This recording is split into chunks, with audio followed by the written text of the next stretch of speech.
it, the main thing we focused on was the presence at Yoda, yellow soda machine right here, from Bouncin', and of course he found the 3 kills. We didn't see a lot of the rest of the attack that went into that, but of course Rufflecopter spent a lot of time taking control upstairs of CEO. They denied some key positions in split upstairs with some good utility, the hard breach from Hotshot. And it was just a matter of, okay, we're going to threaten here, pushing into Piano, and then we're just going to kind of sit here and take this control on the top floor away so that Knights feel like they have to try and make a play.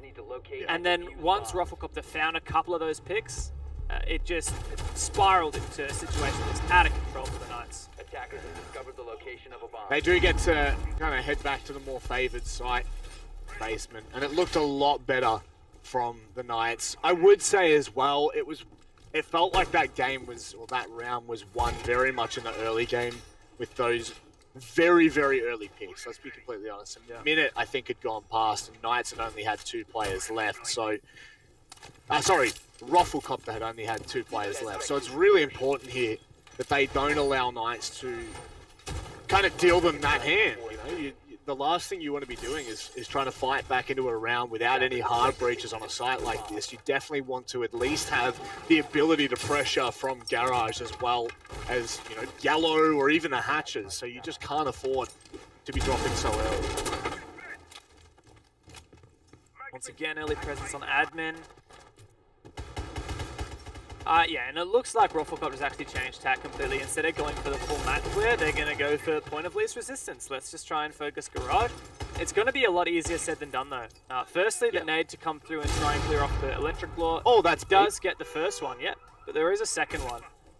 And the right panel is really the most important panel because it gives you a deep line of sight onto the side of White Man. So unfortunately, as it stands currently, Rufflecopter don't have that open. But at least they have a line of sight here.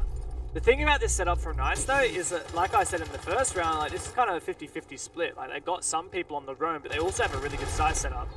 Defender is exposed. Really have to love the early pick from Hayward there. And, I mean, as far as I can see right now, Knights are just going to continue to run around on this second floor. They've only got Campo they need to worry about there, and looks like he's on the CEO windows. So, until and if Rufflecopter decide to put more bodies there, they're sitting pretty. They're going to continue to waste all this time and just allow the confusion and the misconception to come through for the attacking side. Yeah, this is now pivoting to be a very, very challenging attack. That C4, oh, just barely lands on Bouncer. Does take down a lot of his health, but he's not over and out as of yet. Now, Knights just have so much map control here, and it's way too late for Roffle. Dino in circle.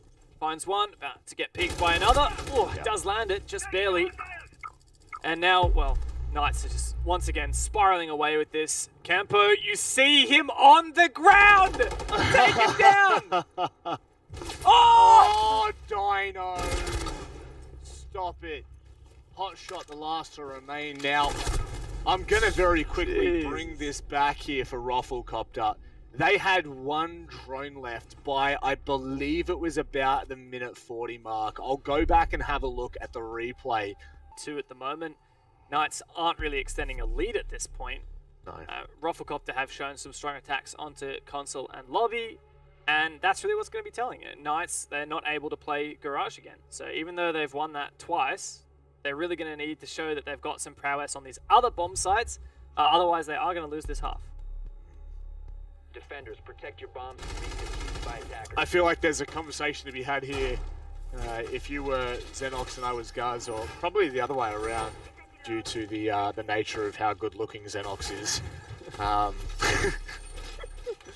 About Oregon, you know, the old dorm conversation. Yeah, I knew you were going that direction. Yeah, there is definitely a conversation. I mean, to be fair, it probably reigns even more true here. If you can't find a third site, okay, if you can't find a second site out of the 3 that are remaining, you know, you've got Lobby, you've got Archives, and you've got CEO, you are in serious trouble on Consulate, because the amount of struggles you are going to come to when you head to your attacking side, it's not to be underestimated whatsoever. And Knights may well be met with that full truth if they're not careful.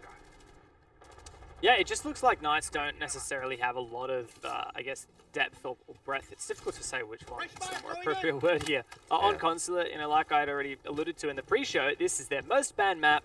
They've only started playing it in officials in the last week. And, yeah, it's clear that Knights are good on Garage, but not so good on the other two sides. Wow, that was a C4. I think that's the same C4 that got them a kill in the first round. So, the difference here, right, compared to the last Consulate attack, is that Rafflecopter is actually going for an admin take instead of all stacking up around yellow stairs like they did last time. Also, some changes on the Knight side. Instead of going for a smoke, they've gone for the Aruni. Instead of the Jaeger, they've gone for the Wamai. But it doesn't matter, because there goes the nade. Straight on to Hayward. That's really gorgeous. You saw 4 players from Rafflecopter on the rappel there. That was incredibly calculated. 2 flashes and the nade to follow it with a perfectly timed and cooked one at that. Knights now have a decision that they need to make, and by the looks of that decision, it is completely forfeit admin in that side of the map.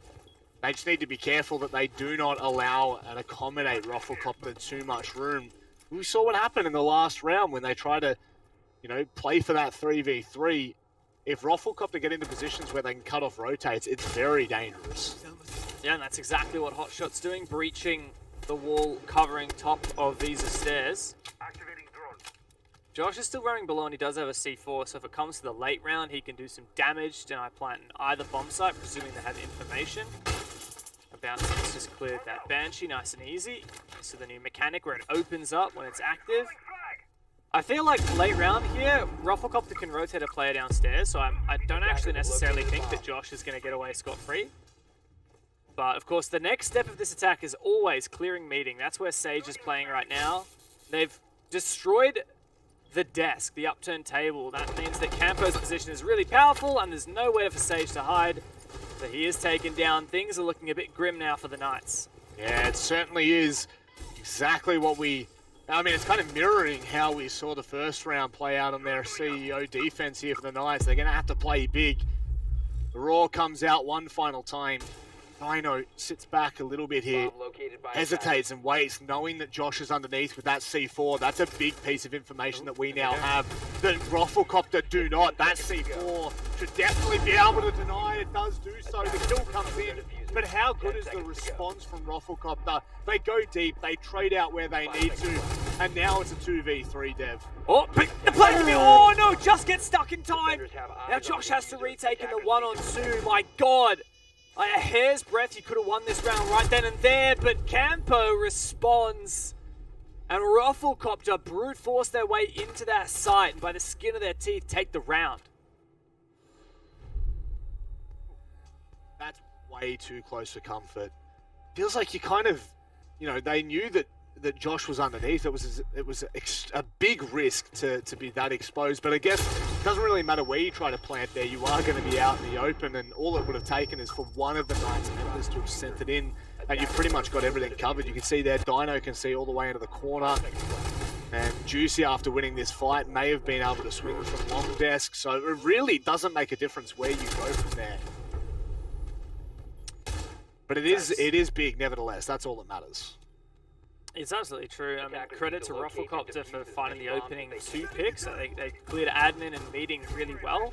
I think, though, if they had, let's say, lost a player to that C4 at the start of the round, or let's say they hadn't cleared Hayward as easily, lost a player in the process or in clearing meeting, I think they probably would have lost that round. There are some things that Rafflecopter are really, really good at, and it tends to be, it seems, those mini-games. But one thing that seems to be a bit of a weakness of them is their droning. Like, even now, they've already lost 1 drone in, and we're only 30 seconds into the prep phase here. So you can see the top left-hand corner of your screen, the left number, the 4, that's how many drones are in the field. The right number is how many are in the pocket, right? Last round, there was only like 1 or 2 drones left. Josh rotated all the way through Visa, which there are so many places you can hide drones in Visa, and it's such a staple place to put a drone because you can cut off so many rotations from there. And if Rafflecopter had a drone there, then, well, Josh wouldn't have been able to nearly deny the plant. So there is a bit of a weakness exposed there for Rafflecopter. I want to see if Knights can play into that and claw this back, go 3-3 on the half. It's a really great point. Multiple times we've seen it now, Dev, and you're smack bang on there. within the last 35 seconds, there were only 2 drones that could give Rufflecopter any kind of information. Where they were actually placed, we don't know. You know, that for all we know, one of them could have been in an abstract area that had no impact. But regardless, it will be a telling sign in this matchup if Knights can capitalize. And it's something for the viewers at home to keep an eye on. Top left, as already mentioned. So it's a good way of kind of gauging what Rufflecopter have, and there goes another one. So they've only got 7 left with 2 minutes. Now, you know, leaning into that quite heavily, it will really start to impact them in that minute mark, but they're taking a lot of control of this ground floor. How much that's going to impact them? That, however, that's big. Yeah, I mean, it doesn't matter as much if you don't have as many drones up if you have a numbers advantage, because you can just brute force with manpower. And that's something that we've seen quite a few times for Rufflecopter, and they're always getting this man advantage. Well, like almost every single round they've had it. Actually, it's 3 for 3, funnily enough. But you know, the conversion of these advantages is really, really high for Rufflecopter. Every time they've found the opening pick, they have won the round. Yeah. A damning stat. Damning stat nonetheless. Nice little settling of the dust before the chaos returns, which it inevitably will. Juicy now pretty much stuck in public bathrooms. I mean, for as long as they decide to sit on those windows. And just like that, Bouncing finding another, but a very quick trade from Sage. All off camera while, meantime, they set up again. I think that was a double run out from the meeting balcony. It's something that Knights do quite like to do, it seems. Actually lost them a game last week. Gambo's found another one, and Juicy's really feeling the pressure. In comes the repel. Juicy needs to land that kill. Not going to happen. And wow, Hayward certainly has his work cut out for him. That said, does have a good position to do so. Not a lot of time left, and OJ's actually going for a rotate, which means it's going to be not very much time on the clock. Rufflecopter have to do this right, because Hayward has an opportunity here. Oh, this is so dangerous. The door's been left slightly ajar. Hayward now going to be dropping down lobby. Can he find the kill on the bounce? Oh! But he does onto OJ, who just gets off the diffuser. Surely he can't win a 1v4. Hayward! Dirty, nasty, disgusting, whatever you want to say. That is a much needed round for the Knights, Dev. Defenders disabled the diffuser. Hayward with a 1 versus 4 retake clutch, and that is the half. I'm kidding. And defuse Not bombs. accusing you of anything, Bouncing. Although it seems really fishy. Let's not go down that rabbit hole, shall we? Let's see how Rufflecopter decide to set this one up. No doubt this will be the site that they feel most comfortable on, and maybe something that, again, we'll talk about at the end of the match being a really important benchmark as to, you know, you must win your basement defenses, and then where you go from there, that's kind of where things can spice up a little. Yeah, I will be curious in the later rounds whether Rufflecopter have a bit more success on their offsites. I would love to see it tell his archives as well, because Yes. I do rate that bomb site. I think it's really strong. But it's the one bomb site where you need to have a strat for it. Like, you can't kind of just off the cuff that one. Yeah. You can kind of off the cuff any other bomb site because they've just been around for so long, and kind of people know how to defend them. Lobby less so. I mean, even CEO, at this level, you have to have a pretty clear idea of what you're doing on CEO, because the attacks can be pretty ruthless onto that side, as we've seen so far. Yeah. But sticking into this one, I just want to know if there are any roamers, because it looks like Rufflecopter's actually going for a 5-on-site kind of strategy. There's 4 players there on the basement. Where is old mate Bouncing? He's on the top floor. Yeah, okay. Oh, of course. Like, Bouncing, he's physically incapable of sitting on site. So, yeah. I mean, this is good. I think this is fine. He's going to just shoot drones, hang around upstairs. Eventually, he'll probably die. Hopefully, he'll take one player with him. And then the rest of Rufflecopter have got a nice anchor set up on site. Yep. And it's the last player, if you're nice, that's the last player you want to be seeing running around, because we know that he's so cheeky. It is not a good sight when you find out that Bouncing is on that top floor. So I dare say that they might just negate all of that pressure, Dev, and try to force the issue on site a little bit more so.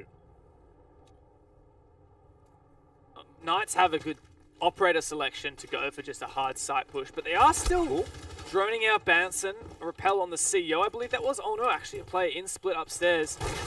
What he does, open the hatch to allow Bouncer to get back to site, but still a heavy public hold here from Knights. Rather, Rufflecopter. Knights have to get a move on because there's a lot of plant denial in the late round, so they can't really risk going for a really late push. Firstly, they've just got to clear these claws off the wall, which is proving to be a challenge in its own right. They've got a drone on site, so surely the Rotero drones will be able to come in and play their full effect. And I mean, just like that, as we're saying, I don't know what it was that opened up the position there, but Sage has taken that with open arms, and there we go. The right side of the wall open, Dev. An important and pivotal part. Boy, that's disgusting. Juicy, what was that? I don't even want to know. Boydie has made this bathroom his own. He's put the engage sign on the door and he says, no one disturb me, I'm going to take a while. He's in it for the long haul. You know, he's going to grab onto something and hold firm. Because, I mean, that could well be one of the bigger plays of the map outside of the 1v4 from Haywood. Josh has pushed back from yellow stairs and still so cautious of what Boydie can achieve here. Meanwhile, on site, Sage has started to stick the defuser, but OJ swings for the free kill. Hot shot confirms Josh, and Thino's just going for whatever he can find. I mean, I guess you don't die there, so maybe you hold on to your KD, but is it worth it? That's the question. At the end, it doesn't matter. Rufflecopter walk away with that round. Another very convincing one in their favor. And Patton continues. Garage seems to be an insurmountable bomb site for either of these teams to attack. I really like that setup from Ruffle. Once Bouncin was back on site, of course, we did have that one roamer of Boydie in the public bathroom. Even if he hadn't gotten those 2 kills, though, like, Knights really struggled to achieve much on the site. They didn't clear the pipes position. They didn't clear the yokai drones, which were buzzing around and eventually denying the plant. And, I mean, the way that you would usually clear all the utility and the positions on site is by taking piano control. You open up the floor, you do so much work, you can clear pipes that way. It's one of the most powerful positions on that site, which didn't end up getting cleared. But at the end of the day, Nice just weren't capable of doing any of that. Let's see, though, of course, we already mentioned it. The telling tale for this map will be on the off sites. So when it comes to bomb sites like, here we go, Teller's Archives, the one we've been wanting to see, and now we've seen all 4 bomb sites on the map as of this round. This is going to be a big one for Ruffle. If they can take this win, honestly, I don't really see them losing the map, because they'll be able to go back to Garage at some point, which should be a solid win. And then they'll just have to win either this site again, or one of the 2 other off sites, and then this is done and dusted without even needing overtime. I find it such an intriguing site, you know, like it's the fact that you've got 2 sites on different floors and you very rarely, you know, hard stick the archive, sorry, not the archives, you don't hard stick the tellers. There we go. My God, we got there in the end. It's just such a dangerous kill box, which is, you know, generally seeing extensions upstairs into admin like we're seeing now from Boydie. Likewise, down in the basement, you're generally setting up those vertical lines straight up with, you know, a handful of C4s that you may be able to use for the later round, but it looks like there's only one. Actually, yeah, there is only one of Rufflecopter, and that is on Hotshot, who's also on the pulse. So the late round deny maybe not going to play as much of an impact here, Dev. It's going to require Rufflecopter to play a little bit more aggressive, which you can see from OJ's perspective, he's happy to do so. Knights have taken Garage across. This is what's generally regarded as the most effective way to attack this bomb site. You don't want to go for Tellers, you want to go for Archives. Tellers is just too exposed. Everywhere in Tellers you can die to below. So you need Archives control no matter what. That's why Knights are taking across, and Bouncin' has found a kill onto Haywood. While Campo is loitering around the spiral stairs, OJ's taken a lot of damage on site. But for now, Knights just don't have quite as much control as they would like. Trying to push on through Garage side, but they've got to worry about the hatches. There's a lot of crossfires as well, but that's a big pick. Finally, Bouncin's traded back. Yeah, Yeah, a favourable pick. You'd be pretty happy because knowing Bouncer and how much he moves around, it's very crucial. Did Josh not just see Campo then? That is so unfortunate. A small little body and frame there would have been all it took, but Josh has no idea. And they need to be careful because Campo on this line could catch them out completely if they continue to progress, which they're going to. Dino has no clue, but very promptly traded. Dev, they're on site. This is big. What a play from Sage. He actually dropped through the Visa hatch, I believe. He has that diffuser. Josh has to cover though. OJ low HP. Boydie and him are going to have to retake. Love this though. They stick the plan early and OJ drops down but cannot find the response that's needed. Knights in a flurry of kills in a fast-paced round run away with it.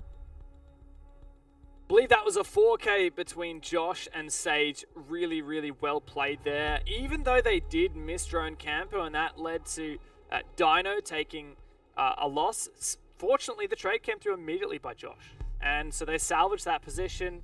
Sage dropping straight into sight. He had a good entry, as did Josh, and then just the perfect cover at the end of it from Josh, finding the final two. Really good stuff there from Knights. And Rufflecopter once again left with some questions. You know, they've lost Teller's archives. Do they go to the top floor? Do they go to lobby, or do they retry that site they just lost? It's like lobby is up for the chopping block. Defenders, protect your bombs from that it is. And now we'll see what the difference between Knights and Rufflecopter's hold is.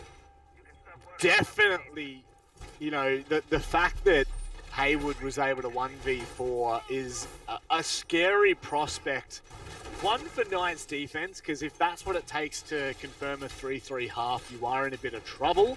But two, if we see similar signs from Rufflecopter, where do we go after their basement defense? What do we see? How do they approach the last 2 rounds of the half? It's not really a great position to be in. So if they can really lock this one in, be feeling a lot more safe and sound at home. Speaking of which, Knights, OCN is their home, but it just doesn't. It hasn't felt like it for stage 1 and now into stage 2. Really want to see a bit more from them here. It's not that Knights don't achieve a lot in OCN, it's just that we have such high expectations of them. The fact that they lost to Rufflecopter last season, or stage rather, the fact they lost that grand final to Chiefs, that was below par for Knights. Especially now since they're in such hot form in Apex South, already taken down Elevate and Invictus. This should just be a cut and dried game for them. And if not, then I think that we are going to have some issues. Yeah, it's pretty... When you think about it, it's outrageous to say that they didn't hit the benchmark for what we thought they would achieve because they lost 1 or 2 games. Like, when you put it into perspective, when it's the grand final, it kind of matters. The weight does have a little bit more to it. But let's turn our attention to this because it looks like Knights are shaping up for a bit of a lobby push. It slows down for a short second on the back of Josh finding that kill, but still they might be able to try and put pressure on here. Sage is just going to go for the plant. Is it being covered? It doesn't look like Ruff will have the answer. Oh, the drop down hatch just finds the kill. Bounce and doubles up, in fact. And now Knights are left in a really bad situation. I like the fact that Knights tried that, but yeah, Bouncing just completely picked it apart. I think that the idea from Knights is the fact that Rufflecopter don't have vert holes, so they would have to play on the hatch, and I guess someone was covering the hatch, but didn't do a good enough job, unfortunately. And I can try and plant. He's got a lot of angles to worry about. One on the hatch. Not going to peek him until he hears the sound, and Bouncing does. A 4K for Old Mate on the Mozzie. Jeez. That's literally a pixel away from Dino finding that and turning into a 1v2. Now that is much, much better signs for Rufflecopter. It feels like Knights have almost given that one, given a freebie away in a game where you really can't afford to. You know for a fact that basement's going to look very comfortable when we go back there. How do Knights approach this? What do they do differently? Can they do anything differently enough to test Rufflecopter? Because so far, Dev, you said it, it's under lock and key.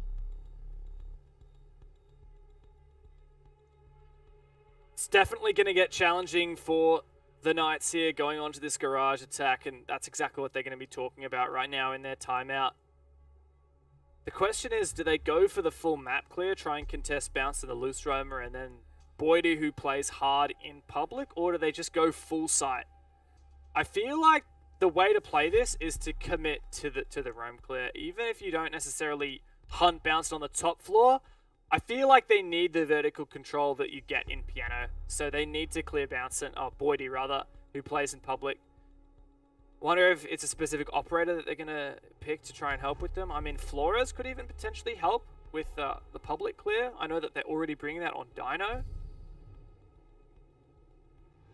Let's see. As for Roffle, it looks like they're just going to do the same thing they've been doing this whole time. Once again, the echo comes through. Once again, making it even more difficult for Knights to just go for that full site pressure. Defenders, protect your bombs from being defused by attackers. And I guess we probably do look to Boydie in public and also Bouncin, who was that menace up on the top floor. No doubt he'll be putting some ADSs toward public bathrooms. And then he's probably going to leave him to his own devices and, like you said earlier, shoot drones.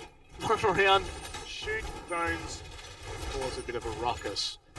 As for now, I really will question Knight's approach here, because that will just be the whole tale of this round right now, is how they decide to approach this differently. What can they actually throw at Rafflecopter? And you believe Flores might be able to have a bigger impact? I can only hope so. I don't know, at this point it's just speculative. Yeah. Let's take a look at these two floors. These are pretty common. That hit? Oh, my it god. Just did. Oh, It's scary there for a moment. Even OJ, I think, was like, oh no. Oh no, I might have messed this one up. No, thankfully not so. So yeah, this is another reason why you need to clear top floor. Well, at least you need to be able to clear out those claws somehow. Hayward's going to be the one to do it at the moment. The Ash upstairs, bouncing. His position is red. And it looks like so far, Knights are just playing let's just focus on getting the garage wall open and see if we can find a pick watching these runouts. Intently watching as well. Like a stone statue. Dino unwavered. Meanwhile, Josh has found himself in a good position. Love that. Really early on. The drone gives him the information and he doesn't wait for a second. He does not give it a beat. He pushes right on in, gets up in the face of Bouncing, and that eliminates that top floor pressure. Now they can look at this top down. Now they can look to put pressure in public. Such a big pick to find, especially Bouncing down to 4K last rounds. Now the attention will go to the public bathroom, as you said. That's the next item on the agenda for Knights. As Juicy is already getting to work here on the piano floor. That's really important now for clearing these positions on site. And as long as they cover their flanks, Boydie's position probably won't have an impact. OJ punished for his aggression. And this actually may well be, Rob, the first attack round win on Garage this map. Oh, Boydie is getting pretty antsy right now. Goes for the prone peek, Dino. He'll find the kill and...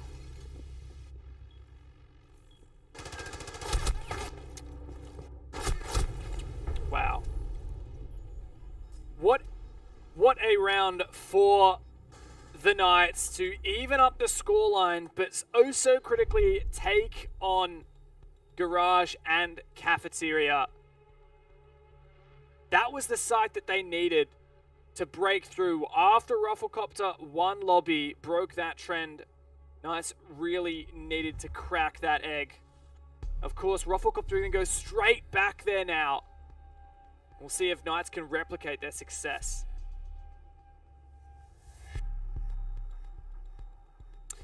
My good friend Manic, at the moment, has just taken a snooze on the job. Really disappointed in him, honestly. Just having a technical issue. He'll be back in just a minute. Until then, let's have another look. The way that Raffle are going to change things, the main operator change that we're looking at is the Vigil coming through.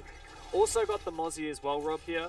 Yeah. Still sticking that echo and smoke, so trying to invest a little bit into the site presence because they know that Knights are tempted to go for that if they think site is too bare.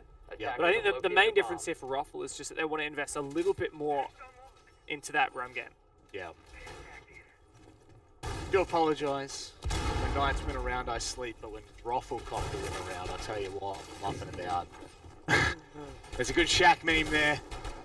There's something in the content here, but very quickly, it is vitally important that Roffelcopter, they absolutely cannot let this slip.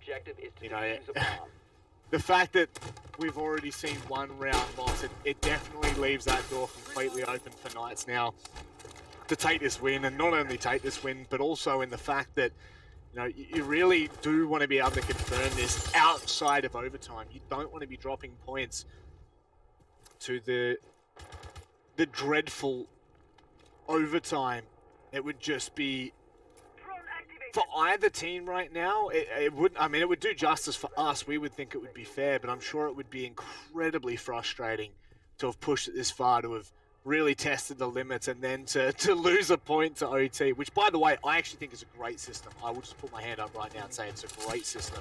It actually rewards teams. Speaking of being rewarded, again, Josh taking down Bouncer. Attackers have dropped the bomb diffuser. That's so critical, isn't it? Bouncing's just always that impact player for Roffelcopter, except when he dies early. And that's when the propeller really starts to slow down, spin out of control. Nice aggressive peek from Campo, but Dino gets the better of him. This may well be match point for Knights. Roffelcopter are desperately trying to grip onto something, but the Knights are perfectly reading into this aggression and taking this round away from Ruffle. Not only that, you know, they've got the walls open in the garage. They can now sit pretty and play for this. They don't need to do anything overly complicated. They can just send it in, get the plant down. Now, whether they have the utility to do so, they still have two smokes up here. Boydie looking for a flank. He's been red. Nice. This is what we've come to expect from them. It took them a little while to start going, but I tell you what, once that engine is warm, Dev, there is no stopping them. 1v5 for Hotshot. Side white van completely cut off, and that is a flawless round for the Knights to take match point against Roffelcopter. Bit of BM and the hip fire there as well, on top of everything. I mean, really, truthfully, where do you go if you're Ruffle? Because right now, the Knights have done an incredible job at dismissing your roam game. You know, 2 rounds in a row, Bouncing has had 0 impact, which, to be fair, has been the game changer in both the defensive rounds for Ruffle. So now what do? Do we go back basement? Well, technically, we kind of are. We're going the Archives Towers defense, and maybe they see a little bit more confidence in that due to the fact that Knights really had to play quite strong to find those trades that gave them a look into the round, but it still just begs the question, what has happened there? Is that just a complete misplay from them? In terms of the garage, I really think that was just Knights stepping up their game. They really read into the Roffelcopter playstyle onto that basement site. Once that they really nailed into looking for those rather the roamers and really hunting the roamers. And instead, like, the first round, like, Boydie just found a 2k from public bathroom. The entire round fell apart from that because Knights just didn't have map control. I think that Knights addressing that roam plays into their strengths. They are good at I guess, doing the legwork. 5 seconds to go. And they're going to have to do it once again here on Archives. Now, this was won by the Knights last time, but Roffelcopter are changing their strategy up a little bit. They've got Hotshot on the Pulse M1014 shotgun. And the other big change is the fact that we have the Kaid in through from OJ. Now, that might actually put a stop to the play that Sage did last time, which was dropping the Visa hatch. So I think that's a good read from Ruffle.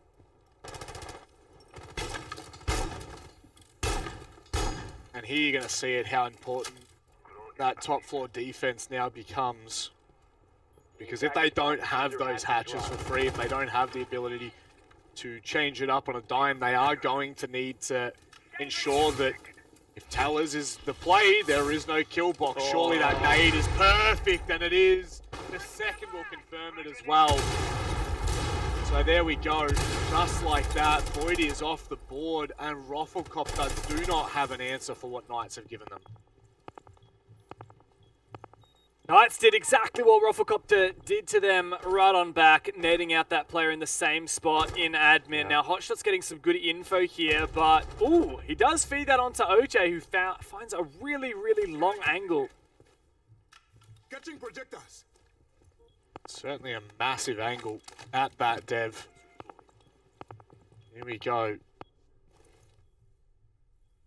Players are still being spotted out by that pulse scanner. Sorry, Dev, I have to. We just had Xenox join our call for no reason. He just straight up joined the TeamSpeak server and he's like, why can I hear Dev? Like we're in the middle of casting and Xenox. Yeah, nothing ticked over. He just kept talking as well. So.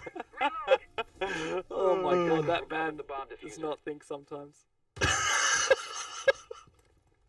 Oh, Xenox, we love you, mate. We love you. The scene would not be the same without you, or maybe just the broadcast team. But now, we turn our attention to a more serious note, Dev. It is match point for Knights. It's equal on the man count right now, but with 40 seconds left, have Knights done enough to secure this? I think they've set themselves up well, even though we do see a 4v4. A lot of work still to be done, and indeed they do. Going for the Teller's XQ is going to be challenging here, even in the 4v2, because of the pulse, because of that shotgun, and Bouncing's going to try and make a play up white. Oh, he has been concussed to a short extent. The C4 doesn't pay off. Bouncing gets caught from above, and Hotshot, how good are you? You have to go Haywood, you have to go clear, and it doesn't happen. The Knights confirm the 7-5 victory over Rafflecopter. A hard-fought game at that. The one that they very much needed to put on the board, and they have done a great game nonetheless. Excellent showing from the Knights. They are in peak form, and they've taken down Rafflecopter, fought back, got their revenge from the last stage. A big win here for the Knights. They send Rafflecopter packing, take the full 3 points. That's actually the other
I'm running out of time.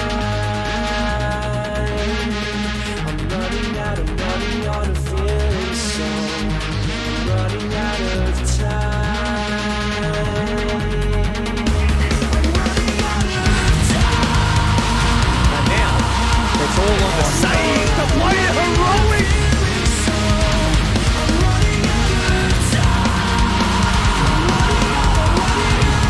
I'm so empty, so empty.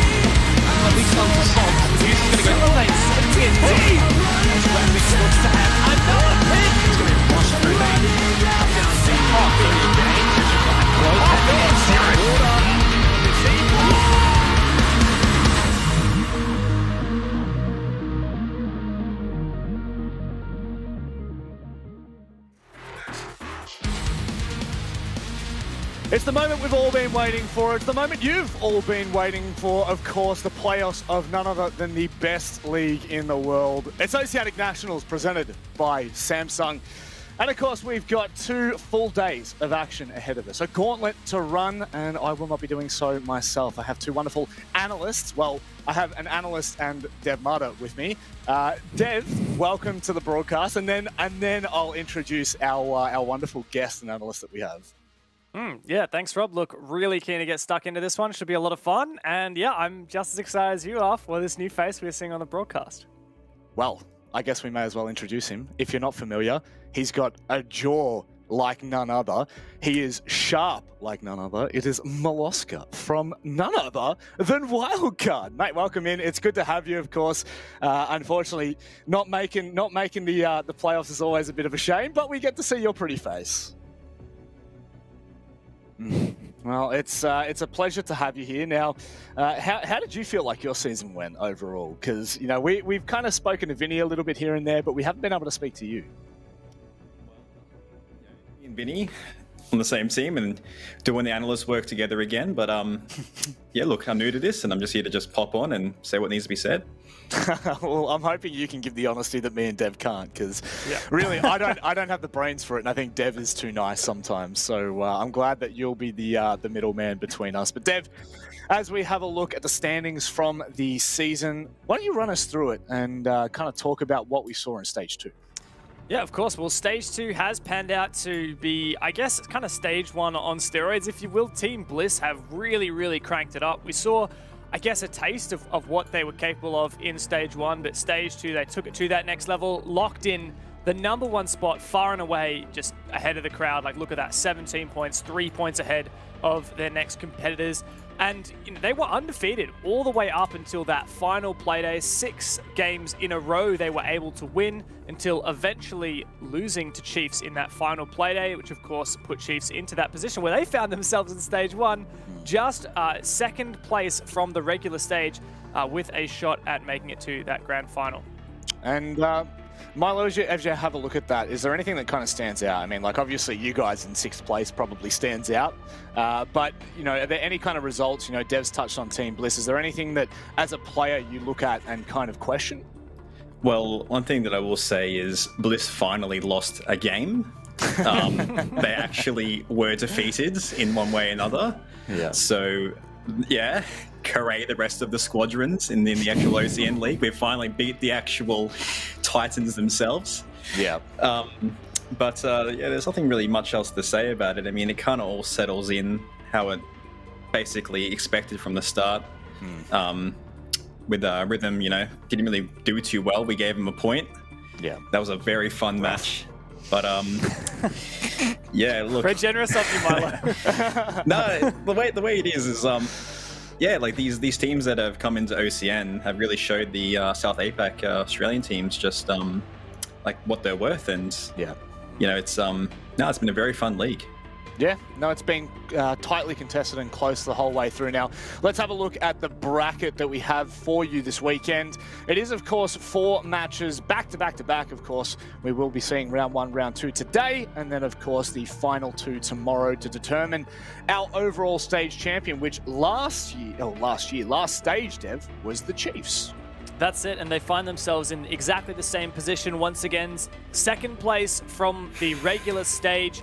And now straight into that round 3, they'll have to take down whoever comes to meet them through the gauntlet and then see if they can give it a crack at Bliss in the final. They're the only team to beat Bliss in Stage 2 so far, and Chiefs also did this exact run in Stage 1, but it was Knights in that 1st place. I feel like that's kind of the elephant in the room here, right? Like, Knights in Stage 1, they were at the very top of the standings, seeded directly into that grand final, which they ended up losing, and now they've just only scraped in, and they're going to have to run the whole gauntlet. They certainly will, and let's have a look at the predictions of how the quote-unquote experts think that this is going to go. I feel like we're not really a good indication, are we, Dev? I mean, no, I guess in OCN we've had a better look, but Molosca, because you don't actually have your predictions up here, do you want to give us a quick little shout-out as to what you think is going to happen? So, first game, Knights versus Ruffle. Now, that one's going to be tricky because I know Ruffle can really bring it to Knights, but I just really hope that Knights show up to Knights and don't play like they did against Order the other day. and that would kind of show us a bit more of a realistic match. And if that's the case, then I'm expecting a 2-0 from Knights, to be honest. Yep. And then from then, it's just going to be like a matter of fatigue. I think if Roffle end up beating Knights, then I reckon Roffle can really take advantage of the fact that they're going to be warm and ready to gun. I know these guys play the game a lot, so if there's any team that's going to have the stamina, it would be that one. And any further than that, like, I've got to hope that Bliss and Chiefs are warmed up before these matches come next. But yeah, I'm really expecting a 2-0 from Knights, and then whether Order can show up tonight, I'm expecting a close match regardless. Yep, some absolute gunners on Roffle, and they've shown it to us 2 seasons in a row. In fact, I think them coming in, Dev, you could probably attest to what they've kind of been able to produce over the past 2 stages. They really have quite, I wouldn't say shocked us by any means, but they've certainly proved many of our earlier predictions wrong. Yeah, it's funny. I was one of the guys that was just always kind of betting against Bliss in Stage 2. I kept being like, they're not going to make it flawless. Surely not. They're going to have to slip up at some point, and I think it's funny that the final Play-Doh where they actually did lose a game was the one where I did pick them in the end. So I guess I just kind of cursed myself there. But yeah, look, Bliss has really been showing up. I know there's been a lot of a conversation about how it's been such a significant difference in their practice routine between Stage 1 and Stage 2. Obviously, the other obvious elephant in the room is that they picked up Jigsaw, who's been the MVP so far for that team. But also, they've a renewed motivation. They've really been going hard at the practice, and they can also spend all of their focus on OCN, whereas these APAC South teams like Chiefs, Knights, Order, Wildcard, they're kind of having to split their prep. In a way, double as much work. Like if you're trying to counter-strat your APAC South game, you're also trying to counter-strat for your OCN game, and it's really challenging. So I think, massive applaud to Bliss, who have really been able to take advantage of that. Well, let's have a look at the first lineup that we're going to be seeing, or the first matchup, I should say, because this is where we need to put our attention for now. As we start to get an overview of Roffle taking on Knights, Milo's already put the preface in that Knights, if they show up like they did against Order, this should be, a free chance for Roffle to kind of take charge here. But the Knights that we know are a very scary roster, so let's go and have a look at them and discuss a little bit deeper what we could expect. Now, Milo, I'll come to you first and get some, maybe some player knowledge on this. In terms of the players on this roster, like, is it scary coming up against them? Oh, it most certainly would be. That's for certain. I know for a fact that I've seen Sage in a few Twitch streams, so I know that he's doing the research. I know that Juicy's an excellent hard support. Yeah. Joss and Juicy, the 2 SLG brothers from back in the day. I know that for a fact. I know Dano hits it hard, and so does Hayward. So I don't know, these guys are going to be, the worrying. I'd be worried, honestly, against them. Yeah, Dev, we've seen Knights kind of come to full form in Stage 1 in APAC South. Even in OCN, we still felt like they kind of slipped up a bit, and certainly Stage 2 they have, there is no doubt about it. Yeah, for sure. Well, Ein's obviously playing in those parallel leagues, and Stage 1 of OCN was good for them, even though we did kind of think that they underwhelmed a little bit. They ended up seeding straight into that grand final from a great performance in the regular stage. But yeah, like you said, APAC South has been phenomenal for them. They have actually qualified first place out of APAC South straight to that Mexico Major, which is obviously where a lot of their focus is right now. But I mean, they can still farm in OCN while preparing for Mexico. Look, these guys are undoubtedly, one of, if not the best team out of OCE, and at the moment, the highest performing team at a global level. And so it's very exciting to see what they can do here. They can't get complacent when it comes to these local matches, otherwise they will get eliminated out of the tournament. We've been lucky enough to have Dino shave for us on the final playoffs here for Stage 2. He does look like a babyface, and of course the Don, Dean, Juicy is unfortunately just left his stream. So we'll go ahead and talk about Roffle now, because this roster really has been I would say overall, a bit of a scary one to come up against. I would love to hear your thoughts on Roffle, Milo, because they, for all intents and purposes, are absolute gunners. Yeah, most certainly. They absolutely play the game. I don't think there's a team in ANZ that play it. Probably I would say Bliss arguably play as much of the game as they do. Like, you spot them in ranked, you spot them in casual, you spot them everywhere. Like, they're just always on the game, and they always play well. So, yeah, I mean, when it comes to, I would say, like, overall, like, kind of aggressive synergy, these guys should be something to worry about. Like, they just work off each other. They're best mates. It's a scary prospect coming up against mates. Dev, what are we expecting with Rufflecopter coming into playoffs? It's very hard to know what to expect because they kind of came out of nowhere, right? Like, they played a little bit of LPL Pro last year, which is basically equivalent to Challenger League. Then they managed to get promoted through the promo relegations. They knocked out Rhythm to earn their spot here in OCN. And in Stage 1, we were kind of blown away with their performance. Like, we didn't expect Rufflecopter to be so strong. They ended up even upsetting Order in the playoffs and managed to come third overall in Stage 1. Now, they're going to have to run that gauntlet again should they seek to be getting it even further than last time. And look, I do think they're capable. They started a little slow at the start of Stage 2. I think that loss against LFO is the real red flag that we talked about, because LFO was not really a competitor in Stage 1. Even in Stage 2, they weren't quite strong compared to kind of the rest of the pack. But Rufflecopter losing to them, I think, is the biggest red flag we've had. That said, you know, they've had great performances outside. You know, they managed to beat Chiefs, for example. So I think that we know Rufflecopter has a very high ceiling, and it's just about whether we get to see that. Well, we could today, that's for sure. We are going to head to the veto system and have a look, Dev, where we're going to be going. I'll let you kind of speak to this first, because I know for a fact you have your stats and all of your points up for this one. And then we'll go to Milo and get his thoughts on this. So, Dev, take us away. Yeah, okay. Well, I mean, I'm sorry to bring this up, Milo, but Coastline picked for Rufflecopter. That is a map that they are really, really good at. They're 7-2 wildcard to get their spot here. Unfortunately, Milo, maybe you can speak a little bit to how good Rufflecopter are on that map. We got absolutely murked, man. Like, by one guy, one man, one army. 16 frags, I think OJ managed to get. Yeah, I remember that one a lot. That was a barn burner. Keeps you up at night. Dev, then we go to Consulate. What are we expecting there? Let me get my notes up for Consulate. So, look, Knights did beat Rufflecopter on this map during the Stage 2 regular season, so that is a really good result for them. However, this is also where Knights lost to Bliss, which I think was probably their biggest loss of the season, because that was them, losing to the eventual top seed. So while we do have good results from Knights on this map, it's not all sunshine and rainbows, but I definitely would back them in going into this, especially since they do have that head-to-head result on Rufflecopter on this map. Now, final map being Chalet. Milo, I'd love to get your thoughts on this. We haven't seen a hell of a lot of Chalet in OCN. In fact, I think we've only seen it once, if at all. I'm trying to think back, but I'll have a look at the stats and make sure that I do get that right. We have only seen it once.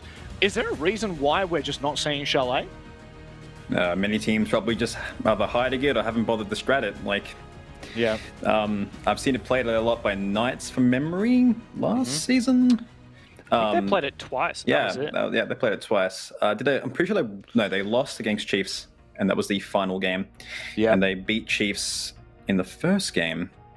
So there's that. Good memory, man. You have a very good memory. I have good notes up here, and you're spot on. Yeah, that would be it. Yeah. Look, it's going to be a game of, from my memory, it's just going to be a game of who can lurk and take map control and work off it.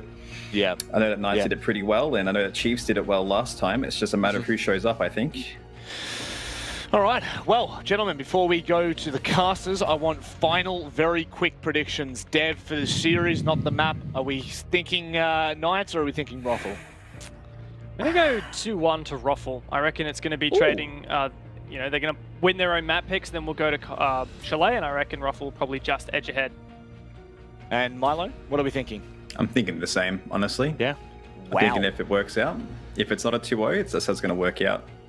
Jeez. Well, I kind of hope that it's not, because I got my money on PK. Not actual money, don't gamble or gamble responsibly. But anyway, let's get into the matchup. We're going to throw it over to two blokes that, I don't know, talk about games and stuff. It's Guz and Xenox. Yeah, it's always a bit of a gamble when Manic is the host. You never know what you're going to get, Guz. But fortunately, it wasn't too bad. Obviously, big game here. Knights, Ruffle. Kind of feels like which Knights is going to show up is going to dictate this match. I'm glad you're wearing black. I'm wearing black as well. Prepared for the funeral, I think, that we're going to see this afternoon. The Knights, they're going to die, I think. Ruffle are going to take this win. I'm convinced that they can bring the heat, especially if it goes to that third map. Chalet is going to favor Ruffle. So I'm backing probably some of the predictions on the desk and going 2-1 Ruffle. Wow. I'm going to say Knights, to be honest. I think that they're going to be able to show up here and flex their muscles. It's Knights versus Rufflecopter to start the Stage 2 gauntlet here for OCN. Winner moves forward, loser goes home, unless you're Knights, in which case they could be going to Mexico. Yeah, we don't know, in fact, if they're going or not yet. Haven't got 100% confirmation, so fingers crossed that they are. But of course, all focus here on this matchup, the first in the gauntlet. Both of these teams, if they want to be victorious in Stage 2, will need to win 4 best of 3 matches over the next 2 days. So potential big marathon ahead for both of these squads. Flora is taken off the board first here by Ruffle, denying some of that utility clearance. I doubt we'll see the Thatcher double down here, as it is coastline, and there we go, line, in fact, taken off the board, removing some of that crowd control ability for the attack. Can I just say as well, Dino should never shave again. It does not suit him. He needs to keep the beard. The beard was glorious. I agree. You have to agree with me on that one. I know it's hard to agree with me, but in this case, it is hard. You have to. Mira's going to be banned out by the Knights. I very much expect Valkyrie to be banned. If not, then we're going to be seeing a lot of IQ and Valk. Yeah, Valkyrie, as you can see on the graphic down below, the most banned defender over here on coastline in OCN. And there we go. Followed up once again by Ruffle, so kindly following what we have come to expect here on this map. Nothing standing out necessarily as being too groundbreaking here. Well, probably the Flores is the only one that I'm a little bit, not confused by, Guz, but one that's maybe not as common. We saw actually, I think it was Nomad, the most banned, actually. So, yeah, I don't know. Interesting. Well, I guess with Nomad now available, that could, if it's going to hinder one team more than the other, I would lean more into that being detrimental to Ruffle. We know that they love to play super aggressive. We saw that against Wildcard, where they won to actually secure their position here in the gauntlet. So if there's one team that's really going to suffer from Nomad being available, it's probably going to be Ruffle. That said, the Knights actually not bringing it here for this Hooker attack. Yeah, interesting. I guess it's maybe sometimes the kind of... Nope, okay. Sometimes the kind of operator that might get used after the first couple of rounds, just to sense sort of the play style of the way that the game is sort of flowing and playing out. And this is going to be a long one as well, right? This is a best of 3. We're finished with the best of 1s, and this is going to be a marathon, not a sprint. It's going to be quite slow, but something that's not quite slow is the Samsung NVMe SSDs. Now, they are exceptionally fast. You can go check out their latest range simply by typing !SSD in Twitch chat. They've been an amazing partner, and we're so glad to have had them on board. Every play day you step up that throw. I've got to say, I'm thoroughly impressed at your skill there, Xenox. And yeah, that's clearly why you are the best host in OC Esports, better than that Rob J. Monday bloke. Still a bit of a tier 3 host, in my humble opinion. I can taste his salt from here. Yeah, I could hear his salt as well in my ears, which was very, very nice. He's saying some things that are not stream friendly, so unfortunately I can't echo them. Quick look, of course, there at the community vote. The Knights favoured in this matchup, despite the casters not having much faith in their ability here. Yeah, I think realistically, right, and being completely honest, especially after what we saw against Order, what was it, like a week ago or whatever, you do have to question the Knights' validity coming into this sort of playoff format. Yes, they got Mexico ahead of them, but it just comes down to how they want to play this. And judging by their operator lineup, they are coming in here to play pretty standard Siege. They might not give it their like 110% Guz, but as long as they give 90% or even 100%, I still think they're good enough to be able to take down Ruffle without also maybe giving too much away. Their raw fragging power is still nutty. You can't discount that as Sage gets the opening pick onto Campo. Yeah, it's fair to say that Knights, when they play at their best, when they're feeling their best, are the best team of the two here. That's why they're in APAC South. That's why they're heading to Mexico. They're a very strong roster, but it is going to depend on if they're awake here in this matchup and how much they want to show, considering that, you know, obviously they're not going to show too much with that upcoming LAN event. Good start, though, for the Knights. They get the first pick. Nitro Cell down below doesn't quite hit the mark there from Hot Shot as the Knights attempt to take control of Master and VIP. Pretty defensive from Ruffle, backing towards the site. It's really only bouncing now, back down below as Hot Shot takes above. Yeah, and just under a minute and a half remaining in the round, but this is fine for the Knights because they've already got that opening pick, so they can basically just get to work. The main thing is, of course, still clearing out a few of these roamers, bouncing in office. But ultimately, I think Knights are pretty well set up here. They have taken a slight beating, although in fairness, Bouncin and Boydie also have taken a bit of damage as well. So, well, it hasn't felt like a round that has had much. I mean, both teams have kind of been getting to work here and defending and attacking, and it very much feels like Knights are ready to go in here for a default plant through Aqua. Prepping the execute, smokes out. Candela's probably to follow here as the nades also flying out from Hayward, who finds a pick, a two-man advantage for the Knights, as they can go bang. Yeah, and Dino can now get in and get this default plant down. This is going to make it very difficult for Rufflecopter if he can stick it, and he very much should be able to. Juicy, nice pick up on the hot shot. Hayward covering from behind. They get the plant down, and more than that, they've picked up the kills along the way. 4 versus 1, Bouncing low health, and yeah, very much no chance at all. Might be able to pad his stats, and that's about it. Pulls out the pistol, but that's not going to work either, and Knights will take the opening round. Dino able to just hold down the line there with the LMG in towards that luggage angle. A free kill for him to complete that round for the Knights. Strong work early round, finding 2 picks. The 5-3 advantage for a hookah plant, always going to be extremely, extremely favourable. Difficult for the Ruffle squad to get back into that round. Now, I don't know the stats exactly for this map, but I'd be inclined to believe that Coastline is probably defender-sided, like we have seen across most major regions, and a lot of that at the moment is down to the fact that the defense plays ultra-aggressive, denying map control, but on that occasion, the Knights did a good job getting in early and finding those kills. Yeah, good that you brought that up. I mean, we've only seen it 3 times in OCN, if we want those statistics. Of course, this is OCN. That's where it matters the most. 57% defensive win rate, which is actually very high. The only thing that's got a higher defensive win rate is Oregon. Cafe tied, and to be fair, Cafe's been played a few more times, so you've got more references there. But yeah, ultimately, it does kind of go in line with what you were saying there, Guz, and that means it's a good start here for the Knights. And yeah, I think maybe still deep down subconsciously, we still look at Coastline as attacking favoured map just because of the way that it plays out. But as you said, and the way that the meta has shifted, defenders are having more success. On the topic of defense, we're going to see Ruffle rotate over towards Sunrise and Blue Bar, so underneath where they previously defended inside of Hookah. Now with OJ on the pulse, I'm expecting them to probably be quite aggressive over towards this kitchen side of the map. OJ, of course, can gain intel as to where those attackers exactly are. Do they try and clear above? Are they going to go for an office take, etc.? I mean, early indications would suggest that the Knights are going to go for the top-down clear, and that's perfect for OJ, who can sit down below and call out that to the rest of his team. Yeah, and it's so imperative as well for the Knights to be getting these opening picks. And we saw it play out in that last round. You get that opening pick. It just kind of stalls out the defenders. They're not able to be as aggressive. They go kind of into that defensive turtle mode, and that makes it very difficult then for themselves to be aggressive on Coastline like we see in the meta. But for now, on a 5v5, that's where you expect and hope that Ruffle can be aggressive, look for opening picks, make it difficult for the Knights to get involved. And that's why the Knights are just happy to take it slow right now. See if they can create these sight lines and maybe try and find a pick. OJ just gets lit up a little bit there by Josh, who is getting a bit of help as well by that ping.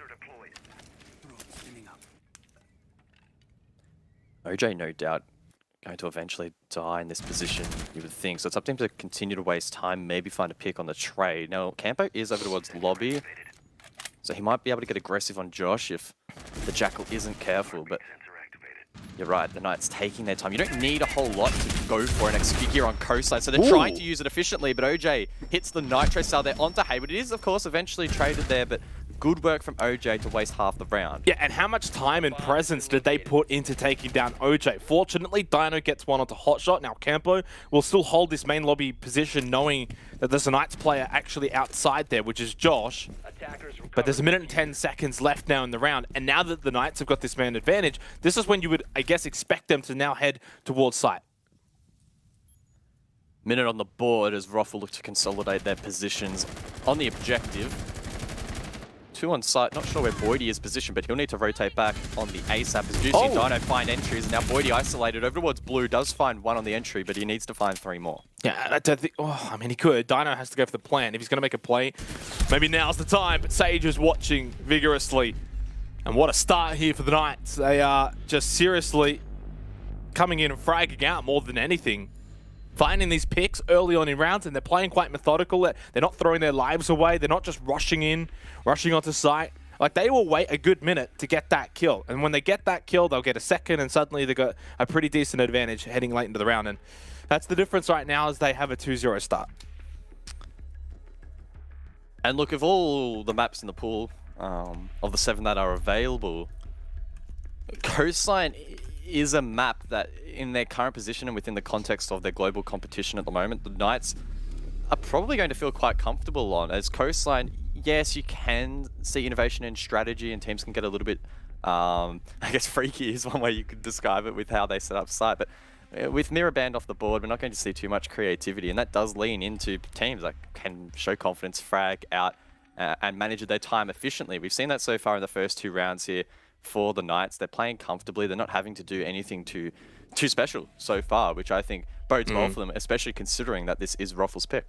Yeah, and that's the thing, as you mentioned at the end there, it is Rufflecopter's pick. There's expectations. They're on the defense. Defense has also been pretty decent for team so far on Coastline of recent, so this is a good start for the Knights. And they're a team that can easily dictate the tempo and set the expectations for a series, especially in a best of 3. They get out to a good start here. I think even the guys on the desk would have basically said if Knights win Coastline, they probably win Consulate, and therefore it's a 2-0. Even for the ones that did go for Ruffle, I think the expectations in this series was for Ruffle to win Coastline, play that sporadic nature that we expect from them, maybe lose on Consulate, but then win on Chalet. But ultimately right now, it's just all Knights. Now, it's only 2 rounds in, Guz, and we've seen this all year long where, you know, the first 2 rounds, one team gets out to a good start, but then the other team can bring it back. Now, this is what I would almost say pivotal 3rd round. This is really where it's either Knights go up 3-0 and really look the goods, or Ruffle might bring this back to a bit of normality. Yeah, anecdotally, that does sort of feel like it has been the trend. The 3rd round offers an opportunity for the team trailing to get back into the matchup and make a bit of a statement. Otherwise, especially if you're on the defense, it does apply pressure, knowing that you haven't defended any of your 3 options so far. Now, interestingly, Ruffle aren't going to go to Kitchen and attempt that. They are going to go back above and re-attempt Hookah Billiards. Last time, of course, in the Execute, it was a 3v5 against them. They dropped 2 picks offside. They weren't traded out, and the Knights were able to comfortably close out that round. So expect Ruffle, again, to bring that aggression early round, but maybe play off one another a little bit closer, and if they are going to fall, at least find those trades. Yeah, and they're going to find themselves in that sort of predicament where they don't want to get too over-aggressive just because they feel they may be falling behind in this match, that they start to try and do too much, and that's actually just going to be a bit of a trap, because Knights will pick them off. Knights are playing pretty calmly for an attack here on Coastline. They're not rushing in. They're not making mistakes either at the moment. They're not allowing Rufflecopter to really get too much of a look in.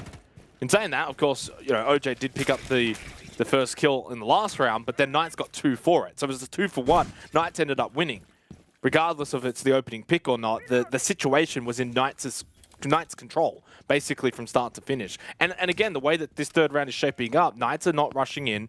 They're setting up, they're finding information, and they're making it hard for Rufflecopter to really do anything. Once again, the pulse being employed here by Ruffle, this time in the hands of Boydie, playing a similar position to OJ.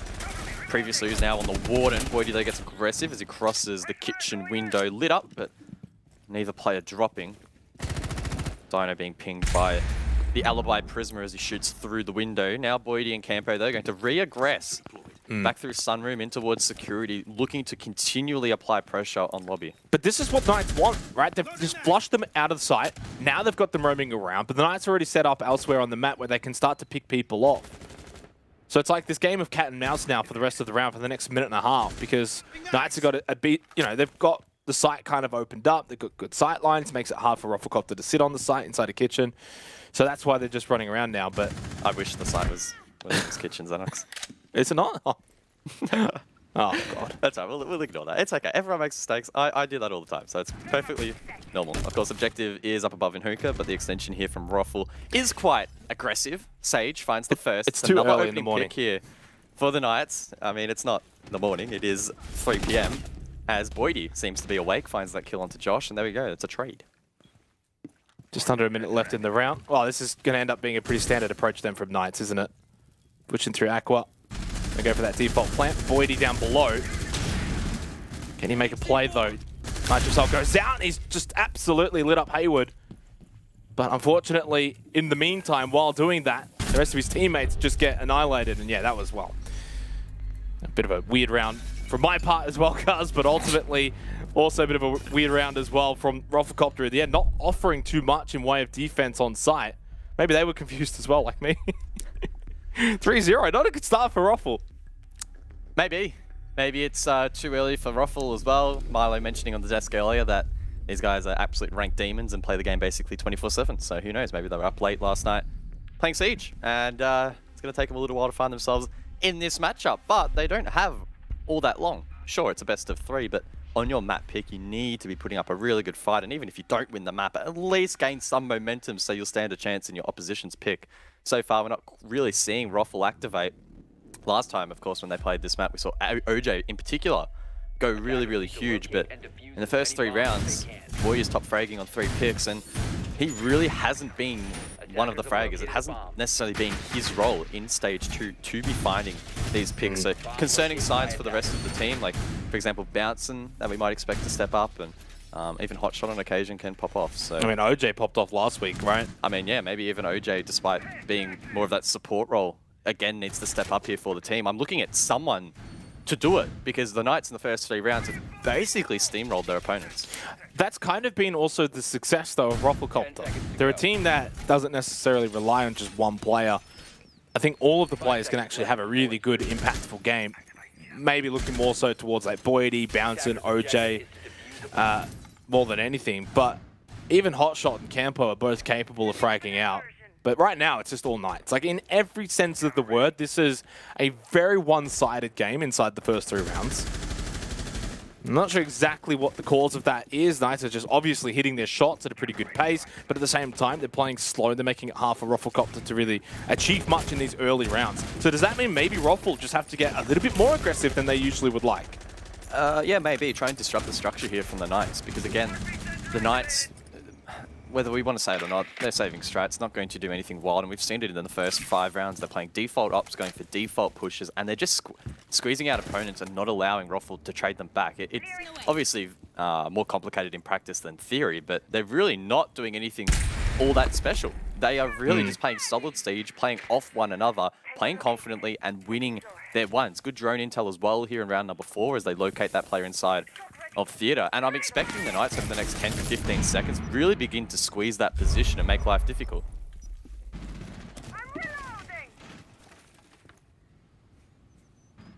Yeah, and the first minute of these rounds has always been very, very slow, but that's because the Knights are making it slow. This time, though, Sage does not win that one. Bouncing goes big in this round, though, and this is something that has been missing from Rufflecopter in the opening few. Boydie as well, and yeah, this is the first round of this entire match, guys, where it just goes a little bit wrong for the Knights. They push in, but they can't win their shots. They can't win their ones, and it all just falls apart from there.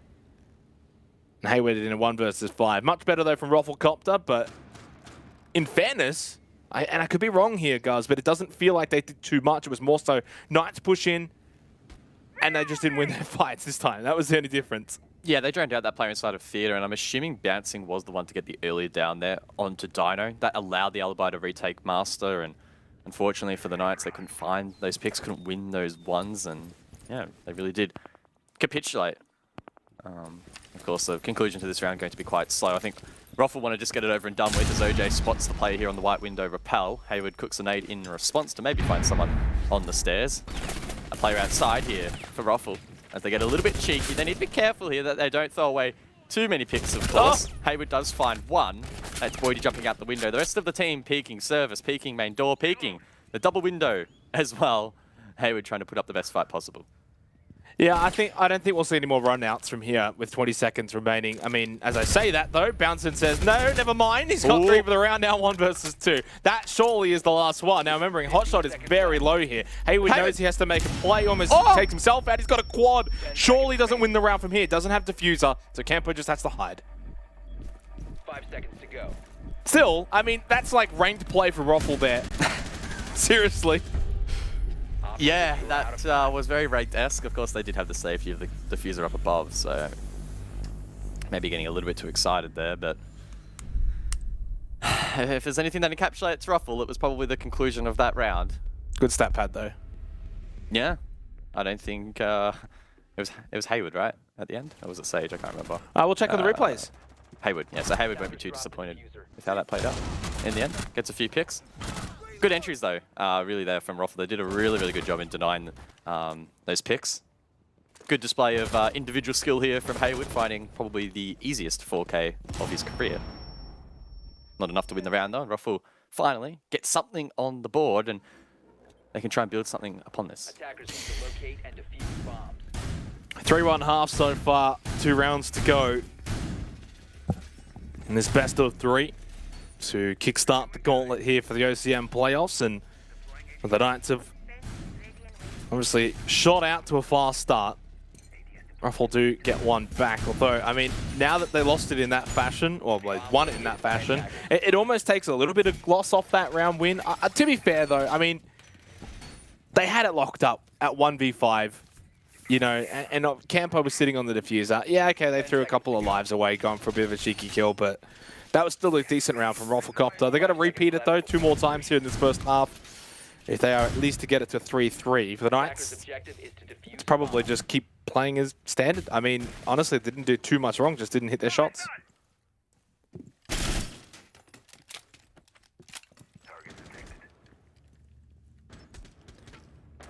Bouncing over towards DJ, runs out, looks for a pick, but gets shut down. It's a great shot there from Juicy to get the first for the Knights. A disappointing start here for Roffle. They've been bleeding opening picks time and time again. That's 4 from 5 going the way of the Knights. And in fact, every time the Knights have gotten an opening pick, they've gone on to win the round, of course being rounds 1 and 3 respectively. So they'll be looking to replicate that form. With Josh doubling down, that's looking more and more likely. Bomb located by attackers. Yeah, that's almost like just back to scheduled programming here from the Knights. This is basically what the first 3 rounds was like. Except this has actually also happened a little bit quicker than those first 3 rounds as well. This is kind of scary right now if you're Rafflecopter, because this is their map pick, and if they can't turn this round around, a 4-1 start for Knights is a pretty big hole to climb out of if they can't get the 6th round to make it 4-2, and even then, still behind nonetheless. Hayward does get shot at. Didn't take too much damage. Boyd inside of the hallway, though, has to be careful. Has Hotshot behind him. Information, though, at least for Hayward. He can swing here if he wants over towards Cool Vibes, and Hotshot is waiting prone, but Hayward might not expect this, and he won't see him because of the holographic blocking the vision. And suddenly, 3 versus 3. A good timing knock from Josh. Campo gets taken down as well. He picks up the double. He's not done, though. There's a third. It's Hotshot. He swings from Cool Vibes to 1 versus 2. Still a very boonable position here for Hotshot, who has a Nitro Cell in hand. We know how good the SMG can be, but there's a player pushing him from behind. He finds that pick on a Juicy. Swings and finds the second onto Sage. What a clutch there for Roffle. Oh, what a play. That is monumental. A round that probably should have gone the way of Knights gets stolen away by Rafflecopter. 3-2 now. And suddenly now they can bring this back to a pretty respectable margin going into the second half. Yeah, and you can see the holographic there just betraying him. And yeah, what a play from Hotshot. Started it at Cool Vibes and then finished off the round as well. Almost single-handedly winning it there for Rafflecopter. Big round win, 3-2 now, 1 round to go in this first half. What do you think of my hype levels at the conclusion of that round? Was that okay? I want your professional opinion. Not hype enough. I tried to throw it to you. That's sorry. fine. I'm only good at throwing in ranked, not a broadcast. So it's alright. I think I've used up all my hype though for the day, so don't expect too much from here on out. It's just going to be back to boring guys.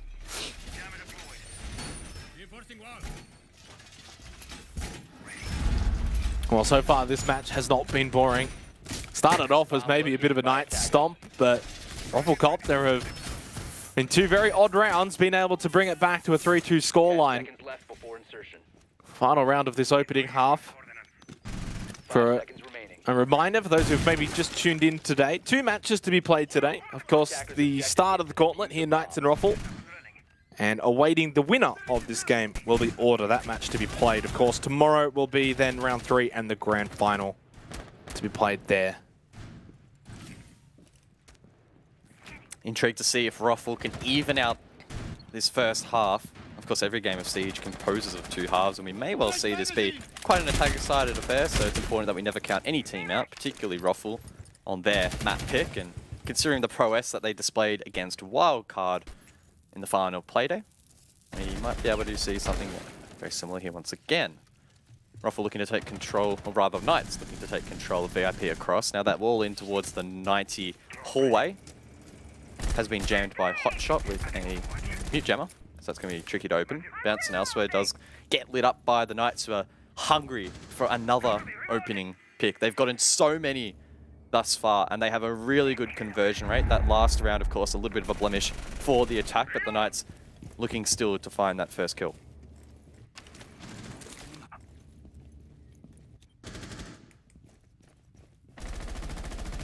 I mean, it just goes to show, even if you get out to a 1-man lead or 2-man advantage, doesn't mean the round is over. You fight until the end.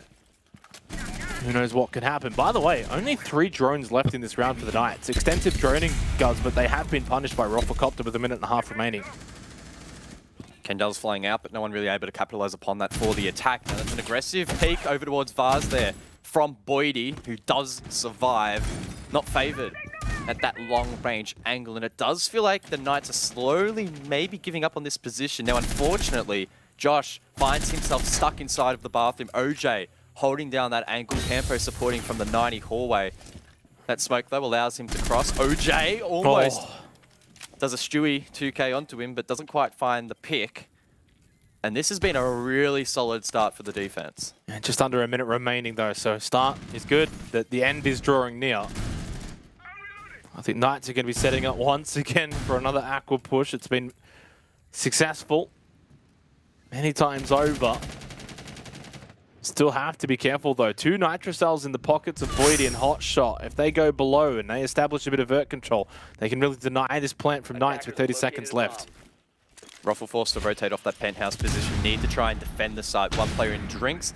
That is the mute in Hotshot. As Sage goes through, the Candelas pop off. All of these players are going to be blind, you would think. Dino finds a free kill there. Boydie and Campo left to try and hold down the fort. Oh, and they are successful so far. I mean, Diffuser goes down, but it's a 3 versus 2. Obviously, it's a retake scenario now for Boydie and Campo, but it's not, honestly, the hardest scenario to be had. Nice little walkout from Boydie, gets Hayward very low, finish him off, but Sage is watching and covering. Only Campo remains. He doesn't sense anyone's close by, goes for the counter defuse, and pros don't fake. He will hold this the entire way through. Juicy will get there in time, though. What an opening half to start the gauntlet. Knights will take a 4-2 lead.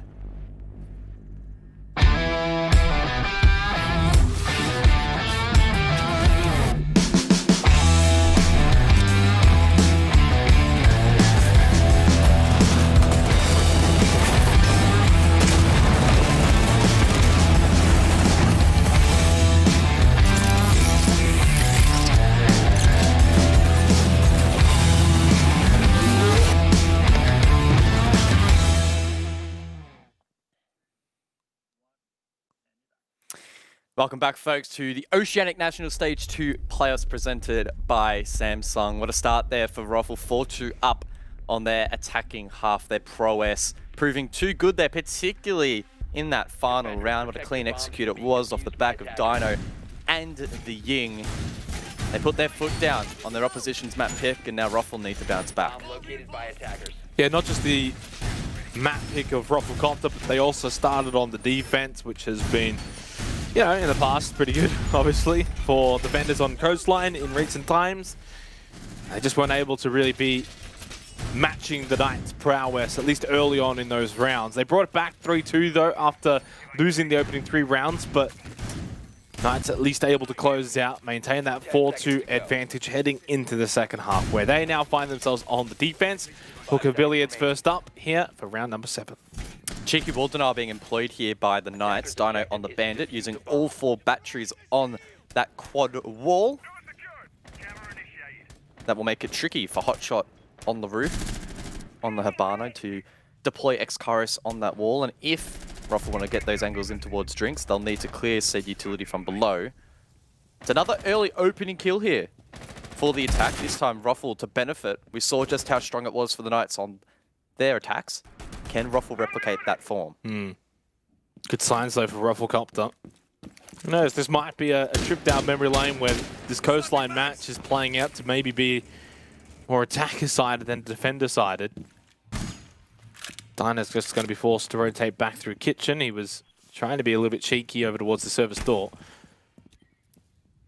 This is the problem when you lose that opening player, though. The thought goes into your head. Do you fall back? Do we continue to hold some aggressive positions at the cost of maybe going down 5-3? Sage having a really good game so far, just quietly. 11-2-2. Sage has been performing really well this year. Stage 1 was huge. Stage 2 a little bit quieter, but I guess that was the talk of the town for the entire roster. But you're right, so far on this particular map, having a big, big impact. Looking across to Ruffle though, Boydie top fragging for them at the moment, so keep our eyes on him. Juicy elsewhere though, does drop Bouncin, who's struggled a little bit in this matchup. It's a good pick for him. Oh, is Dino going to set up maybe for a Nitrocell through the hatch for eventual push through Aqua maybe? Or just go straight for it now. Just go straight for it right now. They fall off it though. Minute left into this round and 4 versus 4. Knights have been able to sort of weather that opening storm. But I think it's brewing once again here. As Rufflecopter getting to work, opening up this Drinks wall. Sage just trying to hide, literally. Showing intent though that he wants to try and peek VIP, find a kill, and he has been sharp thus far. So you'd back him in to maybe pull off that feat. Find that pick, give his team the man advantage. Josh holding down the fort for the plant, but Hotshot's already in. Does fall off as the smoke babe forces him back. Boydie to find that kill onto Dino, Juicy and Sage. These are the two players we're looking out for here. Josh as well in a great position. Can they try to deny this? Yeah, Dino got caught from down below. 20 seconds left in the round. It's go time for Rufflecopter. Campo with that diffuser. Expect to send him in now, and he does. Planting the diffuser. He gets denied though. He gets shut down. Josh playing this perfectly. He picks up 2. Boydie's the only one that remains, but he's on the rappel outside. Not where you want to be with only 3 seconds left in the round, cuz. And Knights will take the opening round of this second half. Really well played there by Josh to pop up and find those kills on the rotation. Ruffle will be kicking themselves that they were unable to shut him down before he could do that damage, or at least trade it out. Maybe in hindsight, Ruffle would have been better off sending it deep and trying to find those kills. There was a lot of pressure being applied there, particularly on that Drinks position. Had they have cleared that out, it basically would have been free real estate for them. Either way though, really well done by the Knights. They're under a lot of pressure when that execute came through. Ruffle did a great job putting in the groundwork. They just couldn't quite get it over the line. Yeah, Knights pulling ahead now with a 3-round advantage, up 5-2. Again, a reminder, this is the map pick of Rufflecopter to start the gauntlet run, and Rufflecopter's a team that showed us in Stage 1. They can run the gauntlet. They can go from round 1 to round 3, regardless of who's in their path. They're a team to not be taken lightly, but in all honesty, Knights right now are playing like the Knights we expect when they are at their best or near their best. They're just playing pretty good Siege without doing anything too crazy either. It's stock standard, but if Knights are playing stock standard, most aren't going to be able to compete with them. Yeah, and that's what I was hoping that we would see from the Knights this afternoon, of course, in that final play day. They experimented and tried some pretty interesting tactics, and I was hoping that heading into the playoffs they were probably, and expecting them probably to come in, play default ops, default strats, and just pull it off and outclass their opponents. We know they are capable of achieving that. They've shown it so far in this matchup, and they are playing really, really well. I genuinely expected that Ruffle would be putting up a really solid fight here on Coastline, but they're struggling to find ins on these rounds, finding the picks required, and it's a stark contrast from their performance against Wildcard, where they were the ones dictating the terms of the match. And this says a lot about the Knights as well. If they can 2-0 Rufflecopter in this opening round, it sets them up with a date against Order. Which, of course, as we know, and it's been spoken about, that match last week in the final play day and testing things, I think this time around Order would end up getting the Knights they probably expected on that night. Whether Order will be able to deal with them or not remains to be seen, but it's definitely not going to be an easy task. I think, if we're going to be honest, I think Order would have preferred Rufflecopter over even just the standard Knights team. But it's not over yet. Long way to go. Best of 3, which is why we have the best of 3s in the playoffs, and it allows Rufflecopter to maybe come back on console, or hey, maybe still has time to come back here on Coastline. 5-2 so far as we head into the 8th round. Knights 1 round away from match point. And I will say, if Ruffle aren't able to get this win, particularly on their map pick, it is a very concerning sign for them over the course of this best of 3. If you want to look at the 7 maps in the pool and sort of split them in 2 between 4 being a little bit more structured and 3 potentially being a little bit more chaotic, we're actually going to be playing all 3 chaos maps in this best of 3. We have Consulate after this, and then Chalet is the decider. And I would argue that of all the maps in the pool, those 3 are the ones where you really need to be firing on all cylinders, need to be ready to adapt, need to be ready to play aggressively, and win your ones. And so far, Ruffle, despite being the team we would back week in, week out to pull that off, hasn't really been the story so far for them. So just looking at the broader scheme of things, the best of 3 as a whole, if Ruffle lose this, it starts to get a little bit scary.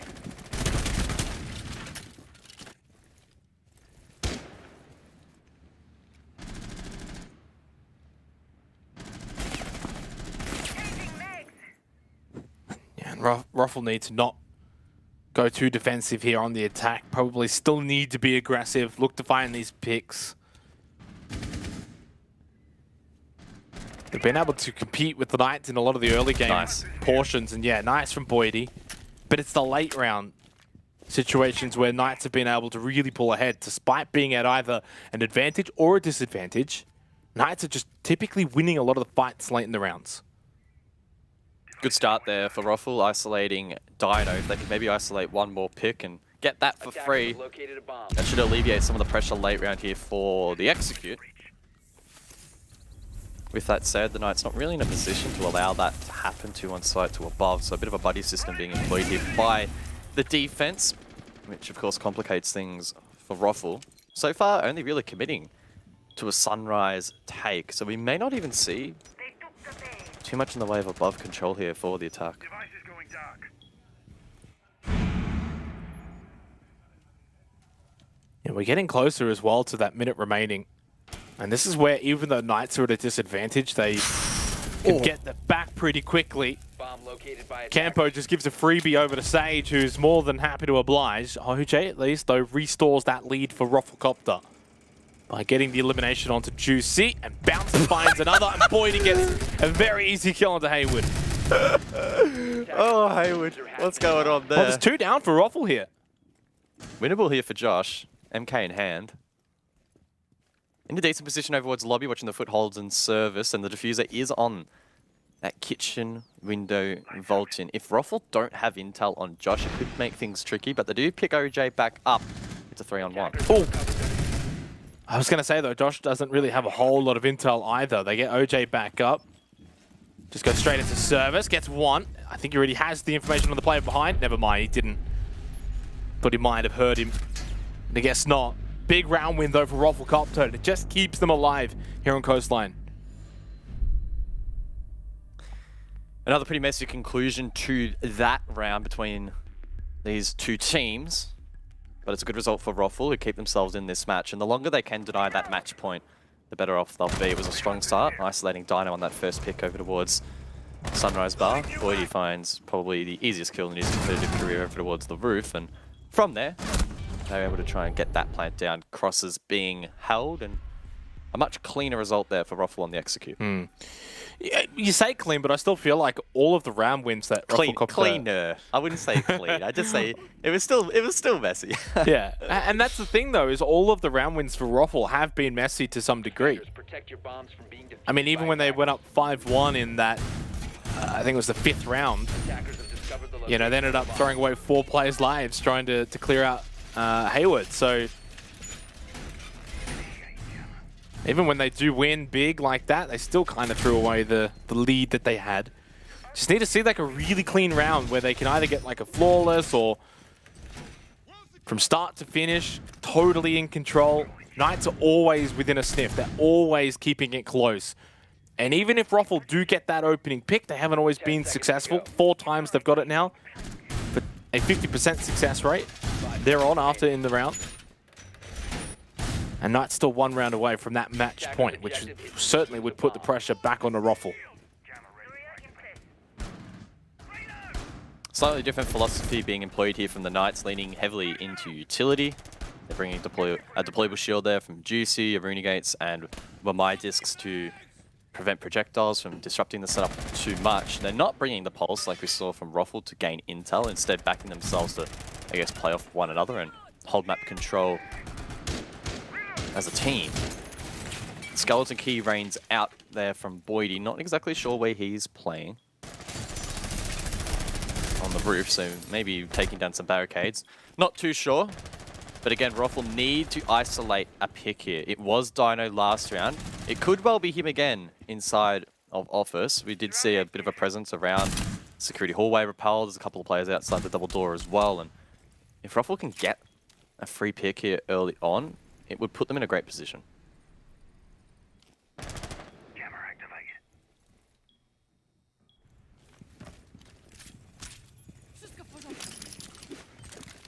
And it feels like just about every round that we've had here on Coastline has found that opening pick around the 1.5-minute mark.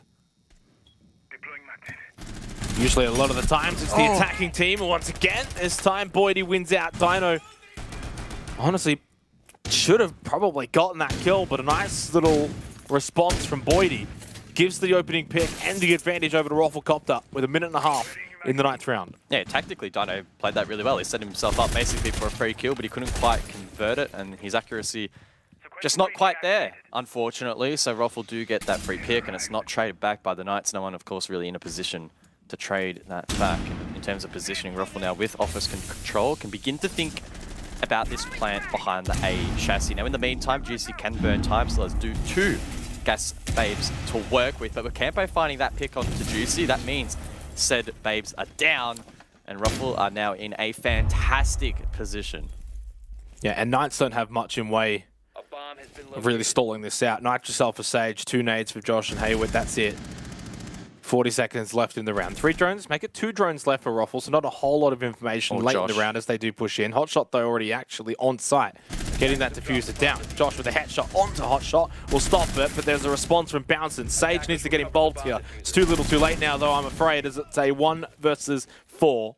Expecting the play from Cool Vibes, but just too many players surrounding him, and Rafflecopter making a bit of a comeback here on Coastline. Yeah, a really unfortunate start to the round there for the Knights. The misplay from Dino does prove costly, and it goes to, again, attest to the fact that maybe one kill going one way or the other at the very beginning of the round can have huge ripple effects throughout. We then saw the Knights try and transition in towards some sneaky rat plays. Josh, for example, he was inside of Courtyard or Eden, however you want to describe that call out, the little garden in the center of the map. Hidden in the corner, he swang and was good for 1. He swung and was good for 1. But of course, immediately traded back and Ruffle, proving that they're on point. I have to Google, is that even a word? Swang, surely not. Swang? I've definitely said that before. Swang definition is chiefly dialectal past tense of swing. Oh, so it is a word. But it's in the Urban Dictionary, so... Yeah, no, it's probably it. 5-4 though, and it has been a bit of a comeback for Rafflecopter in the last 2 rounds, and they've looked a little bit better both times. Boydie's been able to find the opening pick onto Dino. Knights will be sweating a little bit here if Rafflecopter can make it 5-5 and win 3 in a row. And we can say for certainty now, guys, this has been a very attacker-sided Coastline.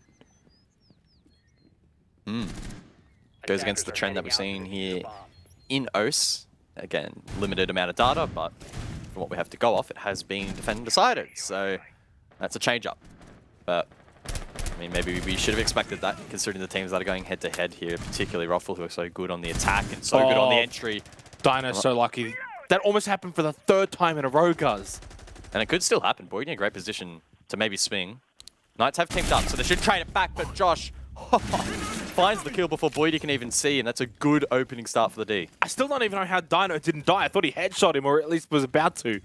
He's so fortunate. And Josh, of course, then re-peaks and gets the kill, and Knights get a much-needed reprieve. They've got a one-man advantage. They take Boydie off the board, who's been immense so far for Rafflecopter. 12-8-1. He's been so impactful. There was a ping. Knights with a bit of information here on one of the Rafflecopter members, and the fact that we've still got 2 minutes in this round.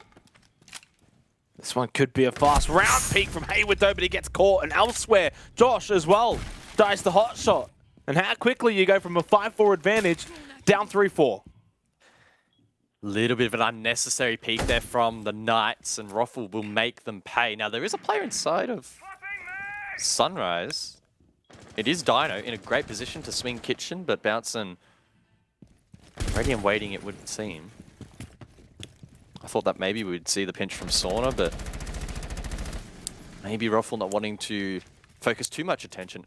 Instead, of course, 2 on site, you could try and flush those players out and force the retake here from Dino later on.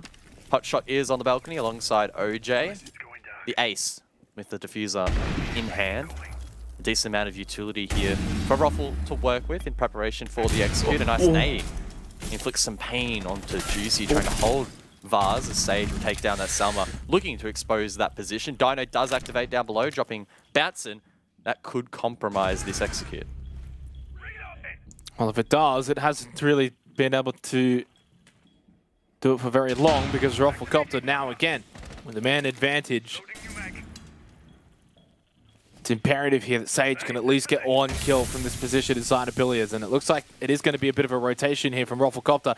He thought about the Nitrocell, elected not to, but he knows that there is a player on the rappel. Gas Babe's still available for Juicy. One goes out, that's going to stop the default plant. 20 seconds left. Does still have one more Gas Babe to throw out. That's going to be also pretty big, because now time is of the essence here. They go in. OJ's watching the rappel, but Sage got the headshot onto Hotshot. The swings are perfectly timed from the Knights. Much needed round win, sensing the comeback from Rafflecopter. They halted in its tracks, and now they've got match point. Really well played there from the Knights to lock that out. Juicy with the Smoke Babes doing so well to delay the initial push there from Ruffle, and then the Stronghold on Drink's position made life so difficult. Ruffle attempting to go deep, swing, expecting to find a pick or at least trade it out, were unable to achieve either objective. That player on the rappel stuck, caught out by the run out. A disappointing execute there for Ruffle. That's twice now on that objective. They have capitulated at that final hurdle. Simply because of the Gas Babe stopping the default plant, right? You have to almost push past it. No? I would assume so. Without knowing the time and the utility remaining off the top of my head, that was probably the mentality that Ruffle had in that round. They probably made the call to send it, find picks, trade it out. And again, if you don't win your ones, and if the defense is prepared and gunning, it's going to be very, very tough. And Knights have proven that time and time again now. It is a little surprising, because they did have the player on the rappel, and then you end up just seeing the player on the rappel just has 2 players from Rafflecopter walk in front of their sightline. But decision made, doesn't always work out, especially when there's only like 10 seconds left in the round. It's always very difficult to ascertain as to what the maybe correct play is.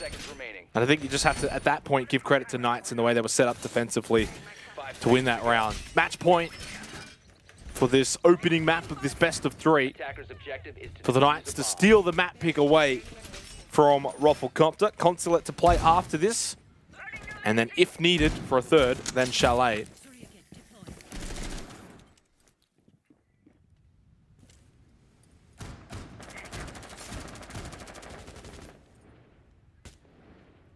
Another aggressive extension from Dino in towards Sunrise, playing the Frost on this occasion. We saw Ruffle did a really great job in dealing with that last time, found a free kill. So we might expect a similar approach here from Ruffle, trying to again isolate that first initial opener and set themselves up better for the late round, which has been, for lack of a better term, a bit sketchy for them, even when they have had man advantages. So the more pain they can compound early round here, the more pressure they can alleviate before they execute.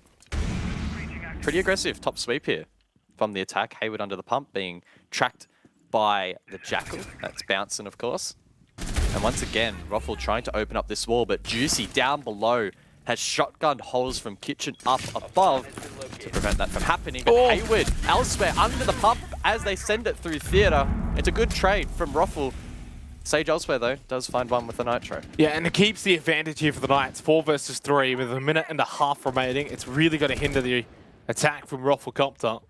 They do still have Thatcher and Ace combo, though. If needed to open something up. Campo, of course, still with those Geminis available, so not all hope is lost here for Ruffle Copter, but a match point here for the Knights with a one-man advantage to go 1-up in the best of 3. This is a pivotal point of this match. Only one player on site. The other 3 are, of course, off and could be isolated here by Ruffle. If they have the intel, if they play this smart, it is very possible. 8 drones available, so I don't see any reason why they couldn't take a brief moment here and at least identify that only one player is on site and adjust their push accordingly. With above control, they might even be able to flush that player out as well. So despite being at the man advantage, I wouldn't count Ruffle out of at least being able to get that diffuser stuck. Juicy in a good position, though, inside of toilets, and I still think this is going to be very difficult for Ruffle Copter. Everything has to go perfect and some. They probably also need Knights to make a few mistakes. Josh, not in a position to be doing that, though. He's not going to make mistakes. Knights surely are not going to squander this opportunity. They definitely won't now. Campo gets that kill, but he's surely going to get swung on from Sage. Sage will get one back. That's the round. That is the map.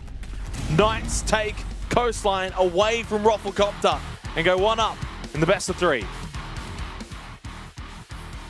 A great performance there from the Knights. It was nothing special, but they got the job done. And if anything, that's probably even more dangerous and more scary for Ruffle, who need to bounce back against their opponent's map pick. And they just couldn't come out gunning like we've come to expect. The Knights outshining their opponents, and they deserved that win. They were the better team. They certainly were. And for the Knights now, 1 map away from moving on into the next round where they will be playing Order. They do have to, of course, win out on Consulate. They get 2 opportunities as well at that. If they do lose the next map, then obviously we go to Chalet. But a great start. I mean, 7-4. The guys on the desk were talking about Ruffle Copter, pretty much building them up and their expectations. But it's the Knights, even just playing pretty standard Siege guys, they just look a whole world better. Yeah, I think it is a testament to the fact that sometimes you can keep it simple and get the job done. That's what we probably expected from the Knights heading into this matchup. Again, they have the major to focus on. They're not going to reveal too much. It's not in their best interest. So they came into this match, and I guess they sort of treated it like a glorified ranked game. They played very default. We did see, I mean, some variations in their defense, trying to deny hard breaches, etc. everyone's 90. But again, even that wasn't too far removed from what we have come to expect on Coastline defenses in particular, where they were able to shut out Ruffle really, really well. So it's a good start for them in this series. If they just continue to play like this, continue to roll this momentum, I'm going to flip-flop and say this will probably be a 2-0 Knights. There's a man that does a lot of flip-flopping. He's on the desk, and that desk also has a pretty nice guy as the host. Oh, I'm glad to know that you weren't pointing fingers at me flip-flopping, because I definitely am not a flip-flopper. I am a thong, that is for sure. You know, the Aussie term, thong, just to clarify for any international viewers out there. But Dev, you got that cheeky little smile on your face. I do love it. But what a game from the Knights. Yeah, and look, I am ready to flip-flop. I think this is going to be a 2-0 for the Knights. Basically, for me, it was just a question of, are the Knights going to show up and play what we've seen from them in the past, what we've come to expect from them, kind of close to their skill ceiling, or are we going to see kind of more what we saw in their order game at the end of OCN, or them kind of, letting the pressure get to them and maybe just not, taking this as prominently as they should. And look, we definitely saw a good showing from Knights. In particular, like starting strong on their attack, I think definitely helps, definitely build my confidence up on them. And while a 4-2 half isn't anything to get too excited about on their attacking side, they managed to really dig their heels in on their defense as well. And I know Guz kind of said that they played pretty default, but I don't know, like, Ying executes on their attack and some pretty cool 90 holds on their kitchen defenses. I think that actually was really quite sophisticated. Milo, what are your thoughts on this one? I think Knights actually just played a very good coastline. I mean, on their attacks, they played it slow, they played it disciplined, and they were just watching out for that, that common aggression that you'd expect from Ruffle. And honestly, they were just dominating at the start. And even when the rounds that they lost, some of them, it would have been just, 5-0 sweep, flawless, but they just seemed always in control. And, we're looking at Sage at the top of the scoreboard. And Milo, the score is reminiscent of the game against Ruffle for you guys. However, it's on the receiving end of Ruffle this time. So maybe a little bit of a nod to you on the desk. Who knows? I mean, you never know. You never really know, Milo. But certainly, go. So you might have just watched some VODs? Yeah. Maybe he did. Maybe he just found out the secret formula to beat OJ. I don't know. He did well. The spice is certainly there. There's no doubt about it now. Dev, I mean, what does this mean for the series moving forward? We head to Consulate next. It definitely sets a pretty exciting pace for the Knights, and I guess a little bit of a grim tone for Rufflecopter kind of coming into this. I was pretty convinced that it was going to be a trading of each team would win their map pick, we go to the decider, and I just kind of said it was pretty close to split, but I'd probably back Order for Chalet just because of the better results overall on that map. It's Rufflecopter. Bit ahead of myself already.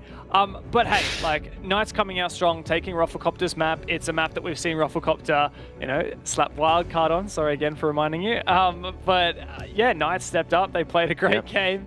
And I think just coming into Consulate, I think this is going to be a more convincing win for them. And I think they'll probably take it 2-0. Milo, do you agree this should be a 2-0? That's what I said at the start, man. Yeah. Well, looks like you've doubled down on that. Also made me look a fool thanks for that bus. It turns out we've got a new Xenox on the desk, so it's great to have you here with us. Anyway, we're going to go to a short break. On the other side, it is Consulate.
to have another pick. It's going to be rushed through me.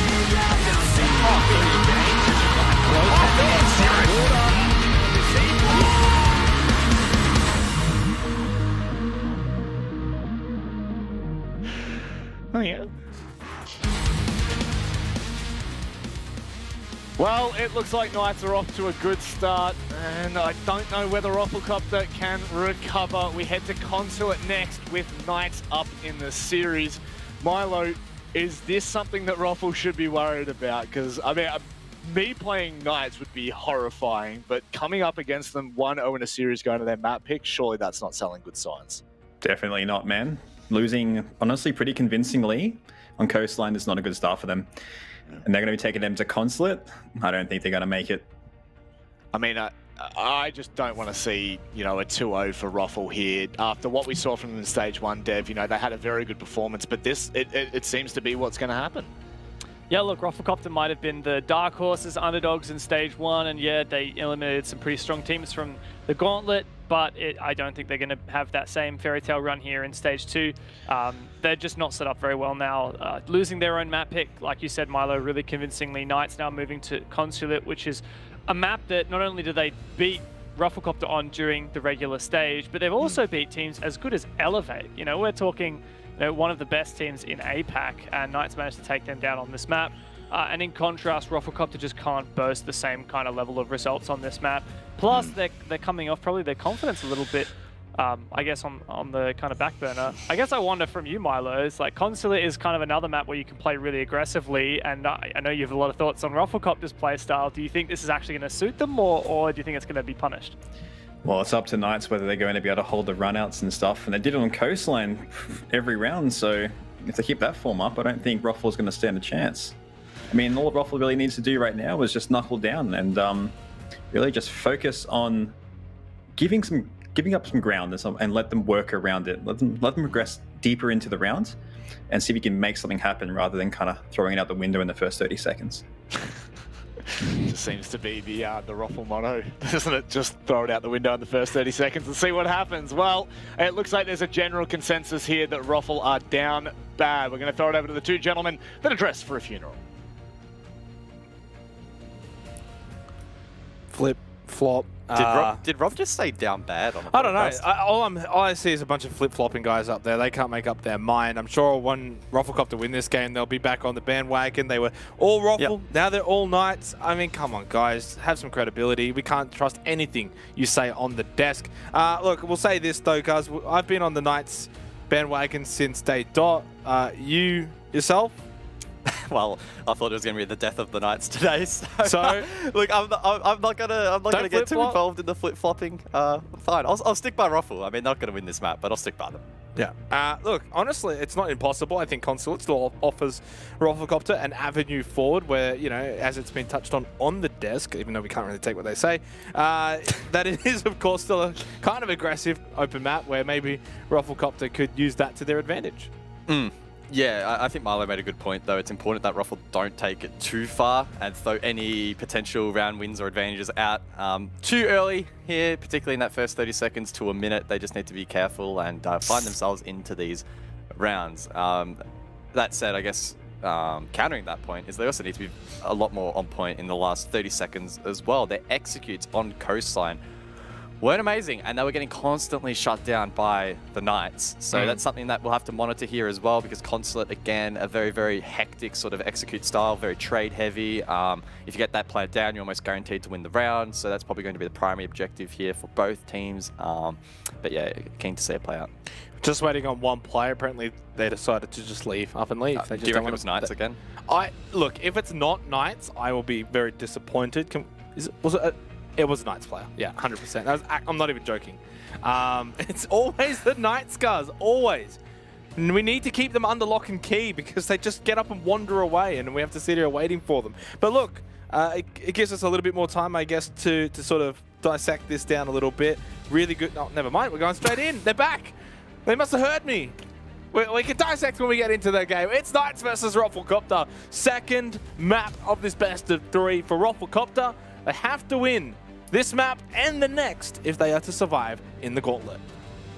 Scary matchup here for Ruffle, as Dev mentioned on the desk. The Knights have good form on this map. They took down Elevated and APAC South, but more importantly, they took down Ruffle 7-5 in regulation in play day 3. So we know that the Knights can definitely take it up against Ruffle, and if they can do the same here, it'll be a clean 2-way victory, and they'll meet Order in round 2 of the gauntlet. In terms of bans, Nomad taken off the board, and probably going to see Thatcher followed up here by Ruffle. Wouldn't that be a tantalizing matchup? Order versus Knights. Bit of a rivalry. Yeah, it feels like it, especially off the back of Play Day 7. Some fighting words as well from Specker in that interview. Thatcher take it off, no surprise really with either of those two bans so far. We probably anticipate the Valkyrie, whether it's either this ban or the next, so it's just a matter of what goes alongside the Valk, and they're going to leave it to lucky last. What do you say, guys? Between the remaining defenders, I'm going to anticipate Mirror, given the nature of these two teams. I don't think it will be Kaid. I'd be very surprised. Definitely not Clash. In fact, it will be Pulse. Okay, so none of them. That throws a spanner in the works. We did see the Pulse brought out, particularly from OJ over on map 1 of Coastline.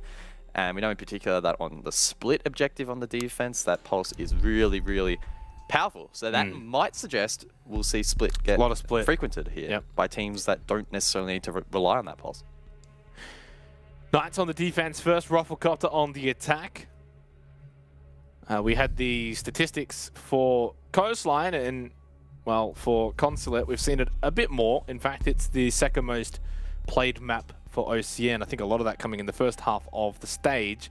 And surprisingly, guys, it's actually pretty 50-50. 32 attacking wins and 29 defending wins as well. So, like, I mean, that's basically right. Like, that's 50-50 as much as it can get. 52-47, whatever. Who cares? I care.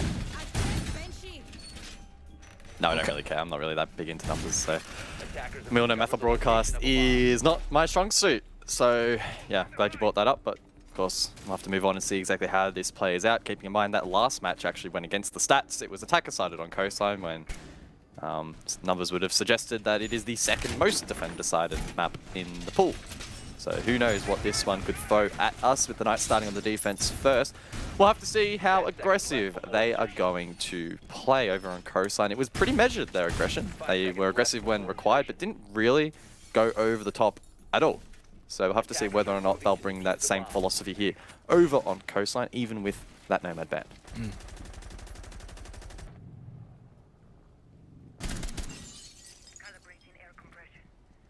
The Knights, of course, got out to an amazing start on Coastline. They won the first 3 rounds, all on attack. But on the defense this time around, we'll see if they can replicate the start that they had on Coastline. Of course, Consular is the map pick of the Knights. And Dino with the opening pick onto OJ, maybe just giving us a preview as to what this first half may bring for us. Great start for the Knights.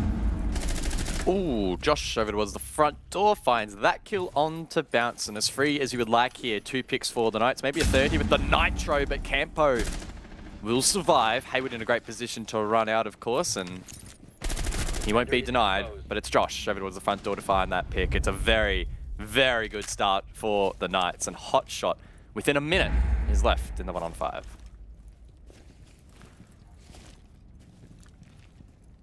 Yeah, great start for Knights here. Just a clean, methodical round, and, well, another way to sum it up is flawless.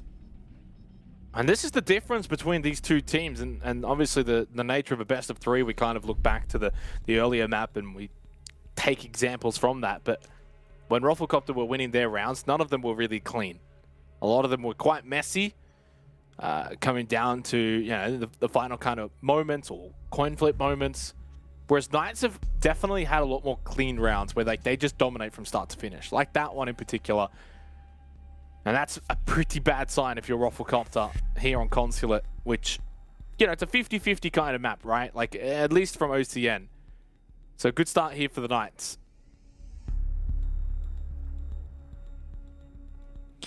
A solid start indeed. Playing aggressively to the extent in which they prevented Ruffle from entering the building, but at the same time, it wasn't stupidly risky.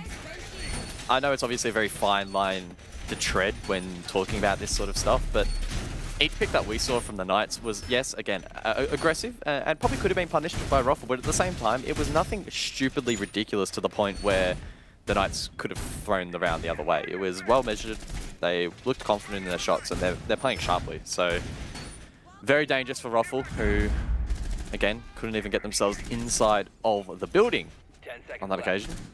So, look, baby steps, they'll probably go for an admin sweep here, and if they can at least get inside the building and get some work done, that would be some momentum going their way at least. Locate and defuse a bomb.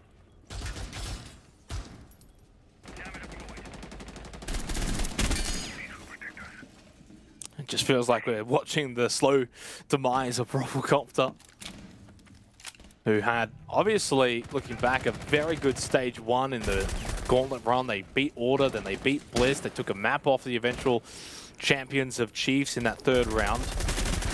Had a pretty good regular stage as well in stage 1. And, well, if they lose to the Knights here, of course, not really able to back it up.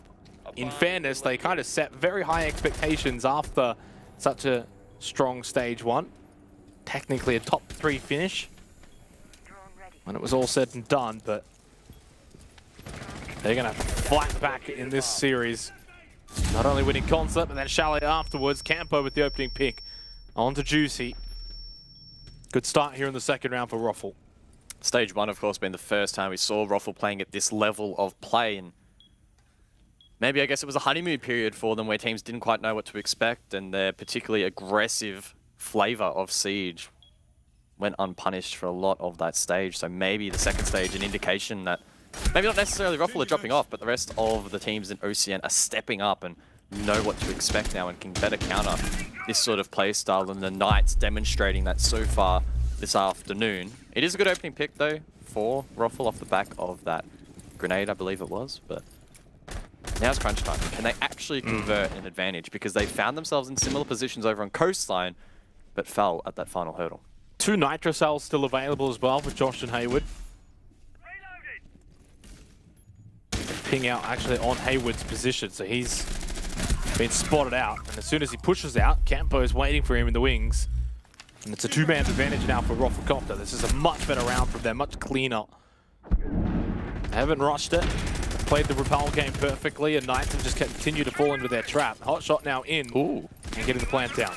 Might be able to stick this plant. 1.5 seconds left, and does. So the Knights now need to try and retake Sage low. Josh also lit up, and the cross is being held here on the repel, is going to make this essentially impossible for the 2 remaining defenders with 35 left on the board. Yeah, it's not going to happen. Even if they can somehow find a couple of kills, which is exactly what they're doing. Firstly, time. Secondly, player on the repel and where the diffuser is. Hot shot, nice double at the end of the round for Rufflecopter. Almost reminiscent of his round back on Coastline where he clutched up big.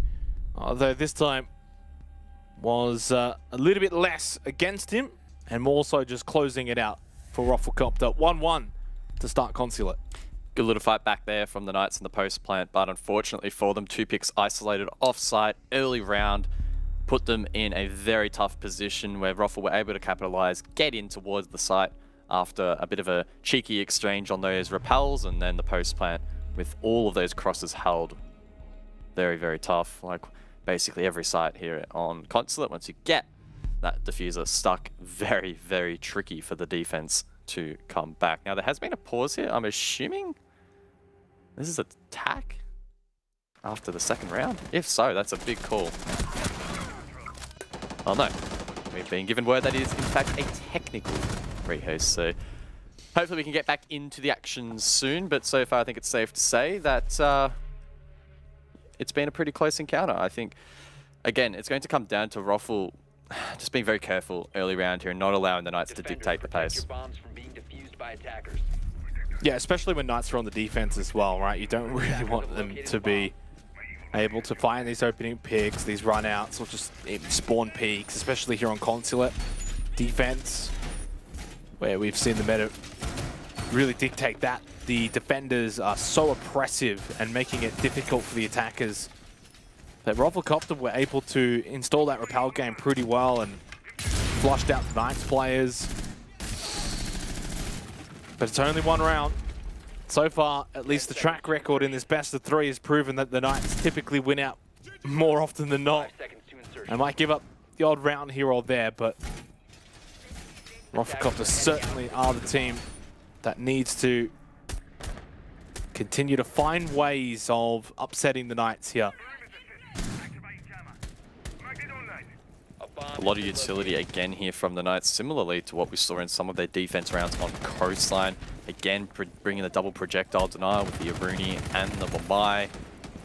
Info being brought with those Banshees from Hayward, as well as those Evil Eyes from the Maestro of Juicy. Josh as well. More utility to clear with those new jammers, allowing him and the rest of the team maybe to play a little bit more aggressively up above and masking their rotations back down below to again delay this push. It's going to be up to Ruffle to efficiently and quickly drone up above despite those jammers being in place so that they can gain control, so that they can hopefully get an opening pick or two.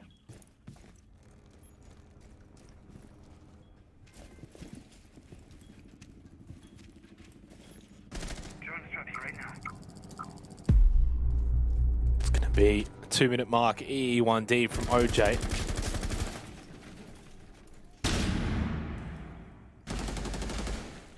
Knights not really offering too much in ways of aggressive play right now, which is definitely going to help out Roffelcopter in establishing control around site, and inside and outside. To clear out utility inside and around Piano. Minute 20 left, and now Sage does find that opening pick though. Took a little longer than maybe some of the previous rounds, but it does come through. Juicy as well finds one onto OJ. Some good angles there from Knights, and they will punish Roffelcopter.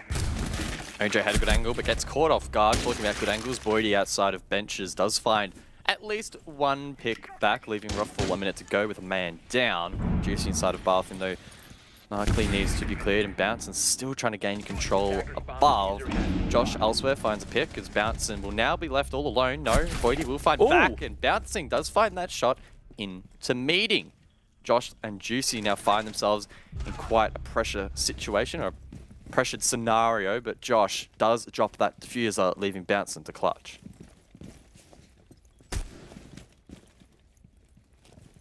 Only 30 seconds and still has to go find that diffuser, and immediately, oh what a hole, oh what a shot though from Bouncing. Josh just letting that opportunity slip. Is Bouncing expecting Juicy to be watching that diffuser? He's got a different angle, he tags him over towards Yellow Stairs. Bouncing has a hopeful spray through the wall, but there's only 6 seconds remaining. Juicy really just has to play for time here, doesn't have to do anything. Oh, clench those butt cheeks, Juicy. Knights win the round. The backpack protects him there, absorbing some of those bullets, it would seem. Close there for Juicy, but cool, calm, and collected to win out the round despite a valiant effort there from Bounce, and such a clean shot to bring it back to the 1 versus 1. And had he have just sprayed through that wall a couple more times, the round would have been his. But again, the Knights, they're really, really strong in the early round here. Ruffle are finding life really, really challenging, and now that is 2 opening picks going the way of the Knights, and so far in the 3 rounds played, the opening pick equals the round win, which, again, a very similar storyline to what we saw on Coastline of the 11 rounds played in map 1. Only 3 went the way of the team that did not get the opening kill, so it just goes to prove how critical it really is in this match. Yeah, and for the side of the Knights as well, including Coastline and now Consulate, whenever they get the opening pick, it's translated into the round win every single time, bar 1. Only once were they not able to turn that opening pick into a round win. So, and that was actually the hot shot clutch round as well. So probably should have even won that too. So if Knights get the opening pick, they have a higher success rate at closing out the round off the back of it, whereas Ruffle can still be a little shaky. Admittedly, only twice they've gone on to lose those rounds, but in fairness, they haven't had as many opening picks as Knights anyway over the course of the 2 maps that have played out so far. Knights up 2-1. Reminder, this is Knights map pick as well. here in Consulate. They did steal Coastline away from Roffelcopter. We do expect Knights to be the favourite team here. Dino and Hayward to hold each other's hand inside of admin, looking to prevent map control, deny drones, and maybe even find a pick or two. They had success last time. In fact, it was flawless when the Knights went for this extension and pulled off some pretty nutty plays. That Nitro cell from Dino doesn't quite hit the mark. In fact, doesn't lay down any damage on towards the attack as Roffle continuously drone out these positions, trying to find something. Reload! Yeah, and really good information there for Roffelcopter between missing that Nitro cell and then being able to drone out admin. Just a mini win, and then Boydie finds the opening pick. So just over the last 20 seconds or so, things going the way of Roffelcopter. They will just back it up. Now this could end up being one of their more flawless rounds that we've seen in this best-of-3 series.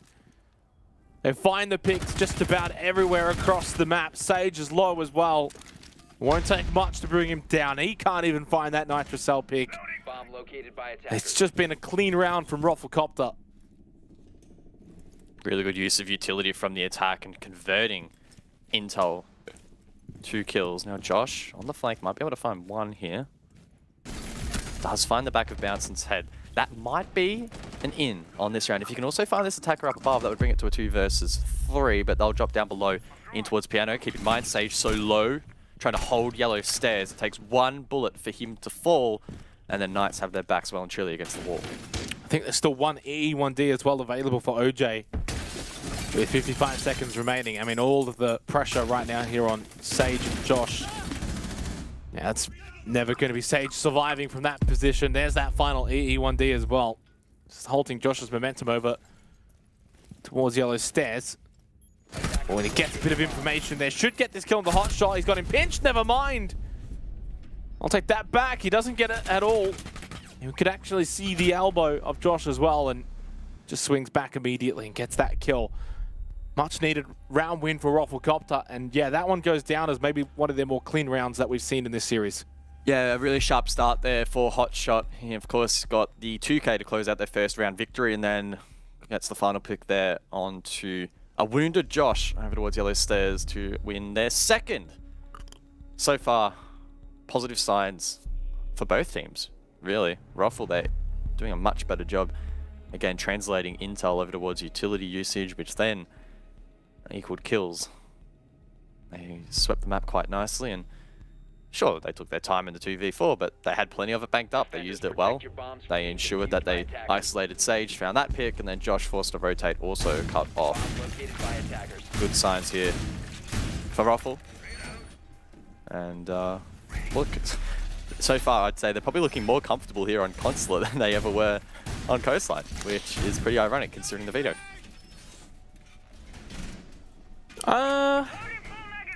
Well, I think when you look at Coastline, right, Knights got out to that 3-0 start.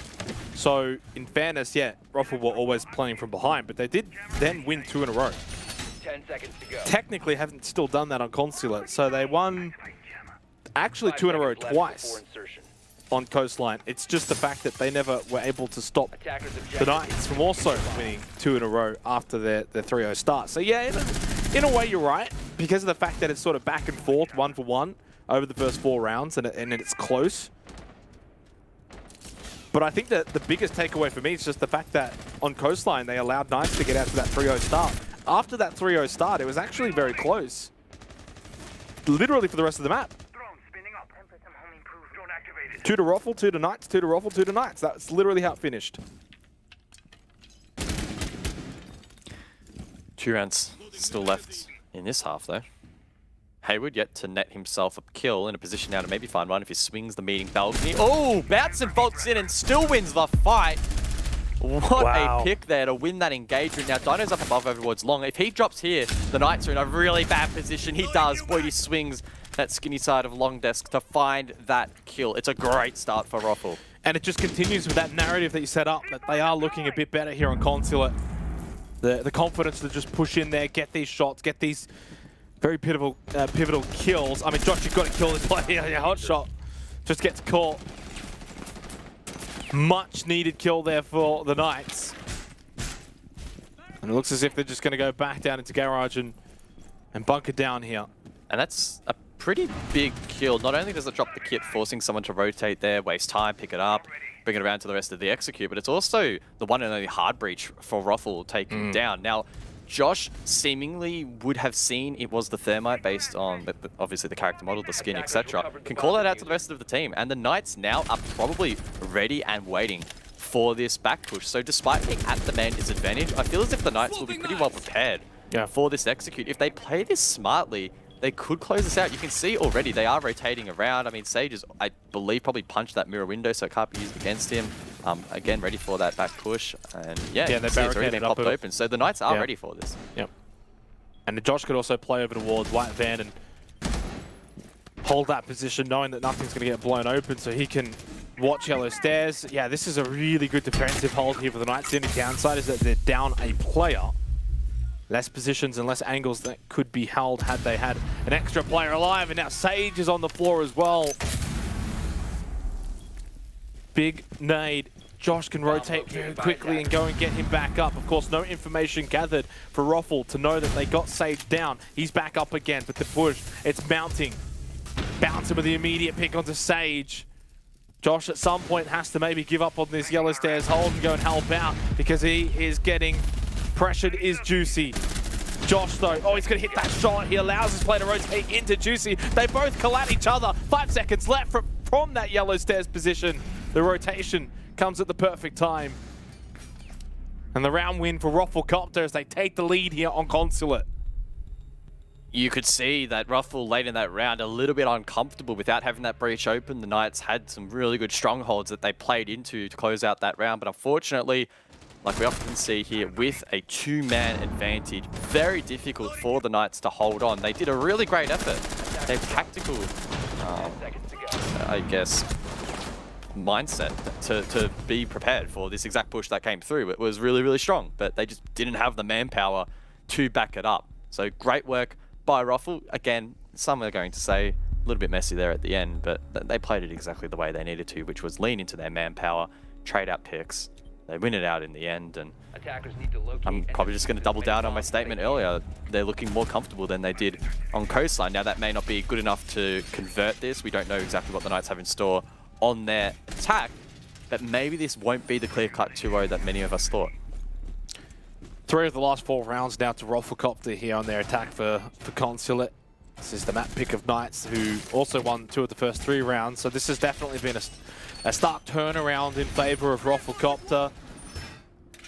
So far for OCN, 52.5% attacking win rate, so if you are going to give a slight edge, technically for this stage, it would be the attackers, but that's skewed referencing. It's only 5 maps.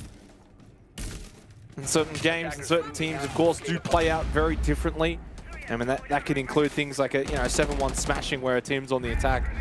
It's hard to really look too much into that. There's just not enough games. The sample size is too small. But I think, close to that, basically 50-50 mark is really the way you want to look at this. And right now for Rufflecopter, they have an opportunity here to go up 4-2 in the first half and keep this best-of-3 series alive. Hayward aggressing near Visa, but rotates down towards Lockers. I'm sure that the Knights are going to be conscious of the fact that they are finding this opening pick very difficult, and the opening engagement's often not going their way, which, again, Ruffle are playing really well into. Minute into this round, however, and not much action going down so far. Ruffle gained control of admin uncontested and bounce, and in fact, to the bottom of the main stairs. No one from the Knights has shut this down. He could walk straight into sight here and cut off the Knights as they fall back. It is imperative that Knights find the opening pick. They need it. So far, all 5 rounds, the opening pick has gone on to win the round. It has been flawless. In fact, you can even include the last 4 from Coastline. Dino does get that opening pick, but it is immediately traded. Sage, though, restores the lead. Campo, how are you not dead? And the reprieve from Hotshot. gives him a lifeline. 3 versus 3. Rafflecopter, how are they still in this round? Bounson still has map control. Josh, if he drops, will die. Needs to be careful and try and play up above. That's exactly what his teammate in Stage is doing over towards the meeting hatch. So despite having control in sight, Ruffle are still not secured this round. Still tough to try and get this diffuser down. Every single plant spot is exposed to vertical angles, making life difficult and likely forcing Ruffle to go above. Yeah, Knight's trying to see if they can find anything here. Any bit of information, they will find it through Sage. That should probably end up being the round. They've even got the information down below onto Bounson's position in ante. 30 seconds left. I think Knight should be able to wrap this one up, barring a monumental choke. So many angles held here. Bounson does recover the diffuser, swings inside of anti-chamber. If he finds this pick on the hatch, it could make things interesting, but don't peek Sage not wanting to peek. 15 seconds left, Bounson fakes the plant. 15 seconds remaining. And it's getting to that point now where you're not going to have time to fake it. You're going to have to stick it. Oh, big fight against Josh. Now he will stick it. Dino, Sage, it's go time. Now you got to stop this from going down. Nice pick up on the Campo. Bouncing got off it. Now he's got no choice but to stick it. Dino waits and he knows he should be able to find an easy kill at some point unless he takes too long. Bouncing, we know in this situation he's capable. Dino has to get on it immediately. Bouncing, by the time you get up there, it's going to be too little too late. 2 seconds left in the round. Bouncing, he's not going to be aware. Pros don't fake. Dino holds it the whole way. A 3-3 half.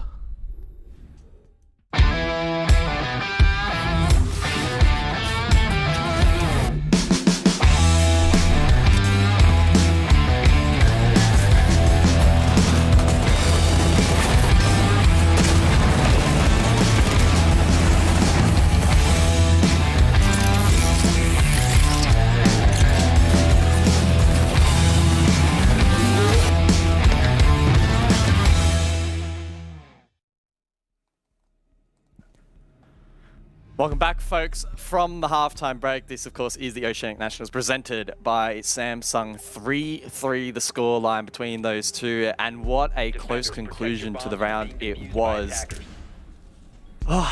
Bounson able to stick that plant, and then in return, Dino sticks the counter defuse. It was a matter of seconds between either team being able to claim that round, and sets us up for an exciting second half. Yeah, it really does, and I think it goes along with the trope that I've been pushing here, 50-50 kind of map, 50-50 kind of first half. And we saw Knights get out to a good start. They won 2 of the opening 3, and then of course Rafflecopter, they won 2 in a row. He got out to a 3-2 lead. They had the opportunity to go up 4-2, but Knights bite back, which is a good sign for the Knights. They haven't been able to win 2 rounds in a row so far here on Consulate. Now they go over to the attack though. Rafflecopter will set up defensively down below. Garage defense here in the 7th round. Of course, Knights already up 1-0 in the series. Rafflecopter need to win Consulate here, or their playoff time comes to an end early. Well, this isn't something you see every day in the current meta. Ash inside of the server. Typically Zofia fulfills that role, or maybe even Yana. Josh is still sticking to Zofia, however, and an indication that the Knights believe these breaching charges from the Ash will be better suited at clearing those Electro Claws. In fact, they're right. Sage can go across to the Garage Triple and begin to open the wall. The juggle here from OJ is going to be way too late. And not even fortunately close. for the defense, that's something that Ruffle will need to monitor for the remaining 2 minutes. Yeah, nice early open here for the Knights. And as you said, 2 minutes on the clock. This is going to give the Knights plenty of time to work above. And I would imagine basically the next minute's going to be pretty quiet. Rafflecopter just have to hope Knights make a mistake at some point, but eventually they'll clear out a lot of the utility, throw out those smokes, go for the plant. If they stick it, they win the round. If they don't stick it, they lose the round. And that's going to be Consulate Garage in a nutshell. Juicy trying to get that angle inside of Bathroom, but it is a very fine angle, and of course is blocked off. He was shooting the outline, but I believe it's the little toilet stall door thingy-mabobby blocking that angle. Juicy trying to clear pipes, but it's a deployable shield clearing that position. Or covering, rather. Rotero drones now being activated by Dino. Rotero. Let's go, Rotero. I didn't even know he shot it. He went for the double. He got greedy. He went to try and get both deployable shields, I think. And they've also just lost 2 players. Sage. Make that 3. What is going on this round for the Knights? What is going on? What is going on? Guys, please tell me what is going on. I wish I could tell you. It's a flawless round there for Ruffle to close things out. The Knights trying to send it deep, and they just absolutely... Hang on, at DevMarder, what is going on? What a round. I mean, we go back to the start of that round, you open the garage door up, things look pretty standard, you clear out your utility, and then suddenly five Knights are dead. Yeah, that was quite peculiar, and it has been a bit of an interesting matchup. Now, I just want to go back to the previous round. So this was round 6 before the end of the half. We're just going through a replay now of the previous round, and you can see Bouncing trying to retake above, and there was a small window of opportunity. He could have denied that plant, but he got stuck in a Banshee. Of all the pieces of utility that could have potentially cost them that round, again, would have been super, super close. It was a Banshee. Despite them at the moment being pretty terrible, they can be shot. But in that small niche circumstance, maybe turn the tide there in that round. So a bit of a throwback there to round number 6. But again, as a whole, this matchup has been pretty peculiar in some of these rounds. Do you have any big brain analysis for that last round that we just saw? Because that was really good analysis with the Banshee. I think I need another replay prop because I didn't even... it was one of those rounds, you looked out for a second, you missed 5 kills, it's over. So I did see, obviously, Dino trying to clear the double shield there with the Roteros, as you said. Probably getting a little bit too greedy there, and really good job by Ruffle. I believe it was Campo over towards Security Hallway, denying those and shooting them before they could lock in place and be detonated. And then the Knights went, lads, let's send it. And clearly, that did not work. So good job from Ruffle. And it gives Rufflecopter the momentary lead in this match again. 4-3 now, the scoreline. And it also denies Knights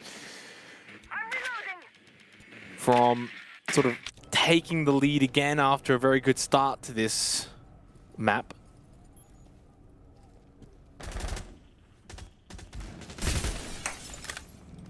The Knights still have not been able to win 2 in a row either here on Consulate, and that is a little concerning going into the 8th round. That, yes, it's been back and forth, but the only team that has been able to win 2 in a row has been Rufflecopter. That's why they hold their lead. Aggressive from Campo here inside of meeting. He's doing his very best to try and hold back push from the balcony as the rest of the attack begins to squeeze out Visa. Bouncing. His job is to apply pressure from down below, but he is getting lit up, and talk about getting lit up. Campo cops 1 to the head, but Bouncing returns fire there onto Sage. Leaves it in a 4 versus 4. The Knights still looking to ascertain control above. Yeah, and that's the difference right now, is that Bouncing's just on another level at the moment here on Consulate. 11-4-3. No one from Knights really able to sort of go with him at the moment. Sage, who went off on Coastline, only 4-7. Hayward 1-6. Juicy 1-5. It's really only Josh who's providing much firepower here for the Knights on Consulate. Especially going into the second half now on your attack. The fact that the team's kind of struggling to find these kills and to also find some opening picks. I mean, it's been mostly Rufflecopter here on Consulate. Waiting with the cheeky rotate to get back down on the first floor. Minute left in the round though. Rufflecopter, they're well positioned and well primed to maybe take this 8th round.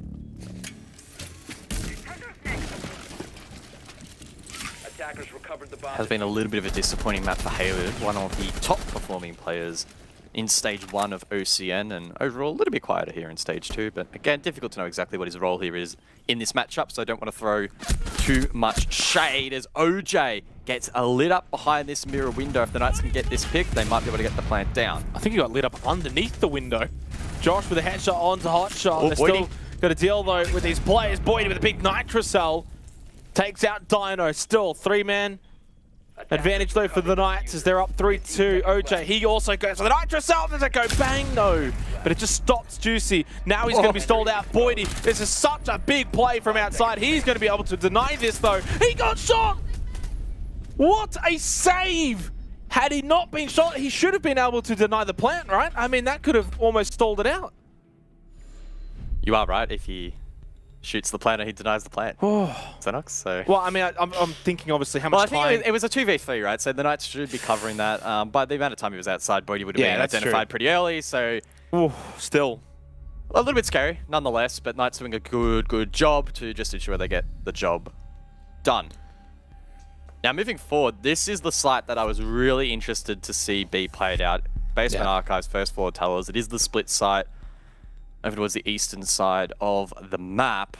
Now, without the Pulse available, we anticipated that this site could be tricky to hold. Ruffle, however, are backing themselves in, believing that they can get the job done. Maybe they won't be as heavily reliant on the information being readily available. That said, they are bringing 2 bulletproof cameras to try and compensate for that.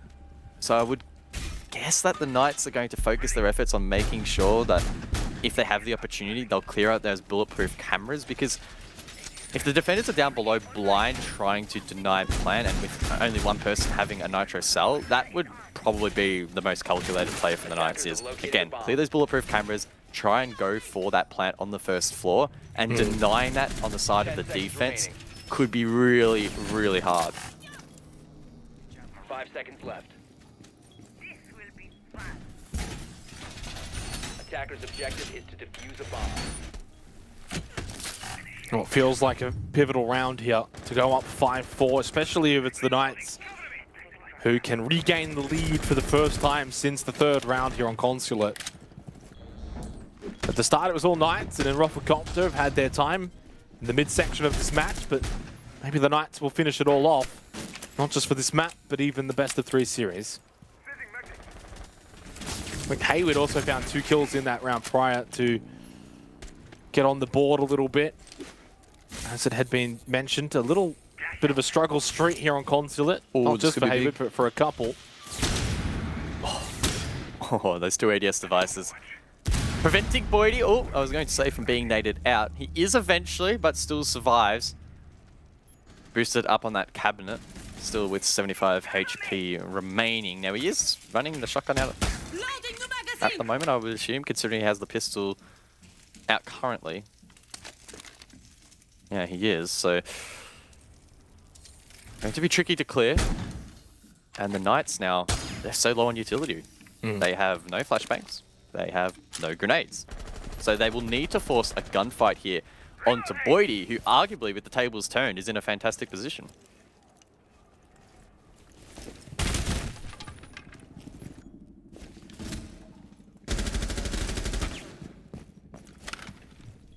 Hey, we're just taking a little bit of damage there. 1.5 minutes remaining in the round.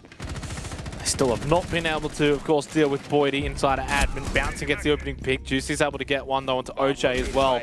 Immediately makes it a 4 versus 4. Ping on for Campo to help him get this kill onto Juicy, and he is successful. It's going to be a man advantage once again established for Rufflecopter, and once again, it is going to be traded. And now, this time, the Knights will take the advantage. They got 3-2 in the round in terms of players. Nitrocell from Hot Shot, unable to get the kill, but Campo does get 1 or 2. Hayward immediately, what is going on? The last 30 seconds, it's been a bloodbath. 2 versus 1, Campo low on health. Dino can get the plant down.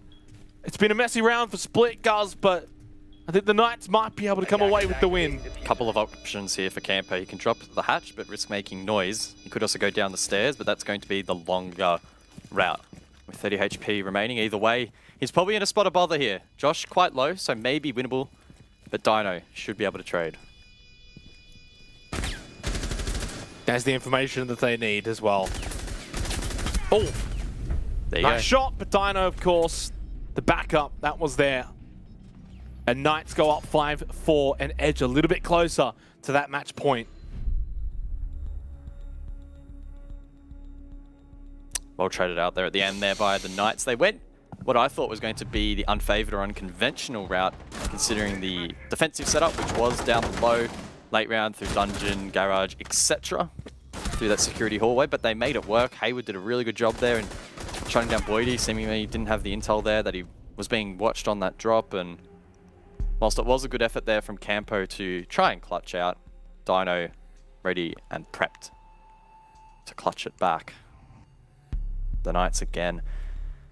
They find themselves to that 5th round first. They did it on coastline. They did eventually get themselves onto match point, and they were able to close it out. And so far, you know, we could find ourselves in a similar position where the Knights are able to close out the map in a 7-4 fashion, which would be very, very disappointing for Roffle. They were the team in stage 1 to make somewhat of a miracle run work for at least a few rounds in that gauntlet, but the Knights just proving why they are such a dominant force here in the Oceanic region, within APAC more generally as well so far in this matchup. They have not been doing anything too crazy. They have really just been playing solid Siege, playing off one another and playing confidently. It seems to be, I guess, the recipe for success. And for the first time here on Consulate, Knights able to get 2 rounds in a row. And at the perfect time, now gives them the lead here in the 10th round. Up 5-4. And just started to find a little bit of that form. 3 of the last 4 rounds now to the Knights, which is not good news for Rafflecopter, a team that's on the verge of elimination from the gauntlet.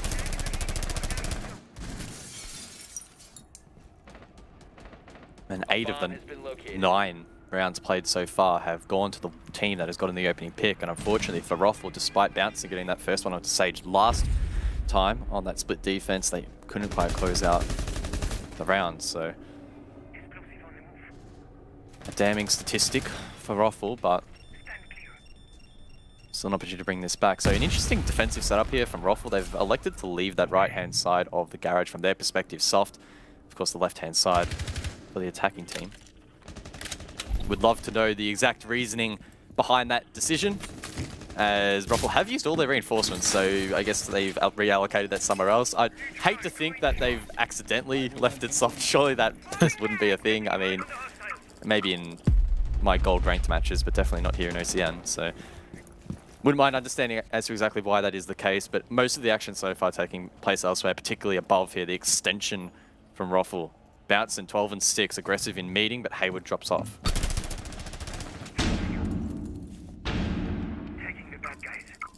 Second E1 to be deployed by Josh. 1.5 minutes remaining. It's been a slower approach here in the 10th round.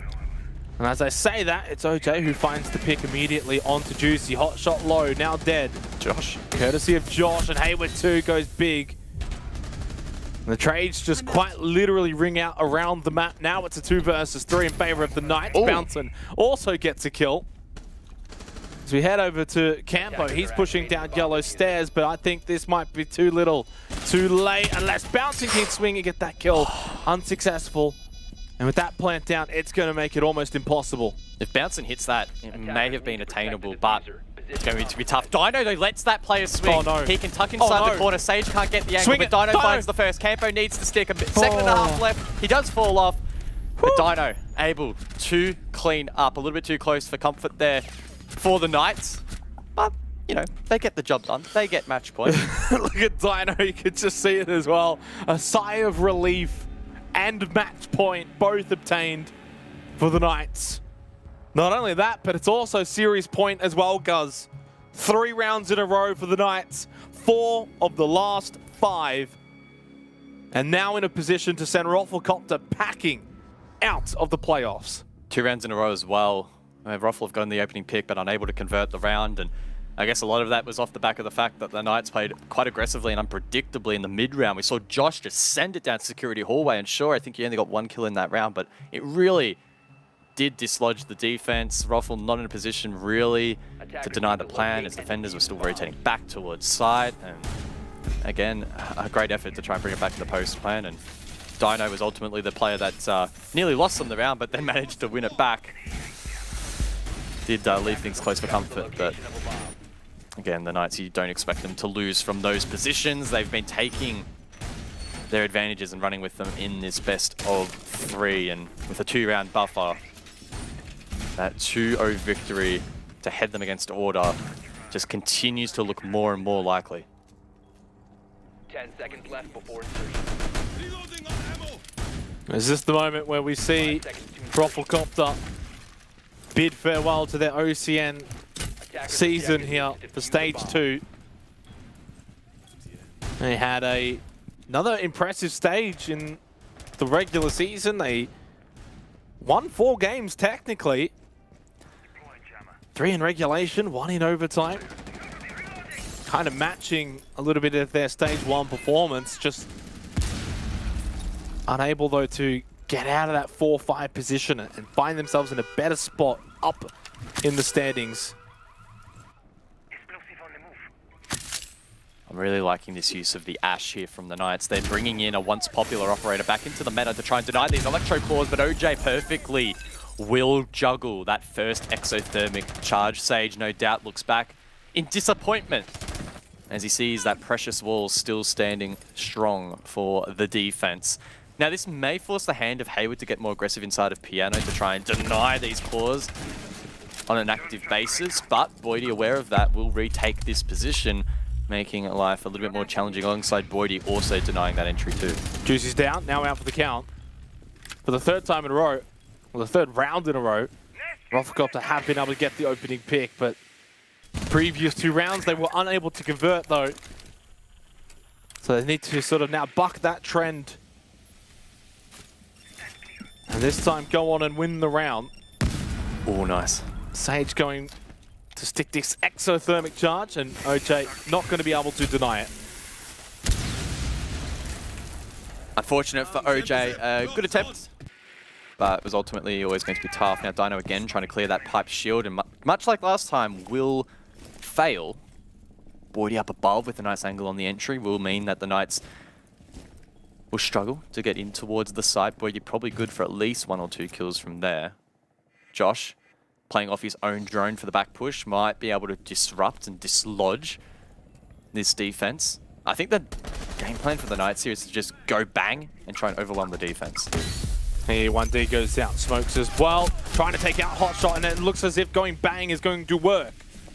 1-man advantage now for the Knights with 40 seconds left. Boydie, though, still in a very good position, although he has allowed 1 to get through. He does throw down a Nitro Cell, I think, and it doesn't quite connect. And I think he actually blew up most of himself. Does get the elimination onto Sage, though. That's diffuser down.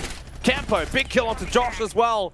2 versus 2, match point. That shield, though, proving to be quite valuable.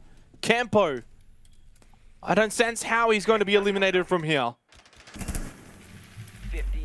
Rotero Drone going to force him off this position, needs to try and do something in desperation, and he downs Hayward, leaving it in the 1v1.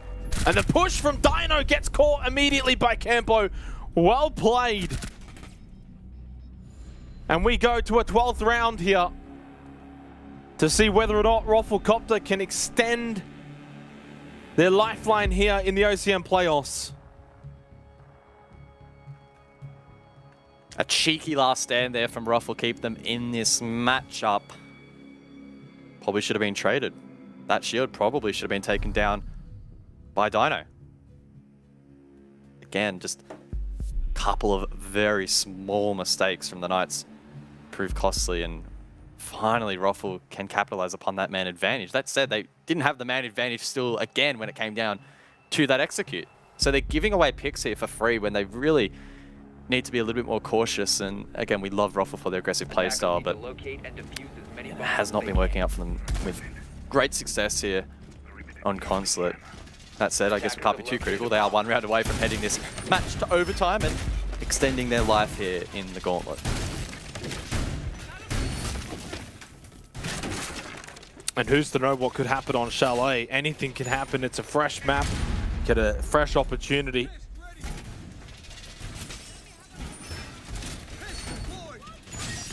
Actually, I'm pretty sure even on the desk, the general consensus was Ruffle would win Coastline and then win Chalet.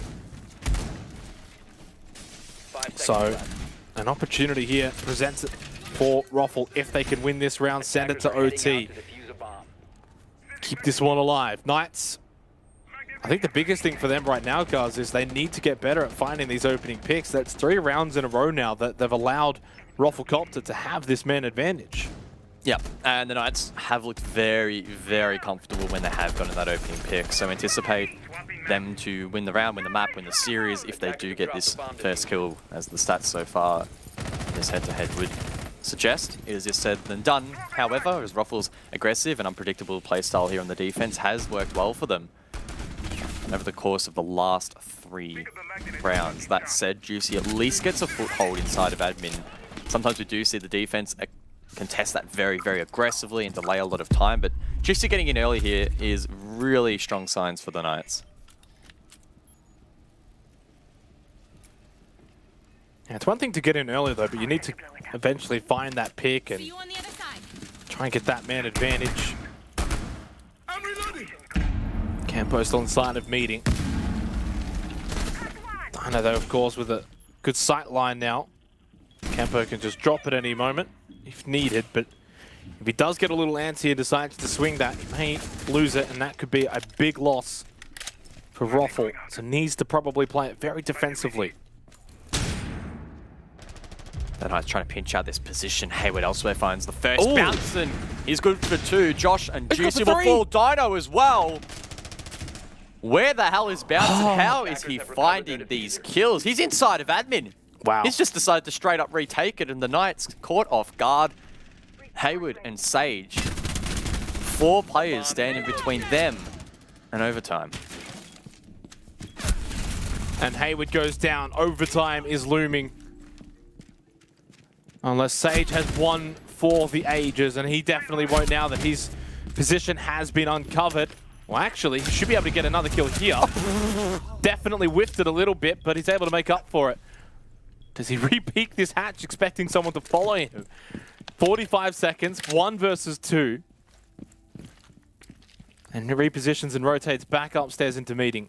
If he gets this kill on meeting, it's on, but no. Bounce and swings a huge round from the Alibi to keep Ruffle in this matchup. 6-6 the score. It's overtime, baby. It certainly is our first overtime for the playoffs. I don't sense it will be our last either. Rufflecopter still down 1-0. They need to convert here in OT. And I sense that this first round, the 13th round, guys, is going to be so important to get that overtime match point.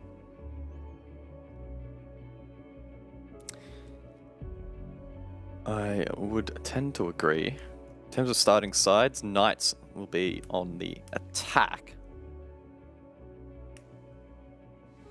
Not really a favoured side, though, in this matchup so far. It's been a perfect 3-3 split for both attack and defense in the first and second half here. So very difficult, in fact, to split these 2 teams. The Knights taking this opportunity as the halves switch, or rather, we head into overtime as they actually are, in fact, starting on the, or remaining on the same side of the attack. Just to have a discussion, maybe discuss what went wrong on those last few attempts and how they can better their position. It looks like, I think Dino heading the discussions there, maybe Juicy as well. They seem to be the most vocal when we go to cams. I'd love to know what they're discussing. Maybe it's here's one or 2 things. What did they have for breakfast, or how are they going to win this game? Well, here's the real take. If they are a team that wants to say, I don't want to say hide strats, but maybe not give away everything, it's better for them to maybe give up 1 or 2 rounds worth of strats and just avoid Chalet altogether. It's one less map that they've got to play, right? I mean, like, that's the whole idea, is to try and get through this without giving up too much. Well, if you go to a 3rd map, that's now 3 maps of information for maybe teams from Mexico to go back and look at. I mean, I'm probably reading a little bit into this, but I think nonetheless, guys, it is up for debate. Do you bring something out here in this overtime to get this finished and finalized, or do you risk going to Chalet? I don't think I can really answer that question with too much authority, but if I was in the shoes of the Knights again, I would have headed in today with the expectation to play default strats and see what you can get done with previously established frameworks, as opposed to, I guess, reinventing the wheel here, as there's not really the incentive to. Boydie again going for this exact same small pick. In fact, in their Snowball interview released just before these playoffs kicked off, the Knights, and I quote, said, "We aren't really worried about anything specific, to be honest, at the moment. We're just focusing on ourselves." every team competing at Mexico will do their research, so worrying about letting too many strats loose isn't a concern for us. That's true. That's a good way to look at it. Maybe the Knights really aren't that worried and might be willing to show a thing or two. Yeah, and I think the other thing as well, and maybe without sounding too disrespectful, but a lot of the top teams are going to probably have that same sort of mindset where they're just going to focus on themselves. So they might look a little bit at some of the APAC teams, just because some of the APAC teams do some things, as Bouncing also does some things. Okay, that's just 2 very bloody quick kills. That is really not ideal for the Knights, and I'm just going to start with whatever I was going to talk about, because this round has started, guys, and it has not started well for the Knights. 19 and 8 for Bouncing, could be 20. Wow. Dino narrowly escapes that gunfight, but he is wounded. Blood on the floor here from the Flores. Hayward, though, tries to go down dungeon. He also will find himself lit up. What? Hayward, what is going on?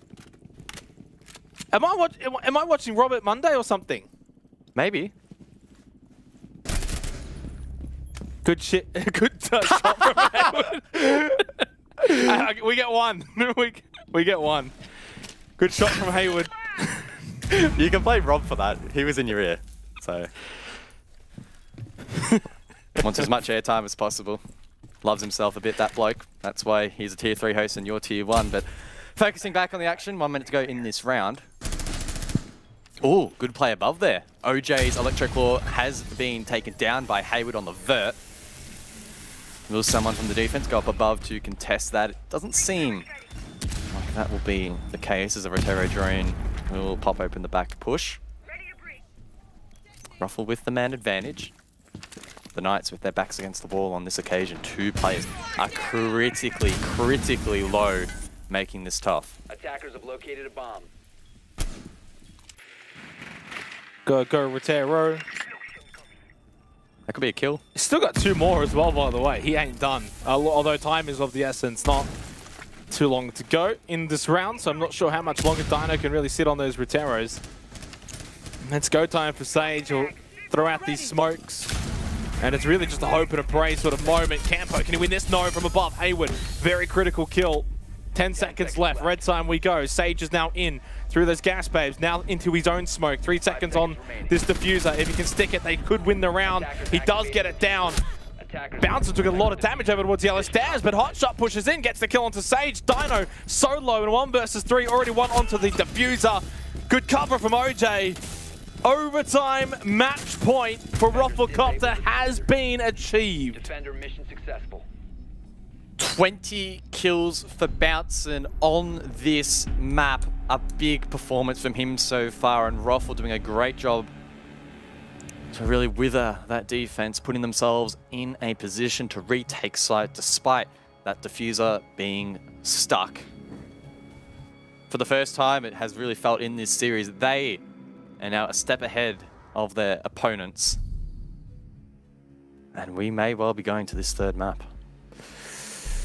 And if we do, I wonder, the desk, do they flip-flop once again? Do they then go back over to the side of Ruffle? I anticipate they will. I think that they will be on the Ruffle bandwagon. Or the Ruffle helicopter, I guess. We're not over with yet, though. The Knights go back to the defense here for the overtime match point of Rufflecopter. This has been a very back and forth map, though. At one point, the Knights won 3 rounds in a row to establish themselves a little lead. And now 3 in a row from Ruffle. I mean, it was a 6-4 lead to the Knights. They had 2 opportunities to close this out, failed both of them. And now overtime match point for Rufflecopter. They have their own opportunity to close this out and head it to Chalet. 5 seconds left before insertion. Attackers are heading out to defuse a bomb. Ruffle have 3 minutes now to work with to try and convert this round and head us over to Chalet. 25, you think, is the number, Xenox, for the most kills in a map here in OS? Yeah. Is that number you're going with? Okay. 100%. We'll run with that. So, Bouncer will need to get an ace to equalize that number, or maybe get a few kills here and hopefully this team loses the round so they can pile on more in the final. Has been a big performance from him so far, and he's been playing that wildly, then unfortunately a lot of those kills have been missed, which is obviously no fault of anyone. That's just Consulate in a nutshell, where he's been pulling off some pretty stupid plays. Once again finds himself in towers uncontested. Hayward doesn't see him enter or cross. And Campo's going to drone him out.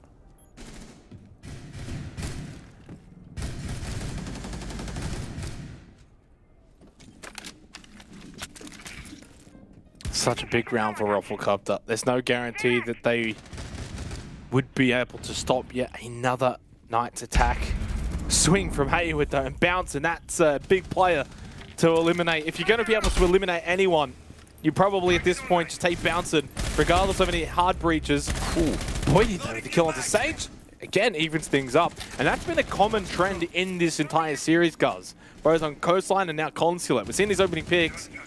And yeah, they're being converted, but we're also seeing the other team there get it back pretty quickly. Still a strong presence up above here on the western side of the map for the Knights. Dino holding that entry in towards meeting from Bathroom. Josh aggressing inside of Console to also add an additional line of sight. Boydie though rotates over towards the CEO Repel, and thankfully that defender did in fact rotate, or Boydie would have netted himself a kill there onto Josh, who's definitely contemplating a drop as Boydie, wow, finds Juicy. A one-man advantage with a minute to go here for the attack. Josh drops down, needed to land that headshot onto OJ. He had an opportunity, and now they get punished. I think it's time to get the snow boots on, Guz. Put the jacket on the coat. It's going to be a bit cold where we're heading unless Josh goes big. Gets Boydie off of the board. Hayward down in lobby. Shots from below. Unable to find the target, but through the hatch. Headshot onto Campo. Maybe take the snow boots off. We might not be heading to Chalet yet. Or at all. Unless Hot Shot goes big in a 1 versus 2. 15 seconds remaining. Attackers have located a bomb. No. 10 seconds to go. No. No. No. 5 seconds No. left. Still not. Still not. What a round. It's watching the whole time. No chance, really. And we go to a 15th round.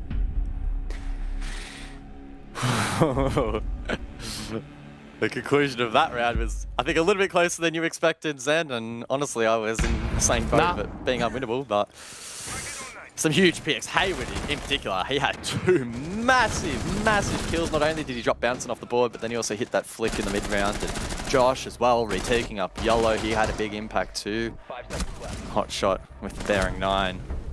Oh, he was so close. Was he though? So close. If he had a pre-fight around the corner there into Josh, yes, maybe, but Josh was also in an off-better spot, so yeah. I don't care about the if he had-ofs. He didn't, and we go to a 15th round. Split will be the site. Ruffle now transitioning back across to the defense. How can they pull this off? No pulse on the board, banned out. Again, we're going to see 2 bulletproofs brought. I believe it's the same operator lineup we saw from their last attempt of lobby press, Tuller's Archives rather, double check. Do you want a fun fact? Yes, it is. We've only seen Split once in this game, guys, and it was won by the Knights on the attack. It was. 10 seconds left. Very much was. We're going to see a slight change up. Legion brought this time by Ruffle in the capable hands of Bouncing. So additional utility with the Goon Mines, and he can probably get some work done as well with the primary. The Knights completely disregarded, I think, the philosophy of Ruffle's defense, which was to try and force them up above and deny, despite not having the pulse. And even... Actually, yeah. No, let me reframe that. The way Ruffle is setting up this side, I believe, is to try and force the Knights actually to try and go up above, take site. They know that there's no pulse on the board, it should be a free take. But last time, the Knights actually didn't do that. They went for the garage take across, and I thought that, you know, Ruffle would be in a great position to deny that. That wasn't really the case, and they were overwhelmed in the end. It was a little bit close. It did come down to the trade, but again, the Knights did such a good job early round to gain map control. That won't be the same approach we're seeing from them here, however. They do open that first initial hatch, but now they're taking up above, and Josh gets the first. In fairness, the last time they did win this, it was Bouncer who found the opening pick for Roffle. So this time around, Knights not even at a disadvantage. They have the advantage themselves. Of course, this is series point for the Knights and for Rufflecopter.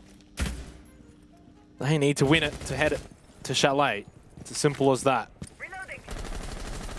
Bouncer taking a bit of damage on the Legion. If he dies, I think Rufflecopter's hopes may die with him. Gemini goes in. He will eliminate that. Of course, can just drop down back into Archives at any moment and does so now. Minute 20 seconds on the clock. Looking unlikely that Bouncin will be able to eclipse that kill record, but he could still get a 5k. He could. I think more importantly, though, Ruffle just want this map win and head us to Chalet. Hayward sees a player, cooks a nade. That's Boydie in that Harry Potter position who will survive. The reinforcement protecting him from that shrapnel. This is a very, very risky approach here from the Knights. They are looking to just send it inside of Visa to try and get these picks back, but with above control, surely that won't be possible. But Josh goes big again. Campo eventually does find one back, but again, man advantage. They lose the Sophia, but it's yeah. I mean, they've lost Hotshot now as well. Campo's already quite low. They start to drop down. They're going to get Archives control. Boyd is down here as well over towards server stairs. There's a ping. Default still up. Hayward takes out Campo. Rufflecopter. Stage 2, maybe not quite as successful as Stage 1, but it has still been a decent effort, a decent showing. But the Knights are just too good. They close it out in overtime, the 15th round to decide it, and they move forward. They will be taking on Order, and Rufflecopter will be heading home. The Knights, no doubt, seriously tested in that second map. But as you can see by the player camp, they are cool, calm, and collected. 8-7 victory to close out the series, and they'll head on to take on Order. They certainly will, and right now, as things stands in the prediction battle, Xenox is first, 20-9. Everyone else is 10+ in losses, so that's all that really matters, let's be real. Can I just say as well, guys, that you can't beat me in these predictions. Doesn't count. It doesn't count? What do you mean it doesn't count? Doesn't count. Doesn't count when it doesn't suit, guys. But hey, look, what a little series. Only the 2 maps felt like it went on a little bit longer than that. I guess going to the 15th round in Consulate says that. And man, Consulate itself, guys, was a wild ride, wasn't it? The first 3 rounds was 2-1 to Knights. Then Ruffle won a couple in a row. Then Knights won a couple in a row. Then Ruffle won a couple in a row. That was the hallmark of this entire series, really. Yeah, well, we got arguably the 2 most chaotic maps in the pool played out, Coast and Consulate, so it lends into that being the produce of this matchup. But the Knights are just too good. I mean, there's a reason why they're in APAC South. There's a reason they're going to Mexico. I'll stand by what I've said throughout this matchup by saying that the Knights didn't have to particularly do anything wildly special here. Sure, they mixed things up here and there, but they showed that they were willing and able to adapt with what they brought to the table. They did it on multiple occasions, particularly on map 2 when they were being tested quite severely by Ruffle, pushing them all the way to the very end, but they just seemed to make the better decision makings across the board. Even when Ruffle had an advantage, the Knights could often adapt and bring themselves back into these rounds. So that's going to be a very interesting matchup against Order, who I think as well could bring that to the table. I guess you could say Knights are 11, right? That the Knights are 11 because they're alive, I guess. Yeah, they move on. Ruffle goes home, and we're going to go to the desk.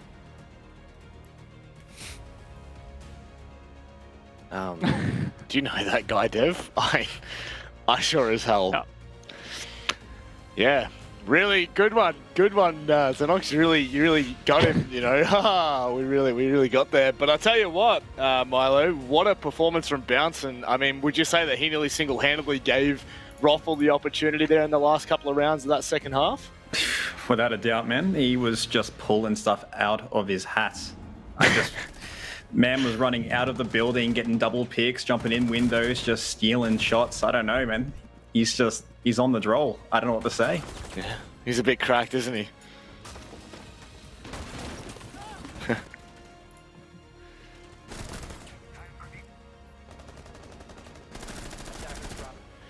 I guess that's something that we've come to expect. I mean, not just from Bouncin, but the Rafflecopter squad is... They are quite hard to predict in some of the occasions. But I guess in that, Milo, it kind of becomes a little more predictable. Would you say that Knight started to maybe even play into Rafflecopter toward the end, giving them that opportunity? Yeah, I could tell they got a little bit complacent though with the picks, but they 180'd it immediately on the last round, they knew. And honestly, Rafflecopter kind of played into that as well. Like they knew that they would stall out a little bit on the entry. They kind of played a little bit passive, but ultimately in the end, Knights were just able to find the openings and get those picks. Now, I'm actually going to come back to you, Milo, on this one, because, you know, Guz was saying that Knights weren't particularly playing any kind of complicated siege. Would you agree with that? I think Knights just played Consulate properly. I mean, they weren't bringing anything out of the ordinary, but like it wasn't like they were holding back at all. It looked like they were just doing it right, coming up with the right solutions, just looking for the opportunities that, you know, that Ruffle were really opening up, and I don't know, they played it well. Yeah, and I guess in that, Dev, a 2-0, this is what everyone would have expected Knights to do, barring that final play day that I think may have burnt us a little bit.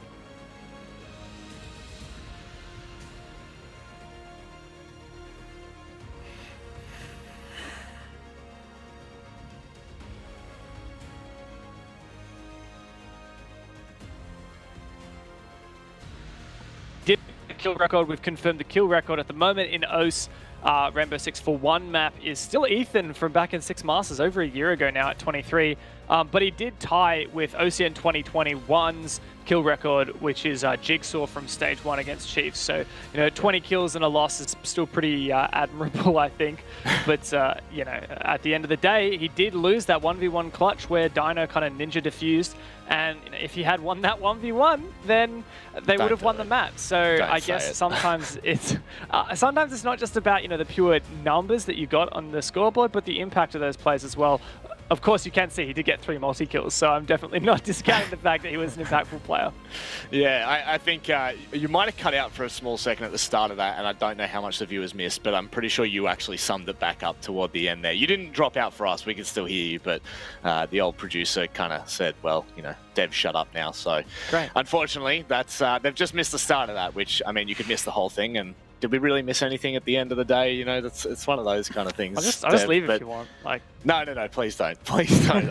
I couldn't do this without you and Milo. This would just go terribly wrong. But Milo, I mean, is this positive signs for Knights moving forward in this gauntlet? Do we now see them back in the same light that we may have during the season? I mean, yeah, they are just playing how they should.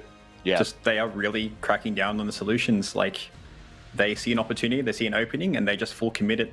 Yeah. They just hit it hard, and that's really what you have to do, just no hesitation. Well, I guess I'll have no hesitation in bringing in the Don Dean Juicy. Bring him in, let's have a chat to him. It's great to see that wonderful smile again, Don. It's a pleasure to have you gracing our presence, my friend. And I want to get, you know, thoughts off the top here, mate. You know, by all means, Consulate looked a little bit closer than it should have been, but overall, you guys have got the job done. How are we feeling? Yeah, feeling good after that couple of maps. I don't know, there's not a whole bunch to say after that. Consulate, like you said, a bit shaky, but, you know, scraped through. We just had to do what we did. Yeah, Dev? Yeah. Look, Juicy, I'm not going to lie. You know, we had some doubts in you guys after your match against Order at the end of OCN, but you really, really, you know, made us choke on our words there with your performance today, especially Coastline. Like, you know, I'll admit, like, I was backing Rafflecopter during the Coastline. You know, they had a good game at the end of their stage. You know, what happened? You know, you were firing all cylinders today?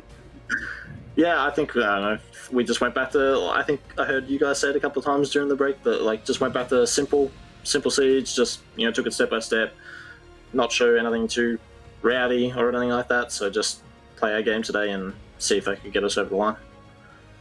But I don't know, it's really hard at the moment to be in two minds. It's still like, you know, if we do go to the major, or, you know, do you full commit to this as well? So it's just, that's what we're, you know, battling with at the moment, so we'll get through it. Milo? Well, I think the big question here right now is, what did Dino do to his beard? Like, what happened there? I know, he bloody He always says that if he needs to shave, he goes and gets it done, and he'll never touch it again. But the other day, he attempted the shaving again, and he stuffed it up, so it all had to go again. So it's just a revolving door. Hey, with that being said, as well, are we going to end up seeing you with a clean, fresh cut? Nah, it'll be neatened up, but nothing. I'm not going to let it go again. Not that clean shave. Not a dino look. That's a fair call, man. That's a fair call.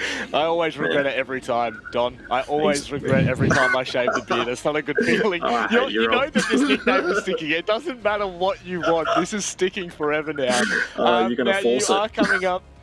Oh, no. This is like forced love. It is just going to be thrown on top of you, regardless of what you want. Now, you are coming up against Order next, which, of course, has caused some questions. Juicy, can you put our minds to ease for this best of 3? We're just going to, play like we have been today so far. We're going to go out there, try to play simple Siege, I suppose, or like just conventional Siege. And if we see something we want to do, we'll do it. But I don't think there'll be anything too special. Hopefully we can, get a dub with that, as we know that it works in previous matches. Yep. All right, well, I'll let you have the floor here just in case we don't see you after the next best of 3. I'm sure we will, but just in case, anything you want to say?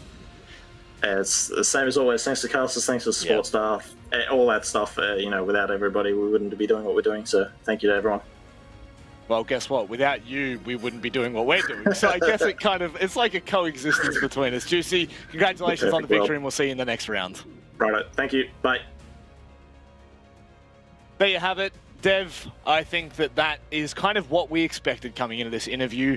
Stock standard, just doing what they need to do.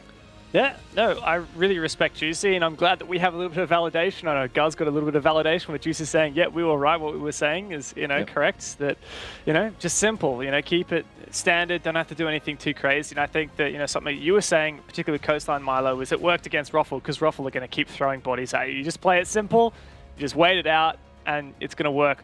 Don't know if that's going to work against Order. It does depend on whether Order's going to keep playing, or whether Order will play a bit more like Ruffle, that aggro. But I think if Order has a read on Knights, they can definitely kind of outbrain them, while Knights is playing this more simple style of Siege. Well, speaking of Order, of course, that is who Knights are coming up against. So let's have a look at the bracket so we can recap this one. Knights in the pocket 2-0. Many would have thought that coming into this had not have been for their final play day. I think that really did leave some questions. But this next matchup, it is the grudge match, if you would say so. And look, this always pulls out a close affair. What are we thinking heading into this, Milo? I mean, best of 3s are very, very different from what we're used to during the regular stage. Yeah, you're definitely right about that. And we've got to hope that Order's done the homework, has been watching the games and paying attention. But look, this could go either way. I'll be pretty honest. There's a lot of potential in Order. I know there's like some solid players and then some excellent fragging potential. Honestly, it might just come down to a slugfest. Oh, a good old-fashioned slugfest. A bit of a barn burger. Actually, yes. You know what? We're hungry, are we? You know what? I could actually go a bit of a burger right now. I could definitely go a burger. But as we do put the buns on either side of this one, Dev, what are you thinking? Are you leaning in the Order camp or the Knights camp? This is very tight. I mean, I feel like this game will deserve the full 3 maps. I know Knights are in form today, so I'm actually struggling to not back them in. I know Order have improved drastically, though, in the last month or so. Since they brought Nico, it wasn't all sunshine and rainbows at first, but I think they're really starting to exceed what they peaked with Ippy Style and Joker, and I think that they're going to be a much more challenging opponent than the Knights have ever faced in their matches against Order before, and the best of 3 will punish the team that isn't as prepared. Now, Milo, as we kind of, head into that next matchup, and of course thinking about the implications of tomorrow's play day, surely fatigue would start to play a factor if Knights are able to pull this one out. Maybe, although, we scrim maybe twice a day type thing. They might be able to pull through with it. They're either going to be red hot off the wheels and ready to fight for the next map, next day, or they're going to be burnt out. Honestly, I don't know. Yeah, well, I guess there's only one way to find out. And that's to go to a short break, and we'll have a bit of a change of staff around here, so make sure you kick back, relax. We'll be back in a jiffy.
GTV ANZ, the gaming channel created by Ubisoft. Every Tuesday and Friday on YouTube, we'll be doing fast plays, game challenges, 1v1 face-offs, and so much more. You happy? When did we get a dog? It's a good question.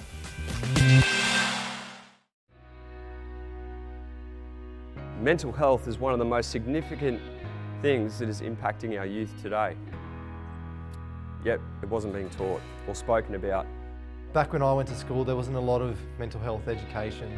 It was more about show resilience. It's good that we are open to talking about it and encouraging students to talk about it. The Live and Well program educates people on how to look after themselves, how to better look after the people around them. The talk kind of taught me how to be aware of signs and symptoms of early mental health issues. If you feel depressed or self-conscious, or if you're going to fit in with everyone.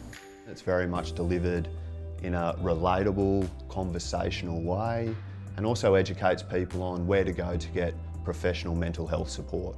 The response from our staff has been amazing. It certainly helped break down the stigma associated with mental health, but broke it down in a way that I didn't really anticipate. Following that, people were coming up to me and having discussions about their own mental health. It's highly important to educate staff about mental health and how do you bring up the subject, you know, if you want to support them. In 2013, we lost my best mate, Dwayne Lally, to suicide. And after that, we created the charity Livin'. We now go around the country delivering educational workshops into businesses, sporting clubs, schools, community groups. I know it's impacted me personally, so it was that key message, "It ain't we to speak," that drew me into being involved with this organisation. I lost one of my cousins to suicide. He was a younger cousin of mine and worked in the legal industry. The types of traits that make lawyers good lawyers are often the things that predispose them to mental health issues. So that sort of triggered me to want to get our firm involved with Livin'.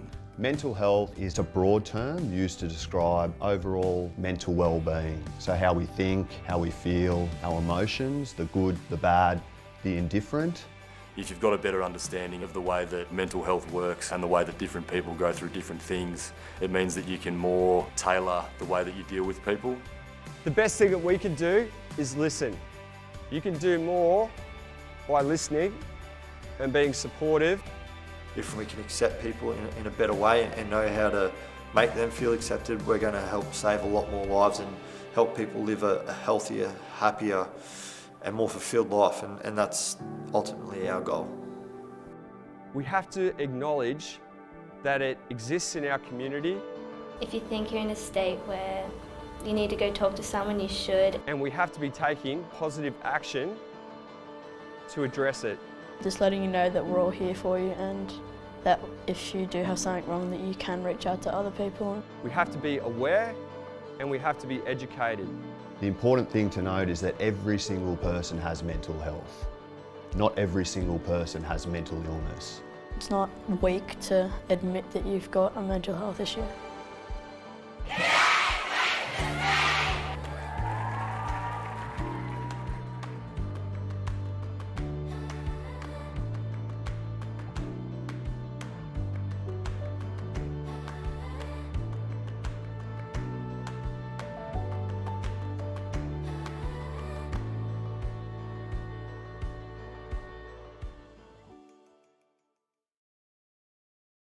Do you want to go? No, it's you then. It's me? Okay. Yeah.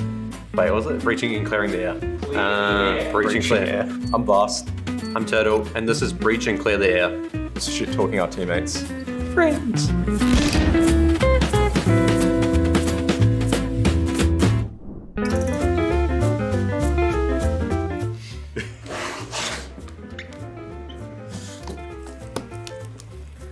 I think that's pretty obvious. He doesn't like dying to a lot of stuff, and he generally shows that in his temper. He doesn't mind a bit of a "what the f was that" moment. Worthy will probably die to something he deems kind of an idiot play, and he'll generally yell about how stupid that play was or that player was.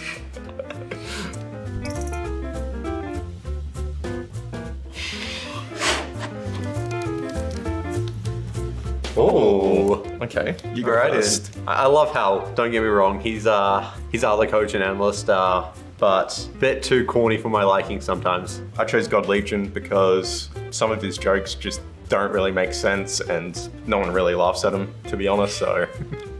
Well, actually, I was gonna write Turtle, but I thought about it and his jokes are a bit more awkward than bad, so. Okay then.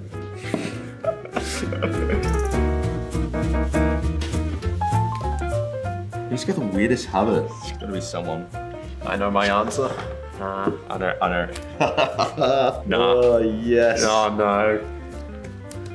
Nah, god damn it. A lot of my teammates, we take the piss out of Pat. A habit of his, when he finishes a sentence, his voice generally will go a lot higher pitch. Any examples that you could offer? I don't know about that one. I don't know about that one. Can I change my answer? You were. He's not wrong, yeah, he's not wrong. He's not wrong. I kind of got him there. I was so glad that I thought of that. Yeah, he's not wrong.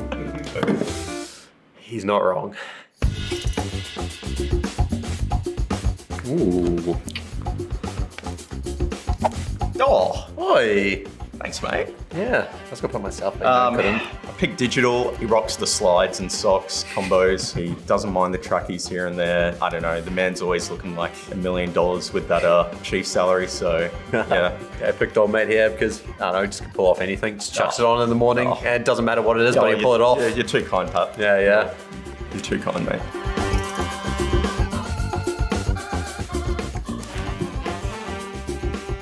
Pretty obvious, Pat's, he was a lifeguard, so he's got experience saving people's lives. Yeah, I don't know, my other teammates, I don't really trust them with my life. Physically, I don't think they're capable of doing that. Why'd you put yourself? Because I'm the best, Because I'm the best.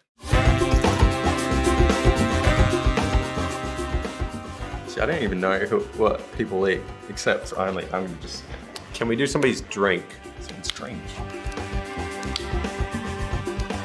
I picked God Legion because he is English for one.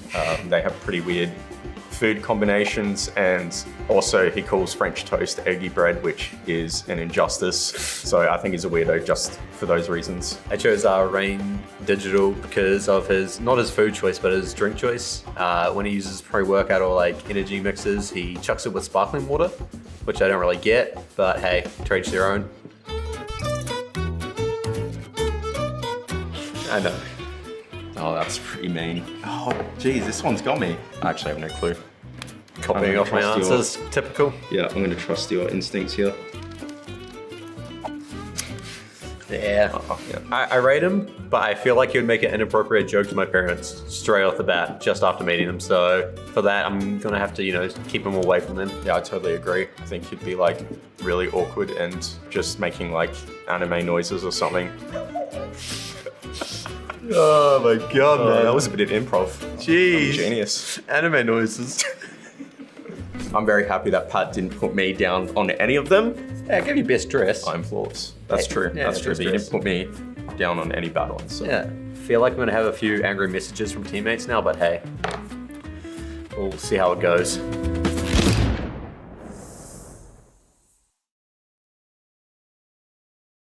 I'm Nathaniel Williams, and I'm Fragger for Order. But what you don't know about me is I have an obsession for cars. Even when I was younger, I used to go to like drag races and stuff with my dad, and I love the racing part. I'll sit there and watch it, but I also love obsessing what car I would want and what I would do to them and stuff like that, like even older cars.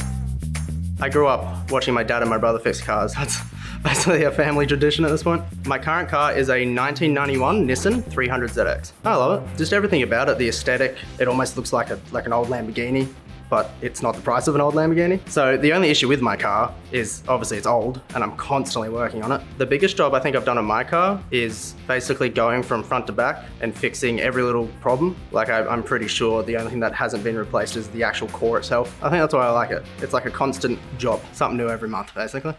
My favorite operator is Vigil, and I think that he would drive a low-spec Aston Martin, some undercover. My dream car would be a fully blacked out Mercedes-Benz AMG. It looks like a tank, pretty much. It's legal to drive, won't be getting in any trouble. I would describe myself as a good driver. Don't know if my mum would say so, but yeah, I'd say so. I've had a couple dodgy experiences in cars. I remember I was driving with a friend actually, and he just bought his new car. It's like you could feel the car wobbling, and he looks out to the right, and his right wheel wasn't connected to where it was supposed to be at all. If we didn't pull over, it would have been rolling down the street, and so would have we. My name is Mark Angelo. I'm a flex player and I play for Pittsburgh Knights. But what you don't know about me is I love to cook, but I suck at it. I learned cooking from my mom. My mom used to cook more dessert type of stuff, so pancakes, waffles, cakes, whatever. If I want to impress someone, I make sushi. It takes a long time to make it, with the sushi rice, the salmon or tuna. It shows that you're caring about the person. You just put love in the food. But if they don't like sushi, it's not gonna work out. My worst cooking disaster that I've ever had is I was trying to make Italian sausages and I was keeping them warm for the family. I put a glass plate on the grill itself. I went to grab the plate to serve it to them and it just popped everywhere and my hands were all full of blood. My parents ended up getting fast food, but I got stitches. If I had to pick one Siege operator to be a cook, it would be Maestro because he's Italian and he would make the best Italian food. My best cooking tip is patience. When I'm trying to impress someone or go quick, I cut myself, literally, with a knife. So that's why slow down, take your time. And also don't put a glass plate on the stove.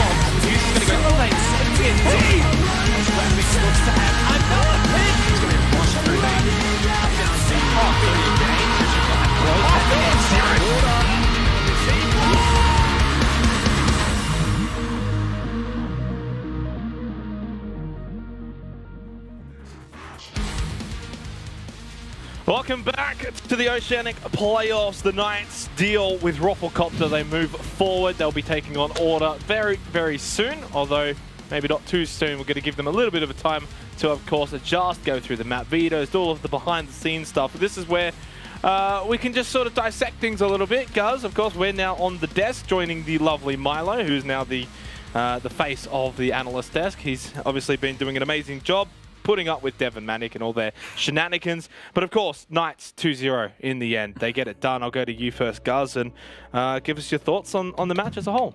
Yeah, good to be on the desk. I'm pretty used to carrying Milo in ranks, so good to see he can carry me now here on the analysis desk. But that first matchup, yeah, quite enjoyable. The Knights putting in a really solid performance. We had doubts after their performance in the last playday. We thought that maybe heading into this with the major, that prospect, that maybe, you know, they'd hide some stuff, and rightly, they actually did. But despite that, they stuck to the basics, they got the job done, and Roffle unfortunately get knocked out. And Milo, I just want your thoughts. How did you see this play out between both Coastline and Consulate? I mean, I was expecting a 2-0, but Bouncin almost genuinely made it go to map 3. Knights looked like they were in good form. They looked like they're on top of things, but there does seem a little bit of a gap for maybe Specker or even Nate to exploit some free opening picks, and that's something that I might want to watch out for with Knights, to be honest. Guys, do we go into this second round now with expectations on Order to provide a bit of a closer matchup to the Knights? Well, it's important to remember that Order did not make the APAC playoffs. They didn't have to worry about that. Of course, in not making the playoffs, they aren't heading to the major. So they've had the last week or so to put all of their efforts into preparing for this gauntlet. Now, they would have had to split quite a bit of their prep, not knowing whether or not they'd be taking on Knights or Raffle, and then if they win this matchup, who they're going to be taking on from that point onwards. But I'd like to think that they have taken the time to prepare for this matchup. It's a pretty strong rivalry against Order, so I'm assuming, between Order and the Knights rather, so I'm assuming that both their teams are going to go really hard in this matchup, because not only is it important in the context of the playoffs, but just this head-to-head, there's something about it. There certainly is. And Milo, we've seen a little bit of the Knights now, of course. We got to see the Knights 2-0 Rafflecopter, so I guess we're going into this with already information as to how they're playing. Does that sort of maybe change your thought about how this matchup may play out? No, I certainly do know that Order do the prep. They do the work. They most definitely put in the effort. It's all a matter of whether they show up on game day. And I think it was recently against IG. I know how much prep they put into that. If they did the same amount, like, this could be a very big game. And Guz, of course, the Knights, they are a team that I guess at least get that sort of momentum off the win, right? That's something that does need to be said. We go back to the gauntlet of last stage and we saw Rufflecopter go for a decent run from round 1, round 2, all the way to round 3. Is that something that you may look at as a positive for the Knights? Yeah, well, I guess it's a double-edged sword. The Knights will be warmed up heading into this matchup, but given the strong potential, this could go to 3. There's always that small opportunity, or that small risk rather, that the Knights do get a little bit burnt out. That said, I mean, scrim schedules are pretty set in stone these days. Most teams will be doing sort of a double scrim schedule per day. So, I mean, you should be well prepared for this, especially, again, the Knights, they're heading to the major, so they need to have that sort of endurance to play a lot of matches in one day. So I don't think that's necessarily going to be an issue, and I do think that them putting in a solid performance against Ruffle will instill some confidence in them, and they'll be prepped and ready to go. What about Order though, Guz? I think that they're a team coming into this with expectations. They, of course, didn't even make it this far in Stage 1. They got knocked out in the first round of the Gauntlet. Do you expect them to be able to overcome the Knights and push forward? Ooh, it's difficult to say if I expect them to win this matchup, but I know that for Order themselves, they'll go in with that goal. They can't keep making excuses for themselves. It's time that they finally step up in one of these playoffs positions and really try and go the distance. They have the squad. We say it almost every time that it gets brought up, that all 5 of these players are really firing off at the moment. Bailey in particular here in OCN and in APAC as a whole has been really, really strong. A bit of a quiet achiever, if you would, in this region. And then outside of that, again, you just have so many big names that have been around for a really, really long time. So a lot of experience for this roster to lean on. And Milo, for Order, they've been constantly dealing with the inconsistency tag. It's been following them for months, maybe even a year roughly now. Do you think that if they can make a good run of these playoffs and have some success, they can maybe get rid of that tag?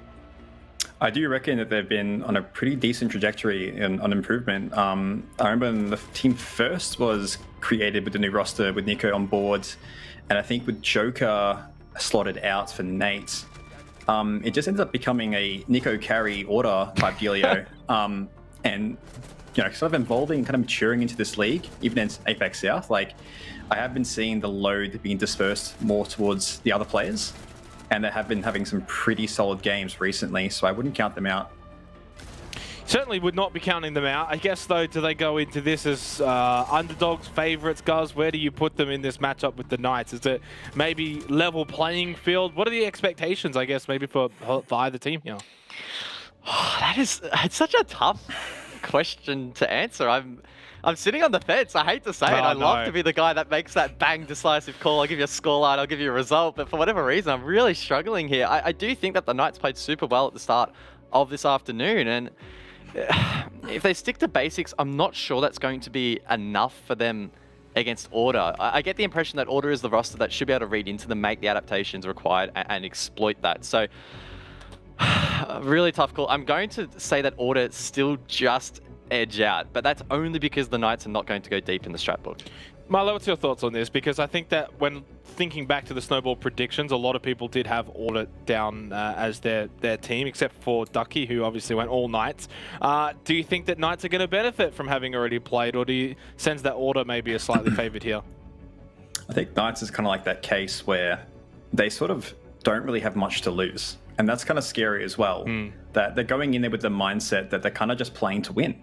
As in, they're not really assessing the sort of loss factor, and it just has that sort of, you know, imbueness of like confidence. And that's something that maybe Order might not have coming into this. You know, they haven't had, you know, I have said they're on the trajectory to improving, but they've still got to the back of their minds that they have a lot to really work on to get to that full potential that we can actually see from them. It's a solid roster. Yeah, they have what it takes. And so maybe that could play a factor in. And yeah, I don't think Knights are going to be bringing out the strat book, but I think it's going to be very close regardless. Yeah, I think this could be one to go to 3 maps. Speaking of maps, let's go to the map veto and see which maps we will be playing on. And looks as if Coastline we head back to immediately, which is kind of ironic here, Guards, because this time the Knights have picked Coastline despite Ruffle picking it last time. I guess they must have felt comfortable on it, or maybe if they've already revealed one map, may as well just keep playing that same map, or to then go to Clubhouse, and the deciding map is Oregon. So, Guz, I'll give you the floor here first. Give us your thoughts. Well, put simply, if Order are to win this series, it's going to be in 3. They're not going to win Coastline. Knights lock that in, that's a win. Clubhouse does favour Order a little bit more. They've got some decent form, so looking okay there. And Oregon, a little bit up in the air. Order with mixed results on that one.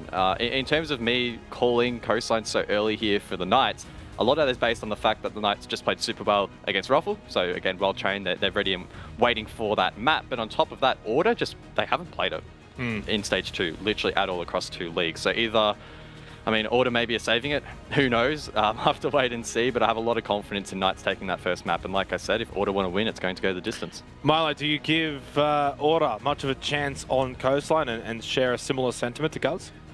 I do share a similar idea with Guz. Knights have always had a strong Coastline. Like, I've seen it, they play it well. I haven't seen Order play it really much. I'm just inclined to just write that off as a Knights win. And with Clubhouse, I think Order has a much better chance on that. They've shown some pretty good form. And Oregon, I reckon that's going to be where the fun begins. Like, there's going to be a massive slugfest there, I reckon. Some new stuff being brought out, I'd assume by Nico, and Nice is going to have to really dig deep for that one, I think. So it sounds as if the general consensus here on the desk is that this is a best of 3 that's going to eventually become a best of 1, 2 map picks that should favour both of the teams that, of course, picked those maps. But in saying that, though, guys, obviously for the Knights, if you're putting them in as such a lock for Coastline, that would put them up 1-0 in the series heading into Clubhouse. Could you see them actually stealing Clubhouse away from Order? Well, we have seen them steal it in APAC South. Knights won at 7-5, so we know that the Knights are decent, at least in that best of 1 format. Of course, best of 3 plays out a little bit differently in that respect, but I still do think that Order on their day can win that matchup, and I wouldn't be too stressed about that one. The second map that they have played head-to-head previously in this stage was Villa, so we're not going to see that played, so not a whole lot to read into on that one. I'm just going to stand by what I said. If Order want to win this series, it is going to be in a 3-mapper, but the Knights, honestly, are in a really good position maybe to take it in a 2-way fashion. Coastline is a map you don't need to innovate on, so you don't have to worry about strats too much there. Clubhouse, I mean, I don't think I've seen innovation in 5 years on that map, so we don't have to worry about that much either as well. So honestly, they're in a decent position to take this 2-0. They certainly do. Well, we're going to go to a short break. When we do come back, though, we head into the second round of the OCN Gauntlet.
Chasing the night, chasing the night. Hotel rooms and city squares, champagne bottles, drum and snare. The sights and cities seem to fall away when you stay. Locked in love for a night or two, losing sleep just to get off you. Day to day you wanna stay out, you're chasing the light, holding on for life, fading in the high, chasing the night,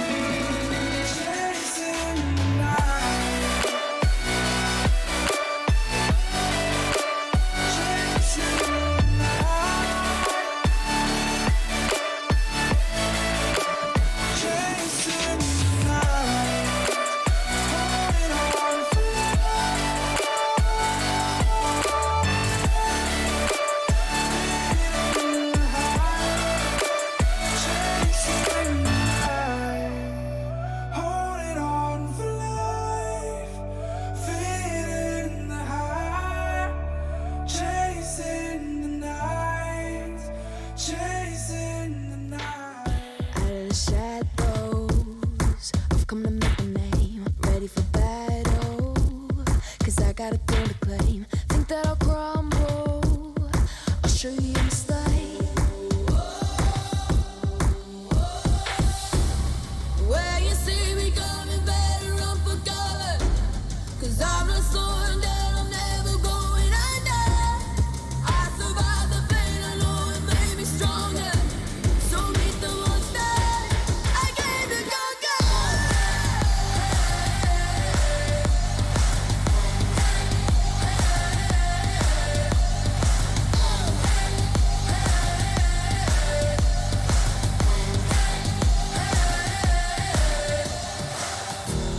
Smoke clears, I'll still be on my feet. Forget all of my fears, cause I know my destiny. I feel a champion waking inside of me. It's emotion, the legends spoken. This is my moment. Can't break my focus, know where I'm going. This is my moment.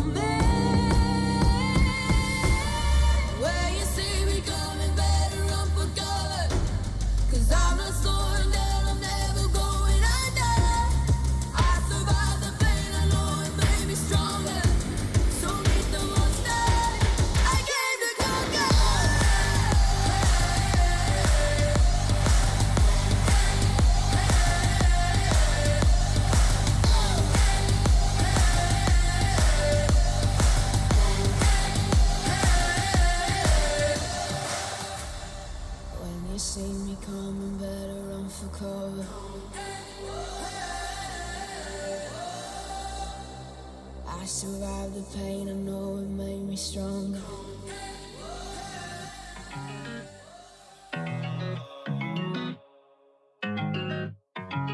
I've been so anti yeah, you're a bad chick and you know that. Eyes roll back every time you throw that. Love letter on your bed, I wrote that. I need you and I'm not afraid to show that. I could buy you anything, anything on your everything, everything. Buy you anything, anything on your everything, everything. My world falls down when you pick me up. I came up from a small town, no one hit me up. Now they wanna be my friend. Everybody play pretend. But now I'm pulling up in a Bentley. No, really ain't shit you can tell me. What? I just wish somebody would help me. Help me. This lifestyle is not healthy. I could buy you anything, anything.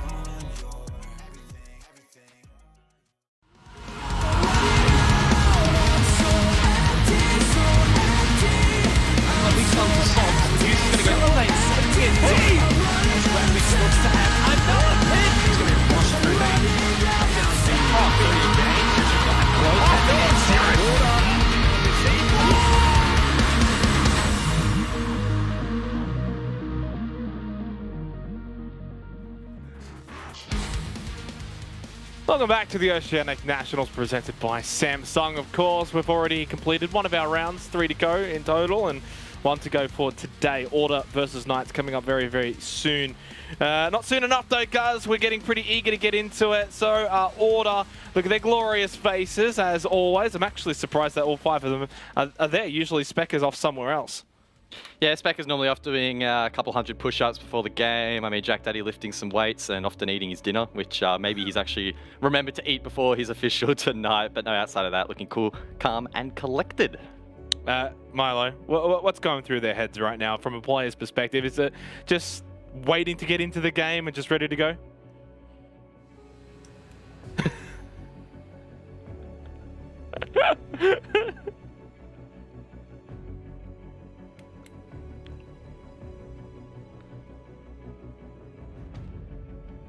Oh, this is some insider knowledge. Yeah, a bit of tonsillitis pain, and he doesn't look like he's coping. But the rest of them, apart from Bailey, look like they have a bit of smiles going on. Bailey looks super focused right now, and so that's a problem.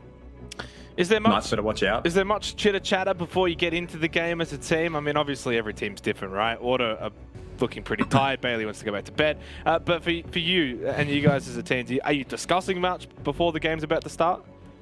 I think we like to keep it fairly controlled. We like to keep the hype up as well, but ultimately it's about just keeping focused and keeping your head in the game.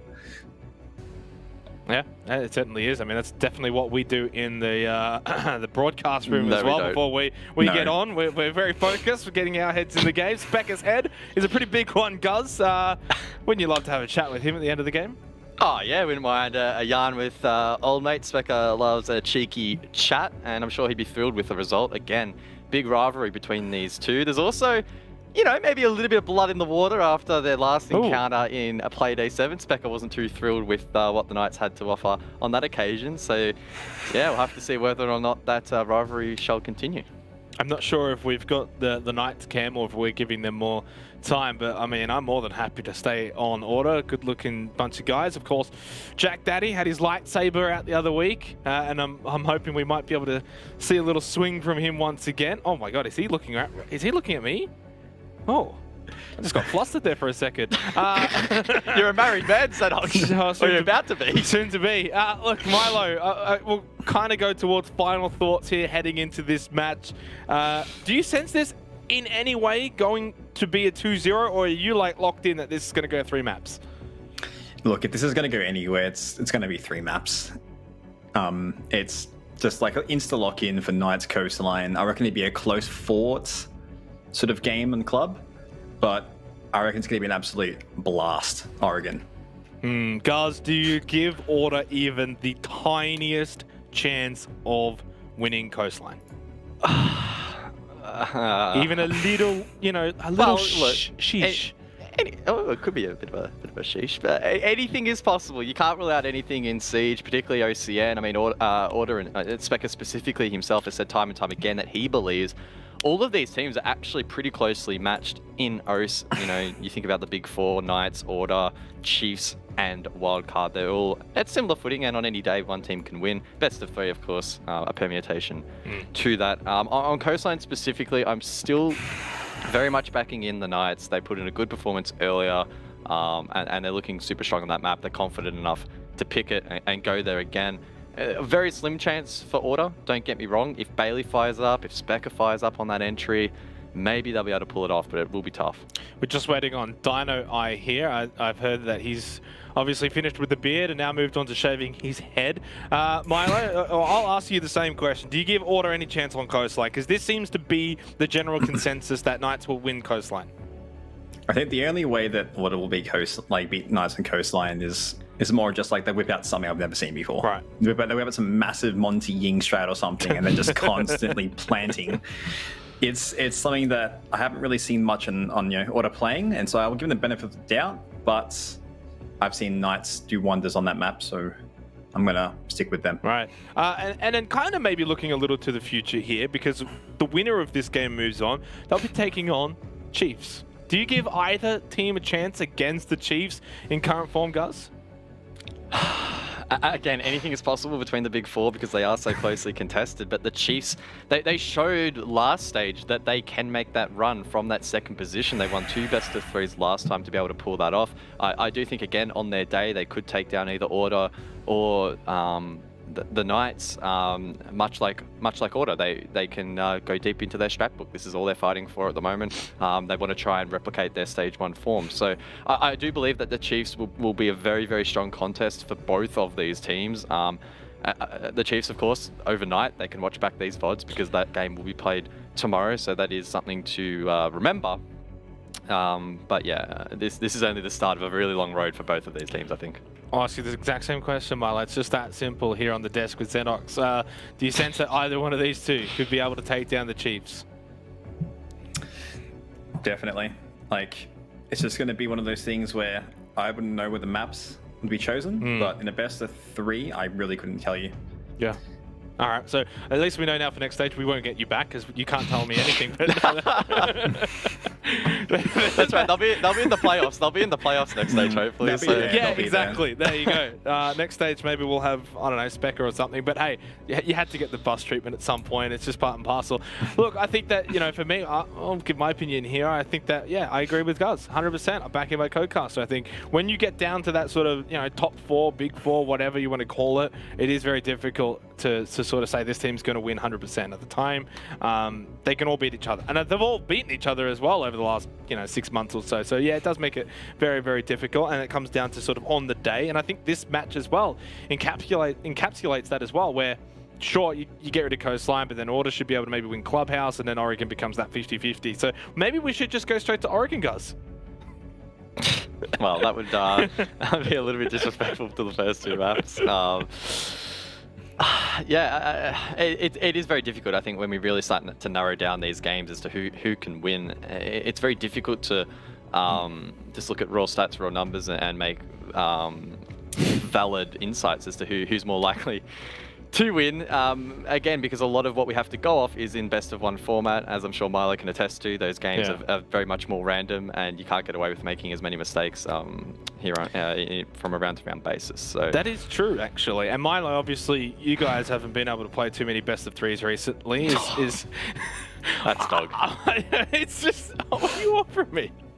What do you want from me? That's still dog. Is that something that, obviously, from a player's perspective, and I know Luna's a big advocate, right, where he says that, Invictus do much, much better in the best of 3 environment. Is the same thought process for you? Yeah, I would agree, except we'll get fucking... Oh, can't say that. I get clubbed 3 times in a row. Don't worry, you're not the first person to swear on broadcast. Dev has done it before, and he's done an SI. Can't so say you're it, right. say We that, get one. but- We get one. So that's it. No more. Yeah, no more for me. Dev But won't be able to talk. given our luck, we'll probably get clubbed 3 times. And so, I reckon we'd start winning best of 3s with that. Oh, God. Yeah, maybe. Maybe. I feel like right now, the caster stat could win a best of 3 against Wildcard, but anyway. I don't think so, mate. That's a bit too Most far. definitely not. There is absolutely no way. Oh, this is going to shambles right now. This is what happens when Dino takes 10 years to get into the game, which it is always Knights every single time. You know what? Order, please get rid of this team so that we don't have any more delays moving forward for the Gauntlet. But as we sort of wind down, and I'm kind of at this point praying and hoping he's almost ready to go. Guz, if you had to get off your fence, which, by the way, that's you. Is this? There we go. Yeah, that's Guz sitting on the fence right there. Ow, that looks like it hurts. It's a pretty sharp fence.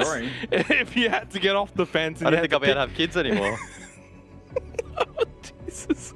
If you had to get off the fence, where are you going? Given how confident I am that the Knights will be able to take coastline based on what we've seen today, and historically we don't have a lot to go for Order, I do think that advantage will be significant.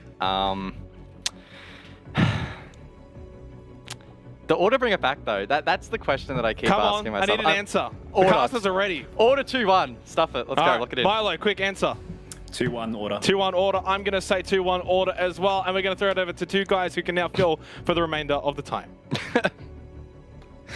I mean, I was suggesting that we just come in and podcast with 5 of us, and then all of a sudden they've just... Robert, please unmute in TeamSpeak. Oh. Oh, that's right. Roll it again. Yeah, my apologies. No. We don't need to roll it again. I was just saying how I was suggesting that we did a 5-man podcast, but unfortunately, that has not really been the case. Look, and now it's I'm our turn to fill. I just so- really enjoyed that Milo broke his broadcast sweat envy because, Yes. we've all been there. No, we haven't actually. No. Well, I definitely have No, multiple only times. You. So only you, Dev. Only you. What can I say? I've been around the block a few times. That you have, and I guess, as it is our turn to fill and give the other boys a bit of a break, we could probably talk about the match from our perspective, whether the viewers like it or not, Dev. I just can't believe that these guys were all in the Order 2-1 camp. Like, this is clearly a Knights 2-0. Come on. Like, I would agree. I mean, the fact that we're going coastline, that's a sure deal. Like, I'm 100% on the Knights camp. And look, to be honest, I think Knights are just... I think they'll pull something out of the hat in terms of Clubhouse. I mean, Clubhouse isn't really a map that would be outrageous for Knights to win, right? Yep. Like it's not unheard of. Knights beat Order on Clubhouse, a week ago it was. Yeah. Yeah, almost exactly 9 days ago.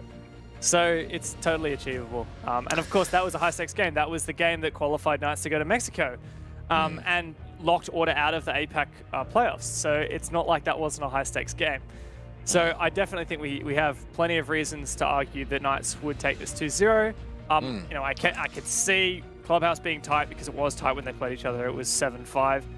So there's a possibility we push on to match 3, which would be Oregon. And while I haven't really gone deep into the stats, I will say Oregon is actually looks overall like a better map for Order from the results I have compared to Knights.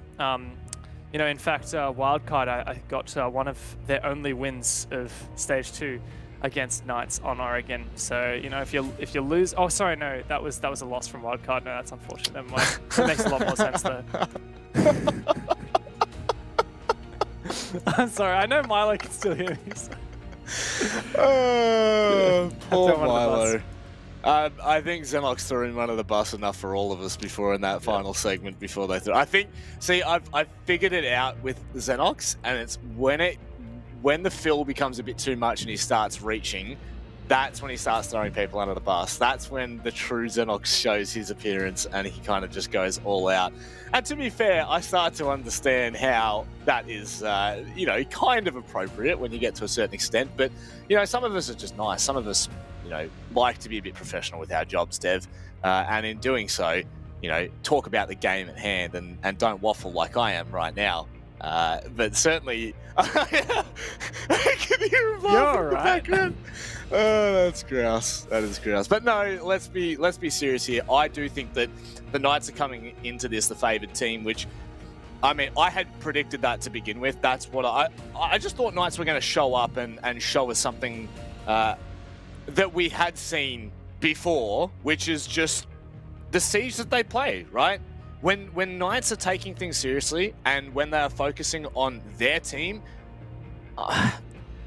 Stage 1, I definitely would have said they are the best team in OCE. Obviously, things have kind of changed since then, but it is scary to think that, even when they play their stock standard siege, they can still beat the majority of teams. Yeah. Look, Knights definitely have a lot going for them. I'll admit I definitely didn't back them in coming into today. I just didn't think that they would necessarily have their head in the game like we saw on the final day of OCN playoffs. They're kind of a bit distracted thinking about Mexico. Also, I was chatting to their manager, Kata, and he mentioned, now I don't know if this is true, but he had mentioned that the whole team was going out to get their COVID vaccines on Friday, which was last night. Yeah, I know when I got mine, I was kind of down and out for about 48 hours. So if these guys are playing with side effects, that would be pretty rough for them. That said, I think that the one who's sick is, as Milo mentioned, Nico. He's looking a bit under the weather, and I do wonder, especially as he's quite a vocal player, if you start to see his comms slip away, and he doesn't have the confidence to necessarily take as many of those, cheeky plays that we know him for, maybe Order will start to stumble. Yeah, maybe. We're really starting to reach when we start talking about vaccines and sicknesses of players.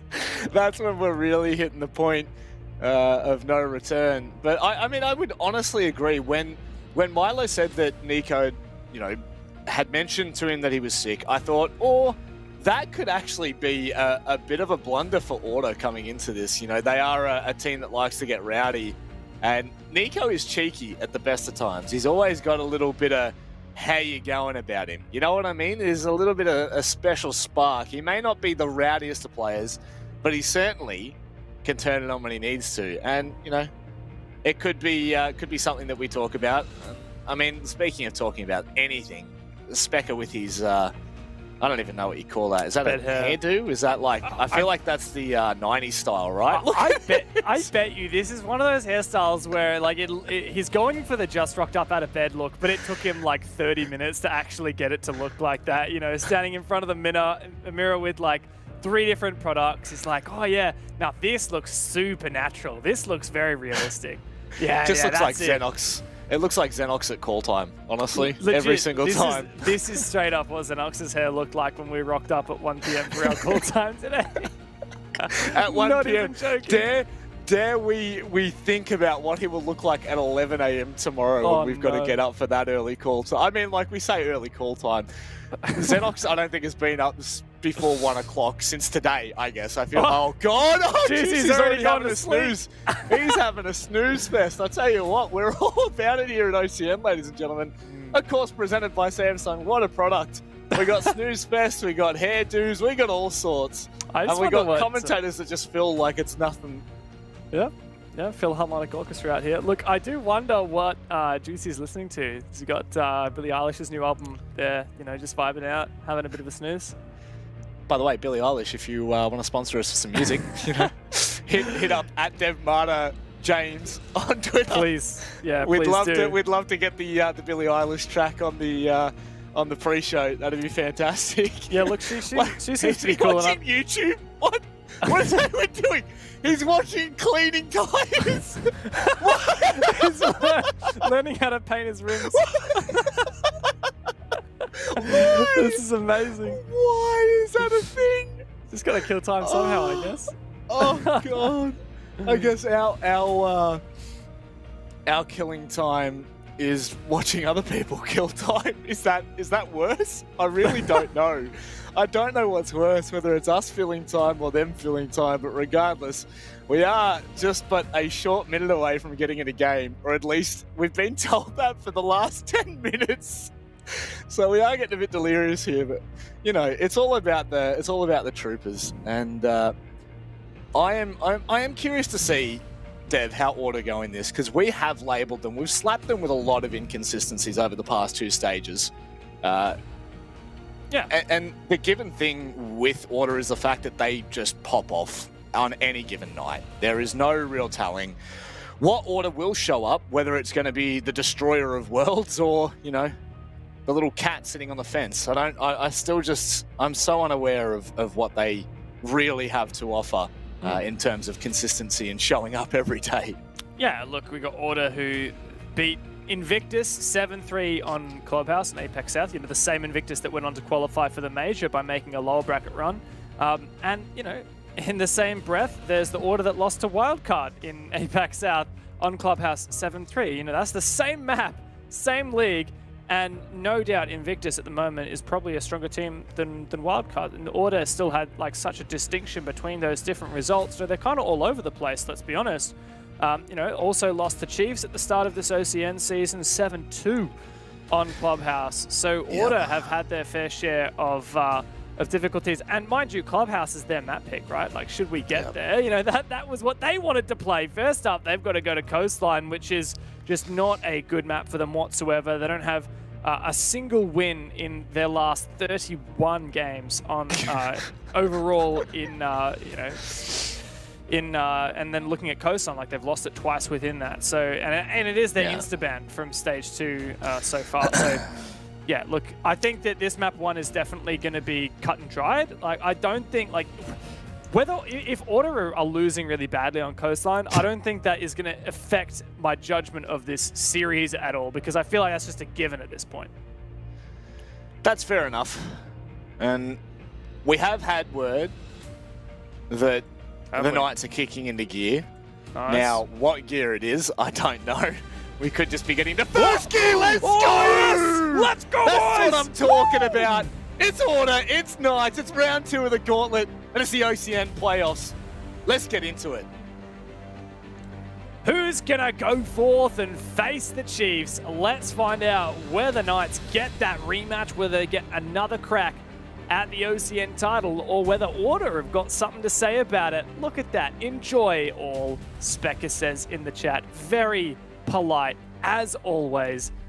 We dig into this band phase. I legit don't recognize Dino. Like, if you told me that Knights had made a roster change, I would be like, yeah, no, he's the new youngin with the glasses. But no, that's the same old Dino. The same old Dino. Just not looking as old nowadays. Just looking about 20 years younger, or so some would say. I'm loving these bans, though. This is going to enable a lot of defensive aggression here from both teams. That line ban from Order is what we saw from Knights on map. Well, in the Rufflecopter series, of course, Knights wanting to get rid of that because OJ just popped off on it against Wildcard in OCN. And that Nomad ban as well is just going to enable a lot of aggression, but it kind of works both ways, Rob, because like what we saw on Consulate from Knights earlier today was the fact that they banned out the Nomad and then they just hard-watched a lot of runouts, which means they got a lot of free kills. So it's not just that it obviously enables your own team to get defender aggression, but it means that if you actually dedicate players to watching for those runouts, you're going to get kills for it. And on a map like Consulate, you know, you do have to be careful that you don't lose a player early. You know, like it's such a common map to just see so much defender aggression, and you know, Coastline even more so. More so. Coastline is like, whew. Yeah, I mean, there was the one round with Ruffle just consistently running out on, I believe it was Haywood that was left, and Haywood brought it back from a 1v5. Yeah, like, you know, I mean, that's an over-exaggeration, right? But certainly it's a map that that can favour some cheeky little aggression, and I think that we're going to see that a lot from both of these teams. Order coming into this, I would say, high-spirited, and Knights kind of coming into this saying, well, we don't really have anything to lose per se. So let's just wait and see what the game unfolds, I guess, because it's sure to be spicy. Nate, no, Nate. No, man. Actually, don't you dare do this to me, bro. Can I say what our producer just said in my ear on broadcast? Yeah, he said, we are going to go to a rehost. We love everyone around us. This is just the greatest start to a broadcast ever. So bear with us, you know, for another 20 minutes while we get this sorted out. And you can see the players there's a bit of visible frustration for them as well. It is what it is, yeah. It is what it is. Look, I am going to get nerdy for a sec and just talk picks, because there was one unusual operator pick there, and it was Nico on the Oryx. Not something we see every day in general, but you know, on Coastline in particular, he's really good for jumping up those hatches for late flanks. The only thing is I'm a bit surprised he didn't 6-pick into it, because Knights would have then seen it in the reveal phase, and that just means they're going to be extra cautious, you know, watching for those flanks. Because the thing with Coastline is literally only 2 staircases on the whole map. So once the attackers have the control of that second floor, the only thing they have to do is watch the white stairs and the cool vibe stairs, and they know that no defenders are coming back upstairs. But if you've got an Oryx, you know, you could jump up the Aqua hatch or the Hookah hatch or maybe the luggage hatch, depending on, you know, what map control you have, and maybe go for a flank that way. So if Nico hadn't revealed that, then maybe those flanks would have been, you know, he would slip through them. Maybe Knights wouldn't be watching the hatches, but because he revealed it, Knights are going to be aware. I just feel like may as well have 6-picked into that one for Nico. Yeah. I guess, you know, there are things at work here that my simpleton brain cannot comprehend. That's all right, you'll get there one day. Maybe, who knows? And you know what? We may get there one day. We may actually get to watch round one day. You just don't know. And coming into Coastline, I think that it's been prefaced enough that this really should be just complete and utter domination from Knights. You know, this should be just a slog. You know, Order should get carded here and probably just taken off the face of the earth completely. Now, you know, having said that, you're never going to discredit any team, especially Order, but it just feels as though when this game inevitably does get underway, the first couple of rounds are going to be so important. You know, Order need to make a good statement and quite early here, because the last thing you want is Knights getting off to a good start on their map pick and just steamrolling through the first half. And from what I could see, I'm not tripping there. It was Knights starting out on the attack, which I mean has all but been confirmed is the favoured of the two. Yeah, and look, they won 3 in a row on their attack against Rufflecopter in the opening of that game earlier today.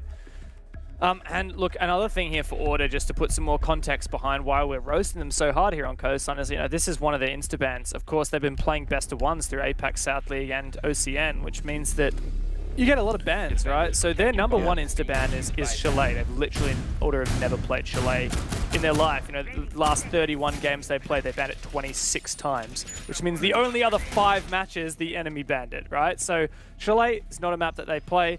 In your best of 3s, you gotta chuck that ban, like that insta-ban up first. Meant that Coastline was in, they couldn't ban that as well. So unless if Order have been hiding Coastline, unless they've been working on it in the shadows, then honestly, I think they should get, you know, really rooted here. I would love to see that.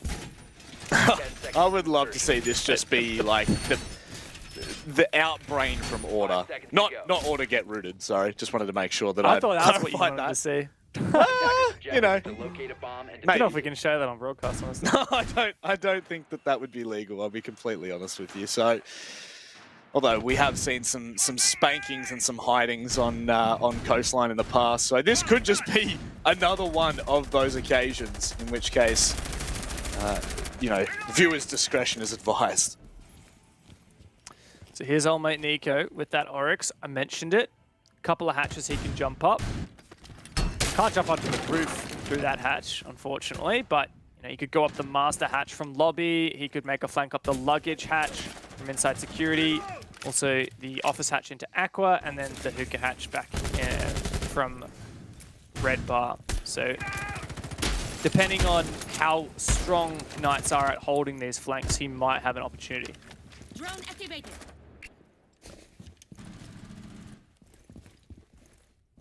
As far as we know, he's only really just been spotted on that drone, and no one else has really tried to pressure him here.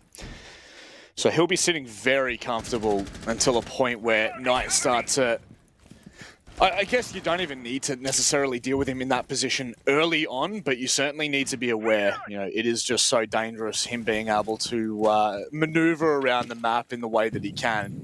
But he has fallen back to sight for now. For how long is really the question. You just don't know. You can't really tame a player like Nico, especially on an operator like Oryx. I'm sure that there'll be things that we look at and just question how on earth. Sage was really, really good at his opening engagements. I love this. Nico's just holding onto the hatch for some info here, looking for feet or drones in luggage. He's vulnerable, however, to quite a lot of places, including downstairs. At Knights, though, they're hoping to put some pressure on for the opening pick. They found it 4 out of 6 rounds in their match on Coastline against Rufflecopter. Oh, I really like this. That nade might be able to... What? Ooh, okay, I thought that... Yeah, I thought the nade was actually going to be going across to Nico, but instead Bailey pulls out. This could be absolutely massive. Jack Daddy will use the information to perfection. And just like that, they've retaken Aqua. Good opening once again for Sage. He found 3 against Rufflecopter on this map, and he's keeping up that momentum. But yeah, like you said, a good trade. Nico's call helped enable it from Jack. But Knights continuing with this pressure. Josh clearly has some info here, and he's going to go deep on the player at the bar. Nate goes down. It's just Nico left.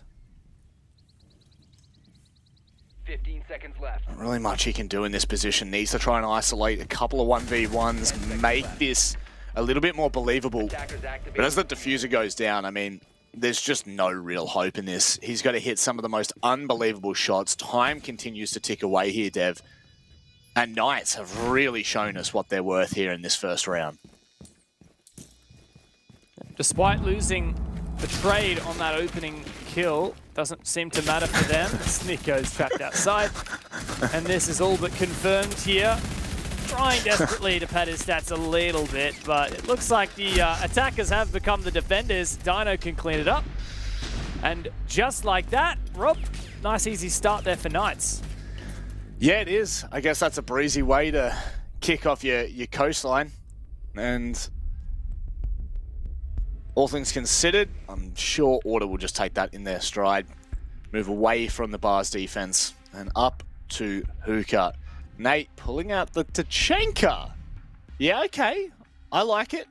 I guess that it would be very impactful should you be able to deny that default plant spot for a little bit longer, Dev. Definitely a possibility here. We've seen a lot of creative methods of denying that plant. I had a feeling it would be a 6-pick, but no, he's sticking on it. Jack hasn't locked in that, but he is going to pin down that Aruni. Yeah, so quite a lot of plant denial here. You know, obviously Tachanka does tick damage. I do wonder why not just pick the smoke. You know, smoke is really, really good. You can throw those gas canisters all the way from the back of Hookah or from Vars. So I can see that the argument for combining them, but it looks like they're just leveraging those 3 C4s plus that Tachanka to see if they can deny that plant. One thing that happened recently is we did have Tachanka get a little bit of a buff. Namely, you'll notice he's got that shield now. I'm just going to bring up the patch notes while you continue to double check all the other changes that they've had to him. Yeah, go for it. I guess that kind of makes him a lot more viable now, right? Like bringing that deployable shield is another piece of utility that they have to try and deal with. Absolutely. Sorry, I thought maybe you'd found the stats. I know Guz has just dropped a cheeky little. I found it online. I found it online. Yeah. Oh well, thanks Guz for the effort. Deployable shield added instead of proximity alarm, and he's got 14 instead of 10 total of those Shamika grenades. And aside from that, it's just the increased destruction capabilities of that LMG, the DP-27. So overall, it's not actually like crazy big buff. I think the shield would probably be the most impactful thing. The biggest weakness of that Shamika launcher tends to just be the reload. Like, it takes forever to chuck those grenades back into it. So even adding more isn't necessarily going to make it easy to use.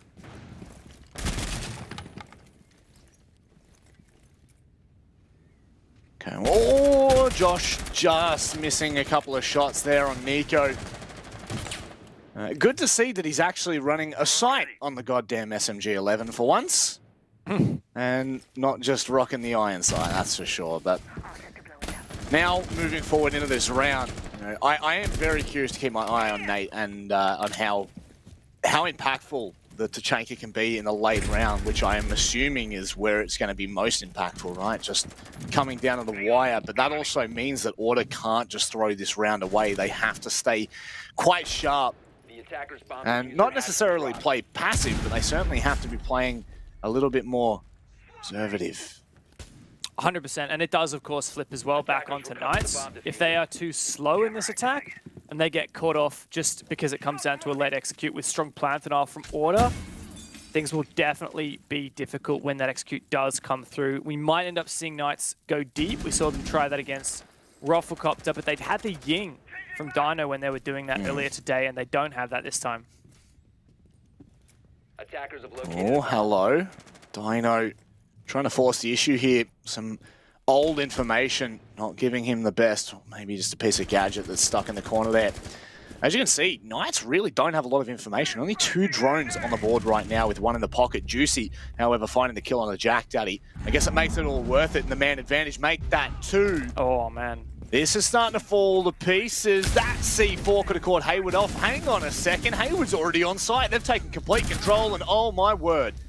Knights once again look to run away with this round. You know what happened there? Maybe they just managed to pick the drinks player somehow, but Knights have so much control. Nate is really feeling that pressure and pre-fired out of this world. Last man is Bailey. Poor guy just jackal scanned into oblivion, and yep, that shotty will finish the job. Another very convincing round there for Knights. That's 2 on the trot that there hasn't been a single question in. You know, started the round quiet. They get themselves in a position, and unfortunately we didn't catch it that round, but the second they made the call, You know, Hayward was all the way through billiards by the time that we even got to the site. Before we could even see what they were looking to do, what they were aiming to achieve, they had already achieved it, which is just absolutely absurd when you think about, you know, how quickly these players are getting into position and capitalizing. In comes the Ying, which is always a terrifying prospect. I will be completely honest with you, Dev. That horrifies me. Yeah, particularly we saw Dino playing some Ying against Rufflecopter. Really good for clearing out that drinks position on Hookah. And hey, there are a lot of ways you can use it on this kitchen bomb site as well.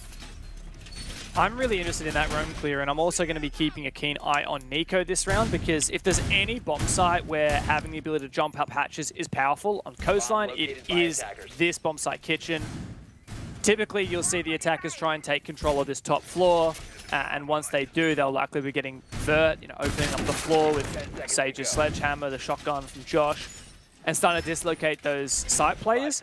But if they have to do that while constantly worrying not only about the staircase flanks, but also those hatch flanks from Nico, can make things difficult. Is that a bulletproof there? Really like that, actually, from... who was that? Is that Nico? Oh, it's a Banshee Nico. I was confused. Oh, well. Also like that. Bit of info there if they look to take Sauna. That's the thing, you know. I guess some people would probably sit there and say that, you know, Lucy isn't as impactful now with the Banshees due to the fact that you can shoot them, but they make for a great proximity alarm whilst also putting pressure on the attacking side. You're forced to kind of either pay attention to dismantling it or taking the fight. Speaking of taking the fight here, Bailey just lit up in the slightest fashion. Right now, Knights have a good little established line directly through the theatre that could certainly catch Order off. However, I mean, you're going to hear that sound cue. You're going to know that that line's open. Just being cautious with it is the main thing. Yeah, but like, even if Order are aware of this line of sight, this long cutoff from Juicy, doesn't mean they can do anything about it. No mute jammer defending it means that that will be taken for the attack. And there is still a roamer upstairs. I believe that is Jack. Quite aggressive there in theatre. He might be able to take one with him. But it actually is Nico who finds this first fight. Jack, lucky to be alive. And as his wall is breached, really, he's just hoping to find some damage before he goes down. Yeah, throwing bodies at it now with the Knights. If they can confirm that kill, it'd be quite large. What just happened there with the pallets? What on earth? I am so confused. Sage getting absolutely lit up from lobby there behind the desk. They do find the kill, but they're still going to be careful. Jack Daddy's in there. Oh, Dino, that is so sharp. A really nice flick. And that quickly turns the tides here for Knights. Look, that was a great crossfire setup by Order. That vertical line from lobby desk and with Jack Daddy as well in the corner. But Knights played it perfectly.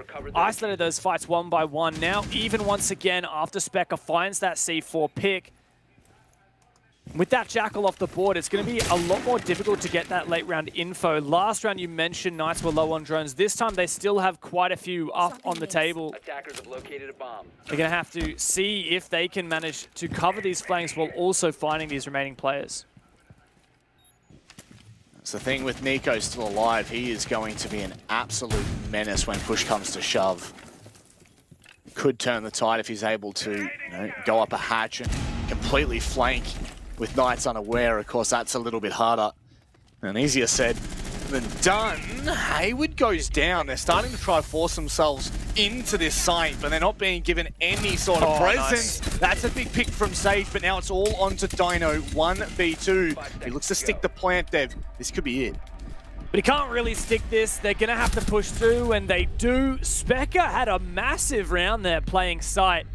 Really saves it for Order, and they do come away with their first round of the game. A lot less convincing from Knights, no doubt about it. Order looking the goods in round 3, and I guess at the very least, a 4-2 half is salvageable, right, for Order. If they can just continue that, lock in at the very least one more defense before the end of the half.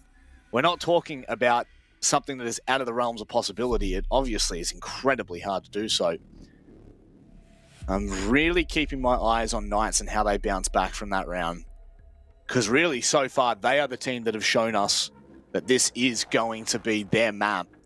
As of course, it is their map pick. It's just to be expected, but To the future, we hold hopes.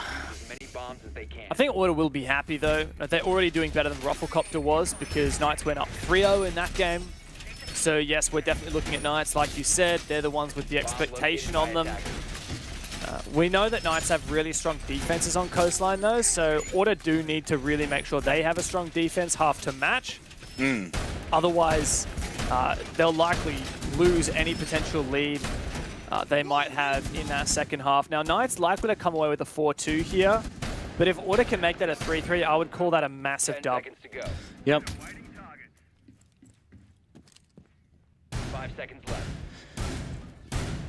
And, you know, when you think about the implications that this will have for tomorrow's matchup against Chiefs, it's a game that both of these teams will really want to be seeing through to. And, I mean, of course, you know, playoffs being playoffs, it's a good opportunity to obviously test where you're at in terms of best of threes, because it is hard to really come by tournaments in best of three formats.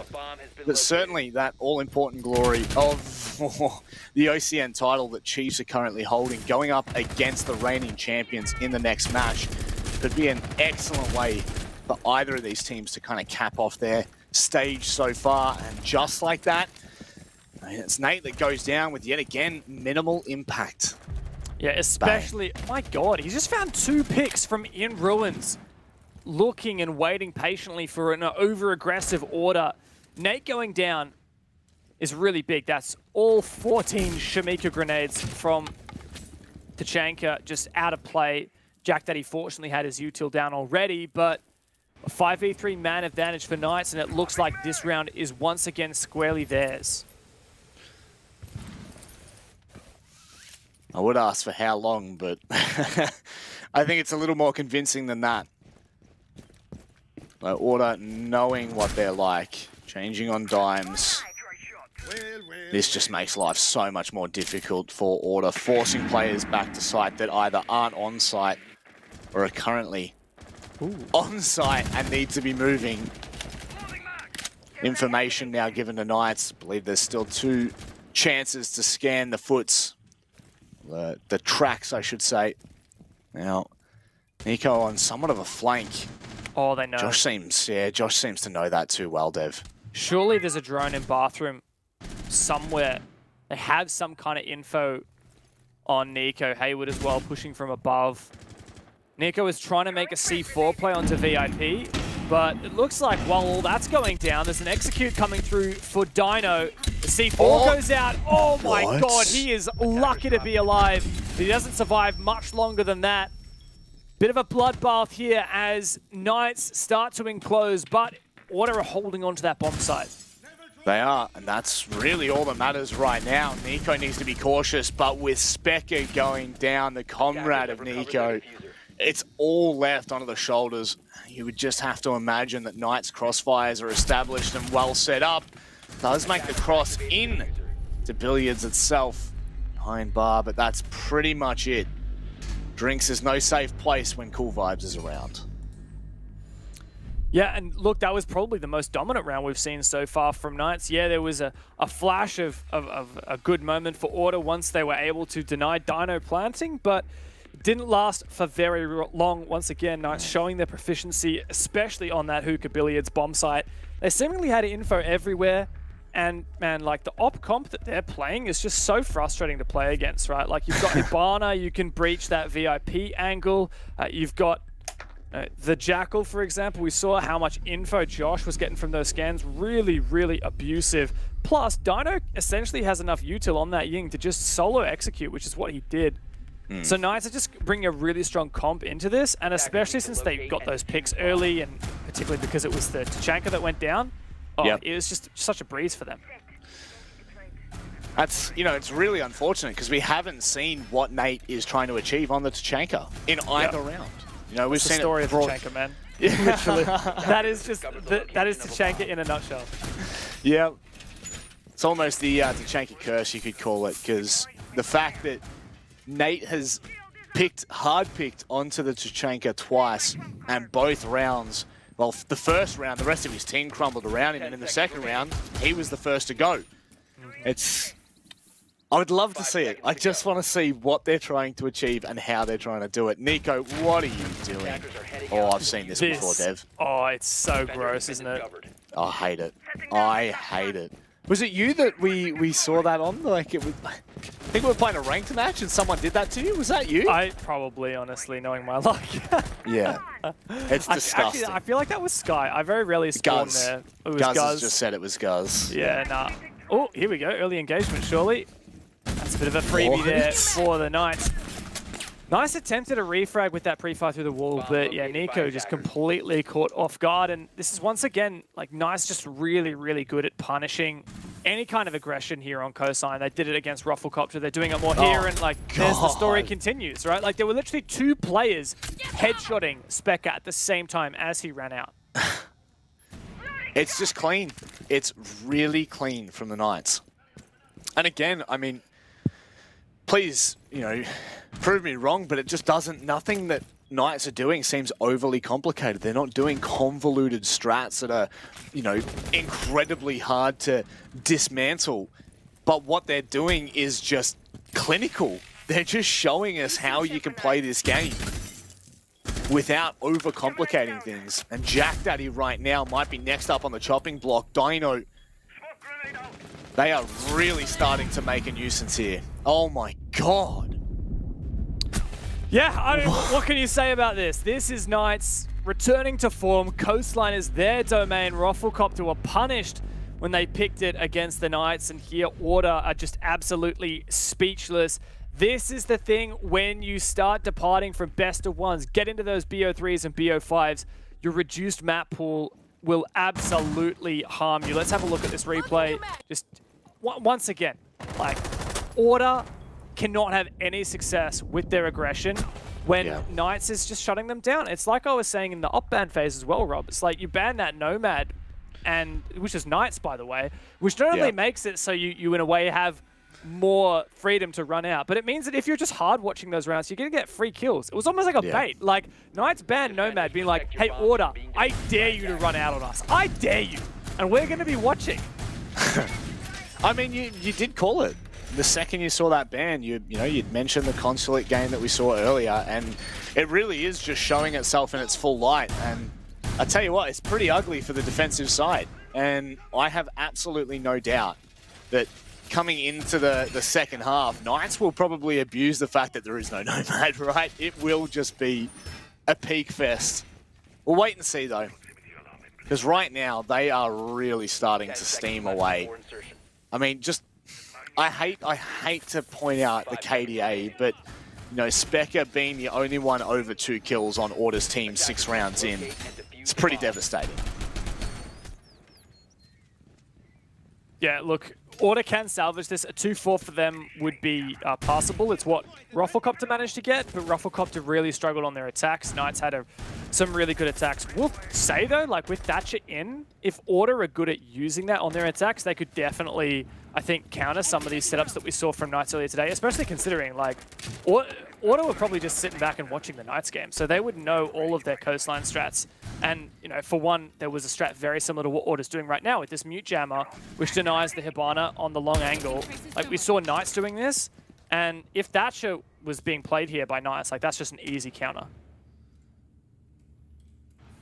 I know. Looking for the initial peak. Not going to be given anything for it just yet. As now setting back up, I mean, Order just need to be a little bit cautious. You know, we saw Knights throw bodies at this in the previous round. Not afraid to take this kind of fight. And learning from their previous lesson, I'm sure that they've adapted to what they're going to do here. But a minute 40, and love that from Juicy. Yep. Don't make yourself fully known. Just go for a cheeky little prone in. And once again, how? Knights again punishing Order. I think Specca just clearly unaware. And you know what's the concerning part here, Rob, is the fact that Specca was really the highlight player, the main reason why Order won their kitchen defense last time. Like, this is the only bomb site Order have won, and they won it because they found the early C4. Specca found like a 2K or 3K on site. Yeah. Well, maybe Nate might be the saving grace here, finding that kill onto Josh, who by the way, really coming to his own in stage 2 once more. And slowly and surely, Order trying to tidy up this defense, trying everything in the book. A 5-1 half. I mean, you know, it's attacking sided, but that would be absolutely devastating, which is exactly what Knights are going for.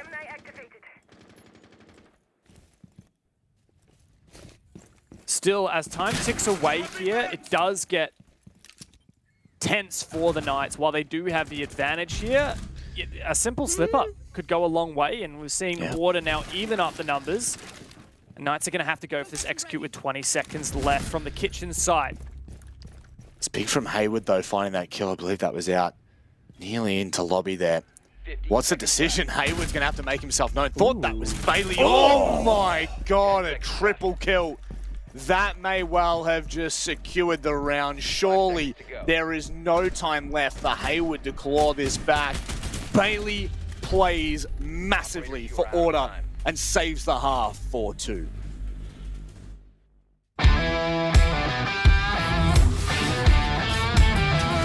You're so good, bro. Yeah, you fucking...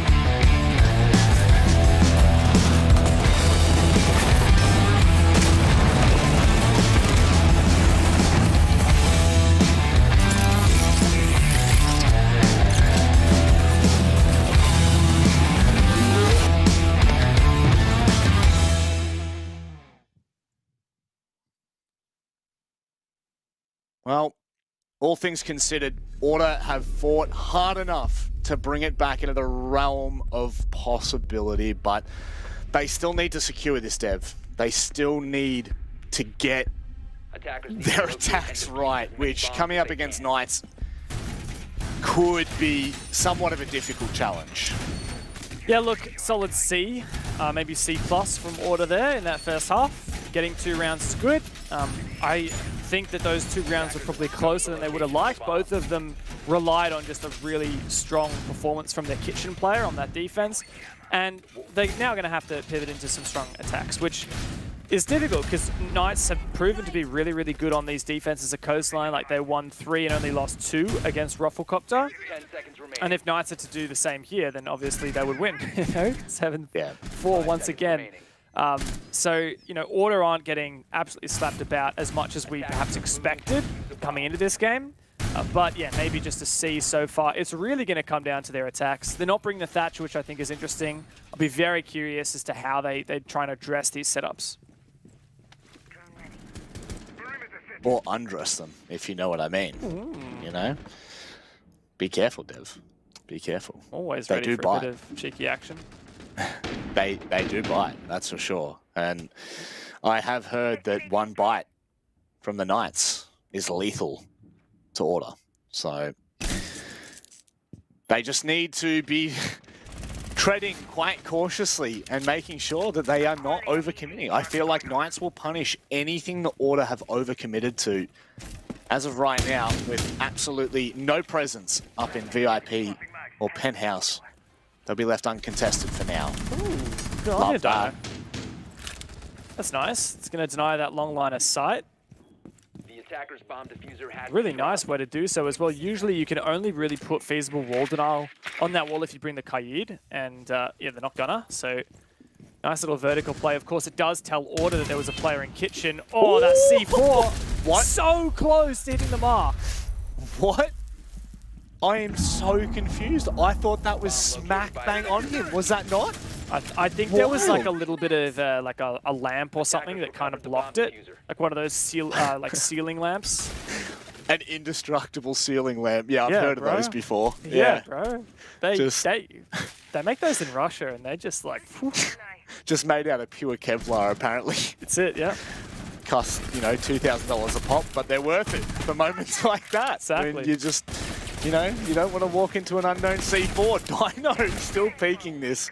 I do love this kind of thing. And that's gonna get that nade. Yeah, surely. Must have got chewed up by an ADS. Oh, I'm so disappointed. There is no Jaeger, actually, so maybe a magnet, perhaps. We do have Knights on the back foot now, Rob, and while we were hyping them up quite a bit, this is a really strong start here for Order. Could come down to some pivotal gunfights, and the first one may well be here with Haywood. Oh my god. Oh, he does get it. Chases down Nate, just barely sees the pixel. And audio call on the C4 doesn't get anything. All these order players are really bunched up. Bunching like bananas, they're going to send it into billiards and take control, forcing their way into hookah.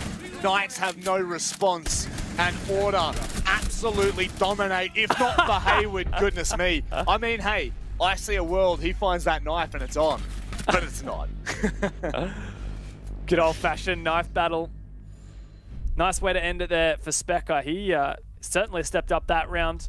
And hey, look, another case of just Coastline going the way of the attackers because they find some early picks and those picks aren't traded back. Another 5v3 round. I feel like if I was keeping track of how many 5v3 rounds were going on Coastline, it'd just blow any other map out of the water.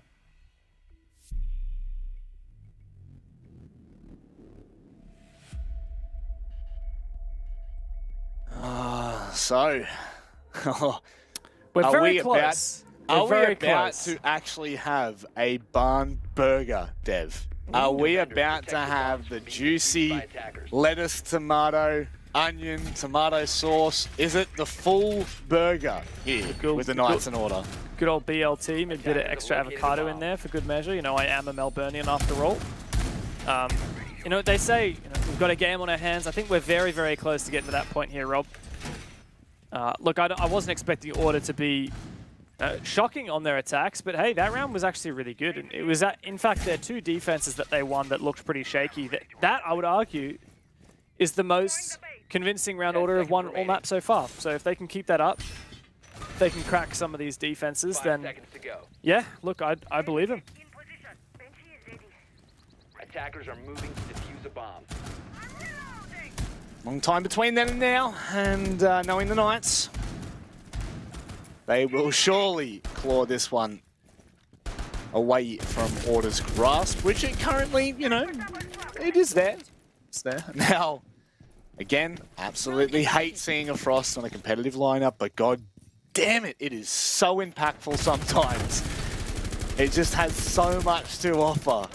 And the fact, I guess the fact that the deployable shield is, you know, just another piece of utility that you could bring with it makes it even better, but we'll see what Dino's impact can be. Getting aggressive here.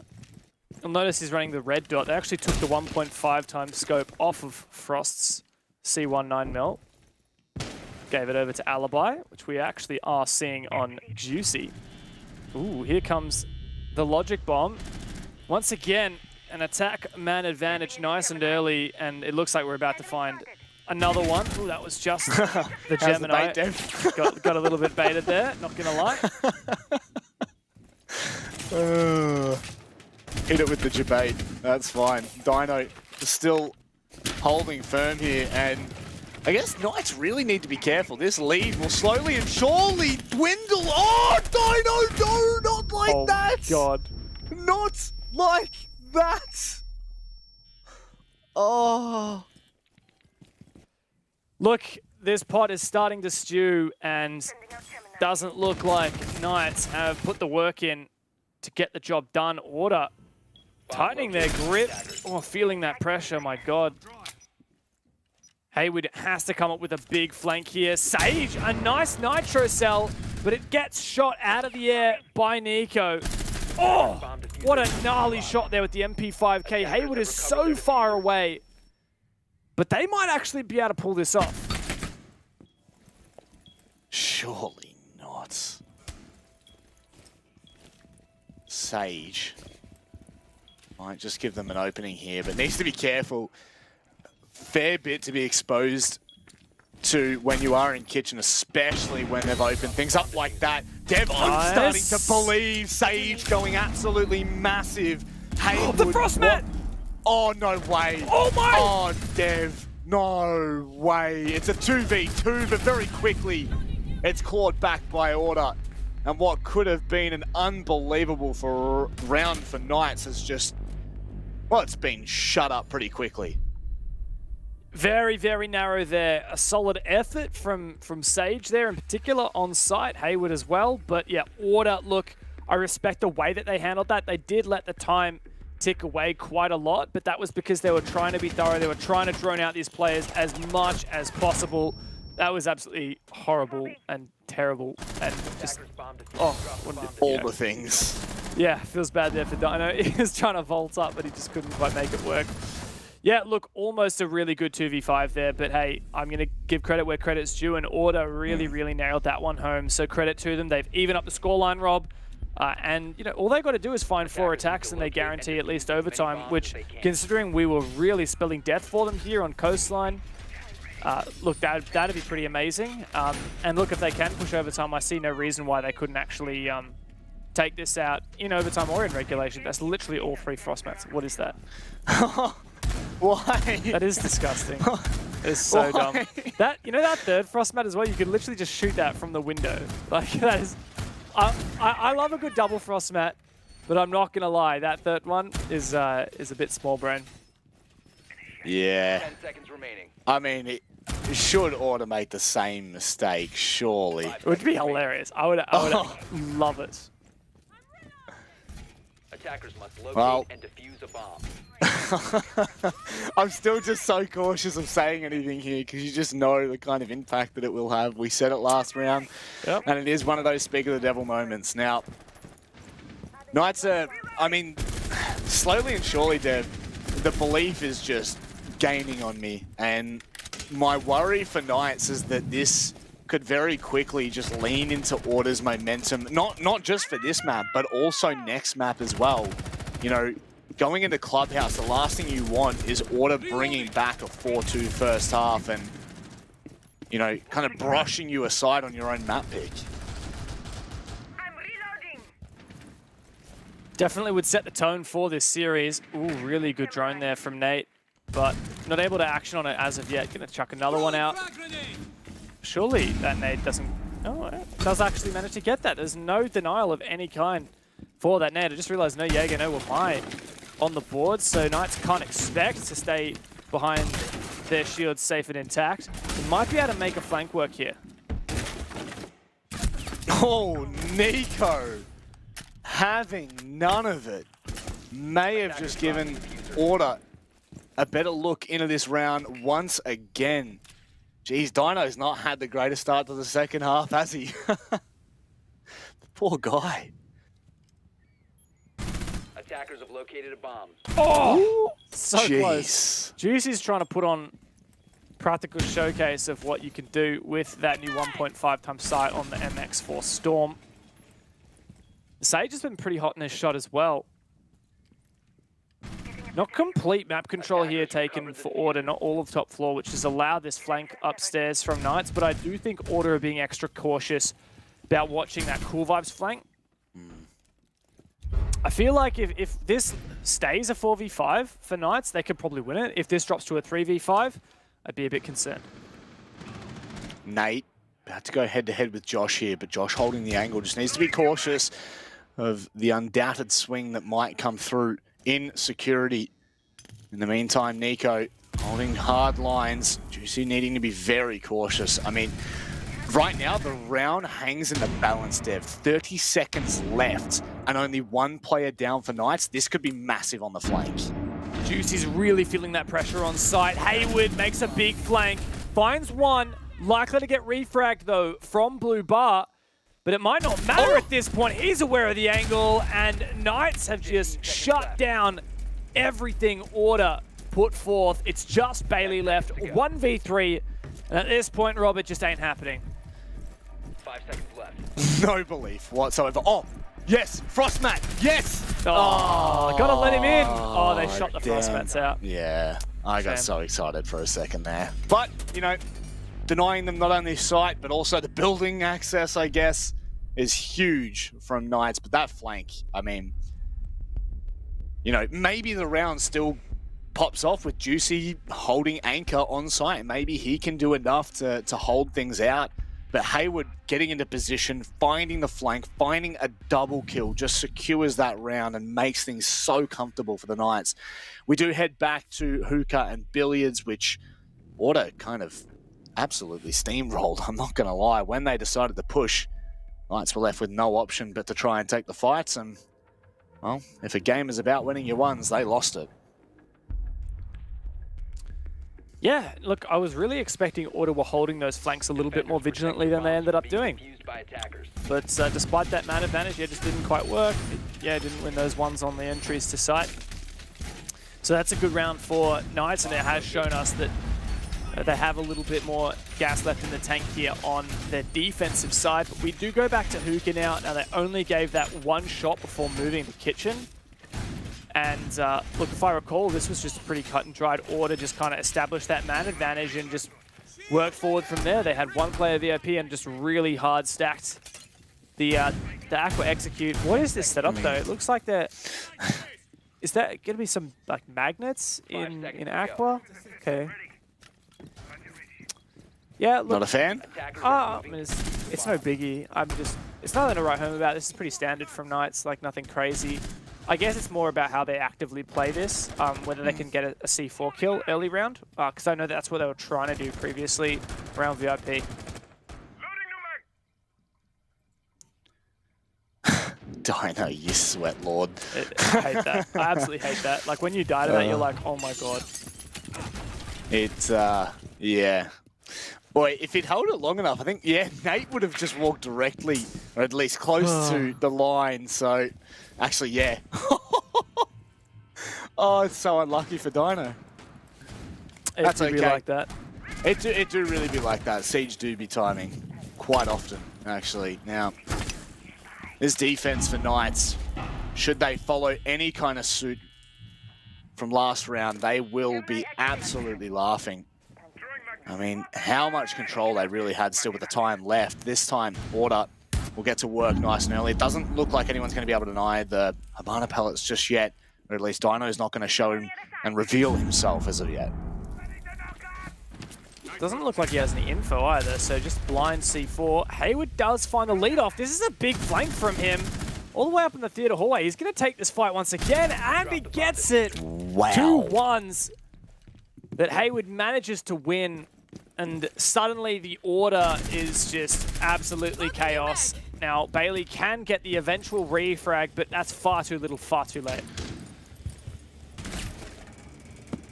And having said that, you know, a minute 10, a minute 15 still left for them to work with. They now have control of that eastern side. However, what information they have moving forward, you would really be unsure of.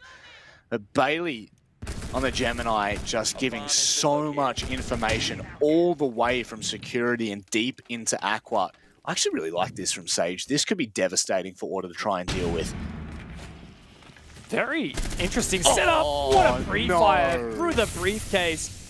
Makes Bailey's life brief. And the nade that he dropped kills Nico.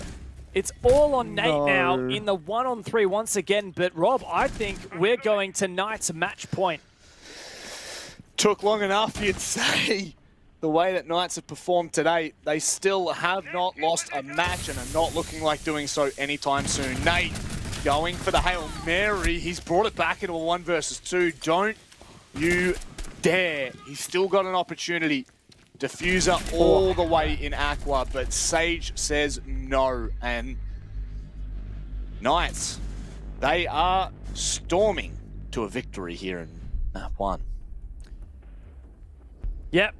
Match point does tend to creep up on you, doesn't it, Rob? You know, that 4-2 half met then with Order coming back with 2 rounds made us feel like this was going to be a tight contest, but it may end up just being the same 7-4 we saw on the previous match with Rufflecopter. I will say, like, Order really don't... They're not very vigilant with their map control. Like, they just didn't have control of Theater Hallway. Like, Hayward was just sitting, like, kind of on white stairs for so long, and they took control of VIP and Penthouse, but just didn't clear him out and didn't even avidly watch his flank. A simple 90 drone would have at least been aware of him, but not quite good enough there from Order, unfortunately. And I will just briefly touch on that. It was a pretty cool setup. I didn't quite notice it fully in the prep phase, but yeah, Sage had actually like a deployable shield with that rotate in Aqua. Cool little setup. Like, I don't think it's going to win you around necessarily. It's not like a setup that's impossible to deal with, but you know, No. it gave him one gunfight, and then fortunately for him, that dropped Bailey's live nade right at Nico's feet. Yeah. I guess that's why we see the magnets earlier on, and we were kind of a little bit, not so much questioning, but certainly we're interested by the placement, and I guess that really solved our mystery there. Thanks, Scooby-Doo. Now, final round is oh so important for Knights here. The last thing you want to be doing is seeing round 12, or even seeing, you know, worst case, seeing overtime. You don't want to allow Order back into this game. Currently, a 2-2 half from Order. You know, I think Order would be pretty happy with the way that they've performed. I definitely don't think this has been a stomp by any means. And oh, not again. No. Oh my God. That's just got to be so tilting. I didn't realize he could get the long angle as well. Pretty disgusting. Surely he doesn't win this. Josh! He's been on fire all day long, and he's happy to continue this aggression. Nate is one bullet from death, but he does have good info. So he takes down Josh, at least trading back that opening. Rotating back around here, Hayward not happy to try and stick the trade. And, you know, that, to be fair, that's Bailey off the board. Bailey has been quite a big player for Order, not just in this game, but all stage long. APAC South, OCN, doesn't matter. He has really been turning things up for that roster. And him going down in what could potentially be the final round with no impact whatsoever is massive. No Gemini to search for information like they did in the previous round. They are stuck and now have to try to play for this in a 4 versus 4. Yeah, and look, Knights know exactly how to play this, and that's play passive, force Order to make the first move. Don't give up that man advantage. Is that a... Surely that player's in security, not in courtyard. A bit hard to tell. I thought that Nico was staring straight at him and he was just sitting in courtyard like a little rat, but nope. Sitting in security like a little rat. Yep. Is it any better? It's a little bit better, I think. Like if you're sitting in courtyard, you got to be a pretty brave soul. Now, what is also really important right now is the fact that we have seen the track stingers being thrown. No, just shut up. Oh, just shut up. Why? They just don't give a damn, Dev. They are really starting to shine here, regardless of how complicated, simple they make things. They just find a way. And Knights 4-3 up, 30 seconds left. Dev, this has to be map 1 in Knights' pocket. Order's got to show what they've got here. They did a bit of good damage. That's a nice long shot there from Specker. But Hayward, once again, ever the man of the hour, looks for a flank.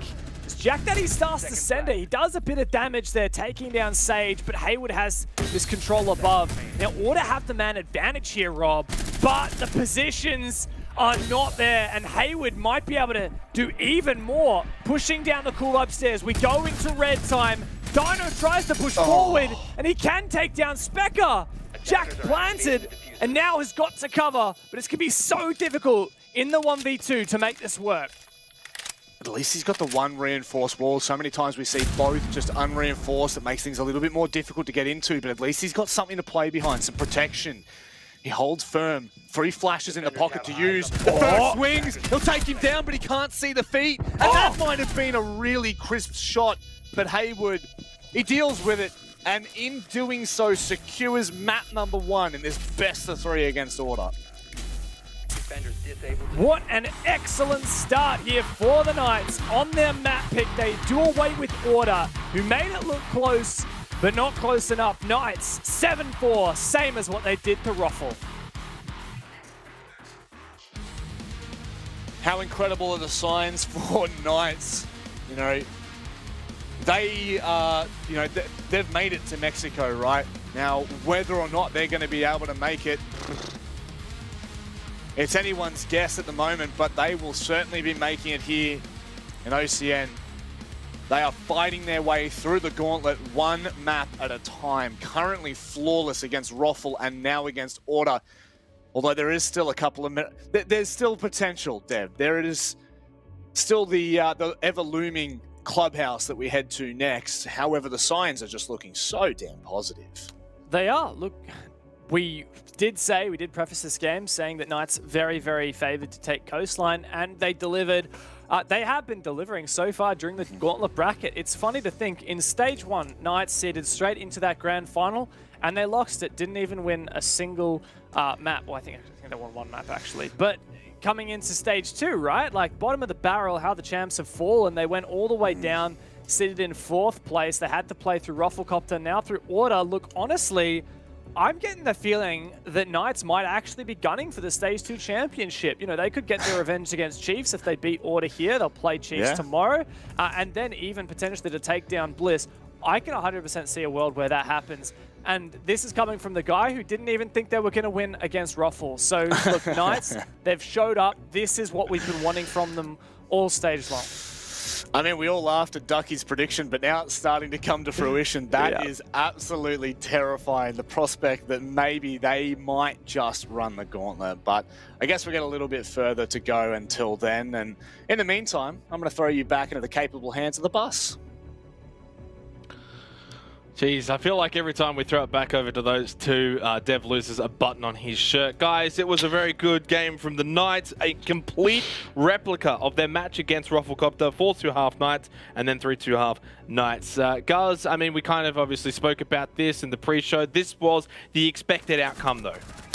Yeah, it was the expected result in the end. We came into this matchup. It was the Knights pick, thinking that historically Order haven't really showed a whole lot on this map, and the Knights were in pretty good form off the back of their Rufflecopter matchup. So we did anticipate them to win. I will say that it did feel a lot closer than I was anticipating heading into this matchup, and there were some real glimpses of brilliance from Order, who put up a really decent fight, again, considering that they just have not played this in an official for such a long time. But yeah, at the end of the day, Knights were able to seal the deal, and they put themselves in a really great position for the series. Milo, was there anything that surprised you from this game, or in the end, 7-4 scoreline? It was pretty much a repeat of Ruffle. They shut down the aggression, they took things slow, and I mean, yeah, Order brought out some, I would say, some interesting things, and they got a few rounds, but yeah, it's kind of expected. Yeah, and obviously now moving forward, it is a best of 3. Clubhouse is where we go, and guys, I guess this is now Order's side of things, where they've got to get their job done on their map. Yeah, Clubhouse obviously a lot more structured than what we saw here on Coastline as we look at the stats. So it's going to play out quite differently, but again, look at players to start firing up. Hayward, for example, 14-4. Wow, it feels like it's been a long time since we've seen Hayward have a massive matchup. Again, let's think back to Stage 1. He was so huge then, and showing once again that he does have that potential in him. And you can see on the side of Order, a very consistent performance. You can't fault them on that, but no one really firing up on a map like Coastline, which is very frag reliant. So maybe Order on their map pick, they'll look good if they can put in another consistent performance. It's probably going to serve them better on that sort of map. Clubhouse is not really one of the maps in the pool that does allow a single player to pop off. Sure, that there are outliers when I make that statement, but overall, if you can put in a consistent performance and play well as a team, you're probably going to produce a good result. So not all hope is lost for Order. 3 map wins in a row now for the Knights, Milo. Do you sense that they are gathering that momentum that could end up maybe, you know, all the way to the Chiefs, for instance, tomorrow? Yeah, it's definitely possible. They're definitely playing well, and I know Chiefs might have to watch out. They certainly might. Obviously, Order's not going anywhere just yet as we head over to Clubhouse soon enough, but in the end, pretty comfortable win for the Knights. They didn't really have to do too much really that different, as was alluded to earlier against Rufflecopter. They basically brought the same stuff here, which makes you have to wonder why Ruffle went to Coastline in the first place against the Knights, guys. But anyway, keeping it to this matchup, do you sense this is going to go to 3, or Knights are going to make this another 2-0? I keep thinking that Order are going to be able to pull this back and get it to the 2-1. Clubhouse is just such an intriguing map to think about, right? Because as I mentioned earlier, it's a map that has seen actually from Order, funnily enough, a little bit of innovation. I mean, CCTV is one objective that comes to mind, but overall, it is the map that is the most stagnant at the moment in the pool. I'm sure Milo can attest to the fact that you basically see the same thing every single round, and it comes down to the macro execution of those rounds. So I do expect Order to put up a good fight, but if Knights continue to play stock standard Siege really well, which they have so far, I mean, honestly, maybe I'm going to have to flip-flop and say that there's an opportunity for them to snatch it 2-0. I mean, Milo, it's obviously Order's map pick, Clubhouse, but it's not their map, let's be real, right? Like, this is actually, I think, a pretty open match between these two teams. I mean, I'm pretty sure Knights actually beat them the last time they played on Clubhouse, right? Like, do you agree with that? Yeah, it's going to be a tough fight, definitely. Yeah, I mean, do you want to maybe comment a few words? Jeez, Wait, why is it going to be a tough fight? Well, okay, I just think that, Knights, they've got the momentum right now. It might be Order's pick, but, at the moment we're kind of seeing more of like a nerfed Order. Maybe the sickness is kicking in with Nico. He's not firing off a little bit. The flank watches aren't really being watched. And, it's just... I hope they change up. They flip the coin. They play a lot better this map. Yep. Well, we're going to go to a break. When we do come back, though, Order looking to respond as we head over to Clubhouse.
Purple sky, let that night come with peace. Anywhere you wanna be, anywhere you wanna be, yeah. Hold up your sign, though. They ain't count on that. They ain't count on that. They ain't count on that. Show what you gon' do. They don't want all that. They don't want all that. They don't want all that.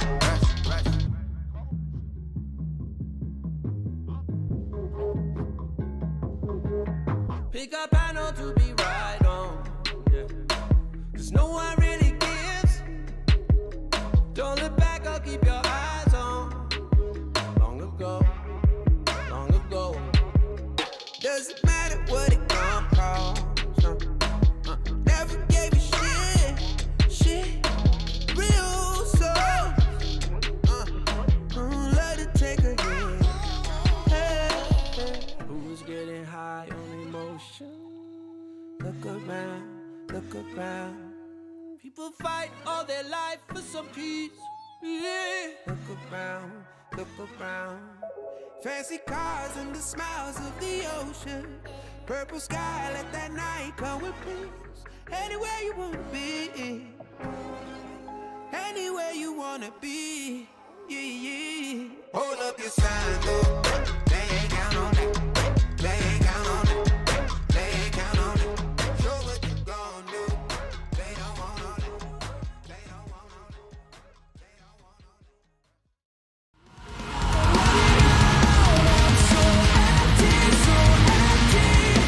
We come to stop. He's going to go late. 17. Rapid looks to have another pin. He's going to be washed through there. Down to half the game.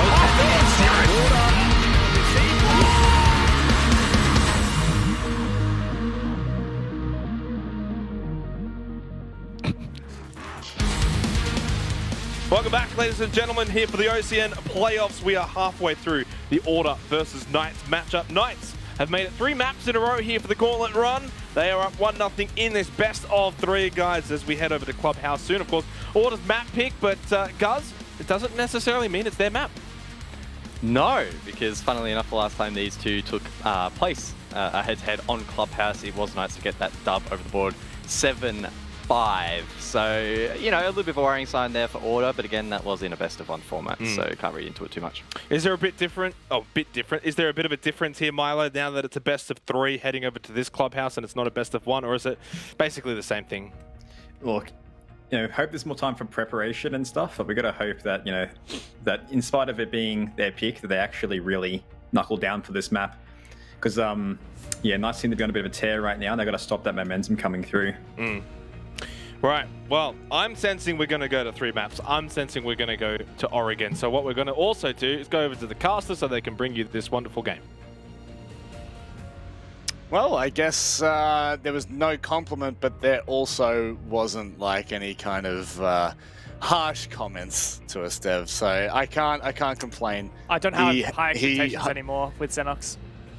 No, you know what? We'll say he hosts. He does. He does the hosting. He does the hosting, so that's all that matters. But as we lean into Clubhouse here, Dev, last time these two teams faced off, 7-5 win to Knights. The following night, a 7-1 victory to Order.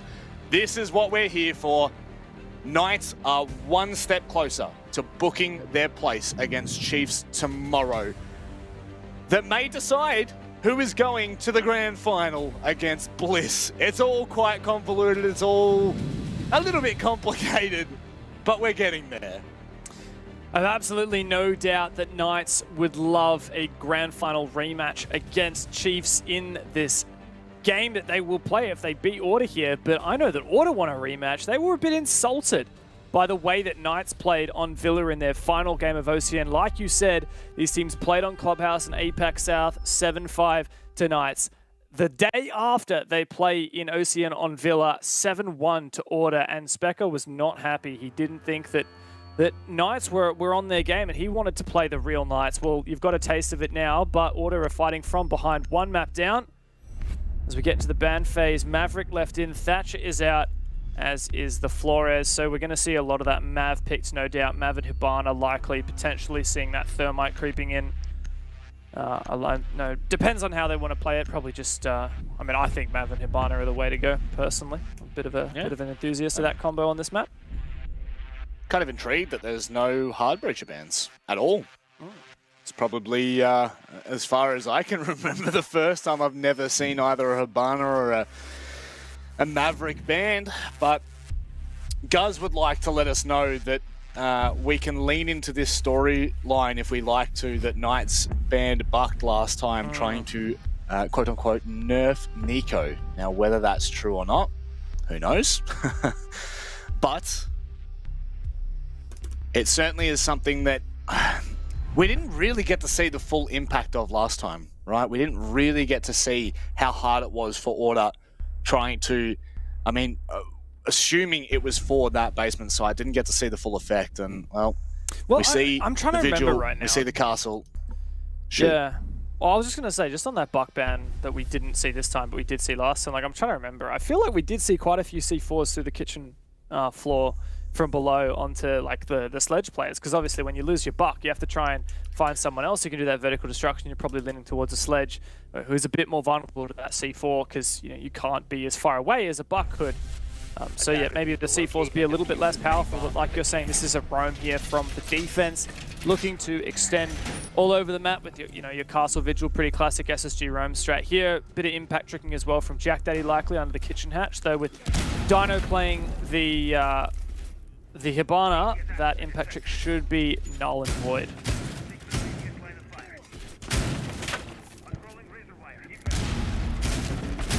Seeing now for Order what they're going to be throwing toward us, and Knights will certainly want to be very careful on their approach to the site.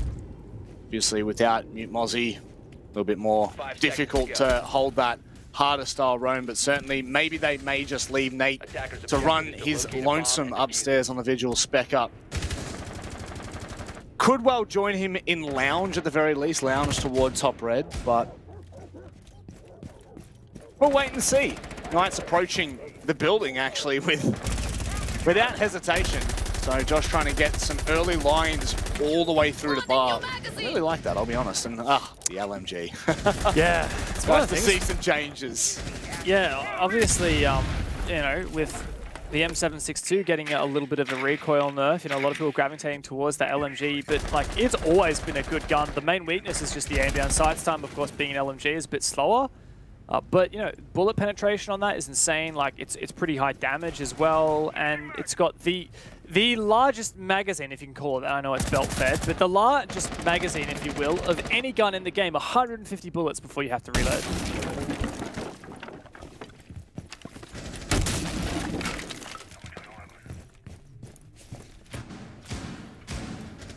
Josh already taking a lot of that lounge control away. Oh, I'm so curious to see what Nate can get done here. I saw this only a couple of weeks ago in APAC South, and it ended up completely dismantling the rounds. Something that, oh, Nico, goodness me. Definitely trying to force that fight, but it looks like both players are going to get away relatively unscathed. It's really committing to this here, isn't he? But he's going to get droned surely. Oh, the scanner is still up, but it's about to run out. They're going to redouble check this now. Oh, he's going to find Juicy. That's just about the best pick he could ask for. A set of nades off the board and that primary support player.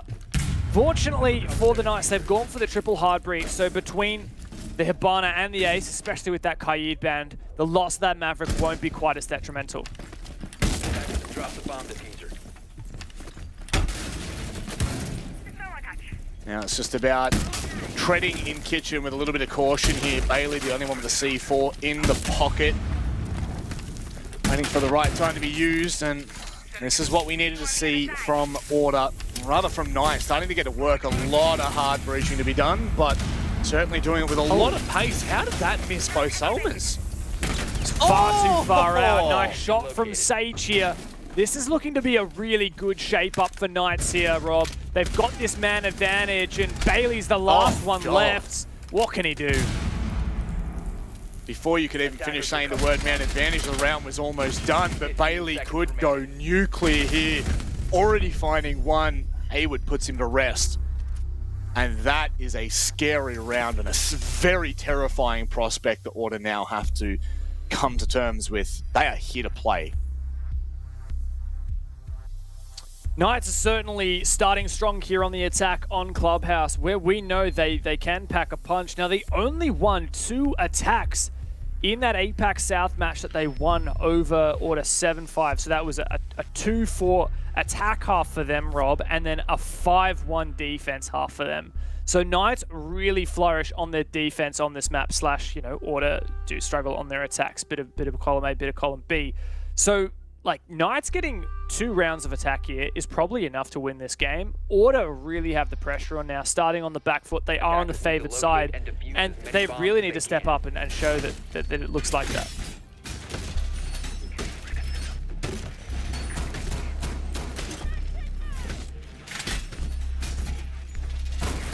May well be able to do so on gym and bedroom.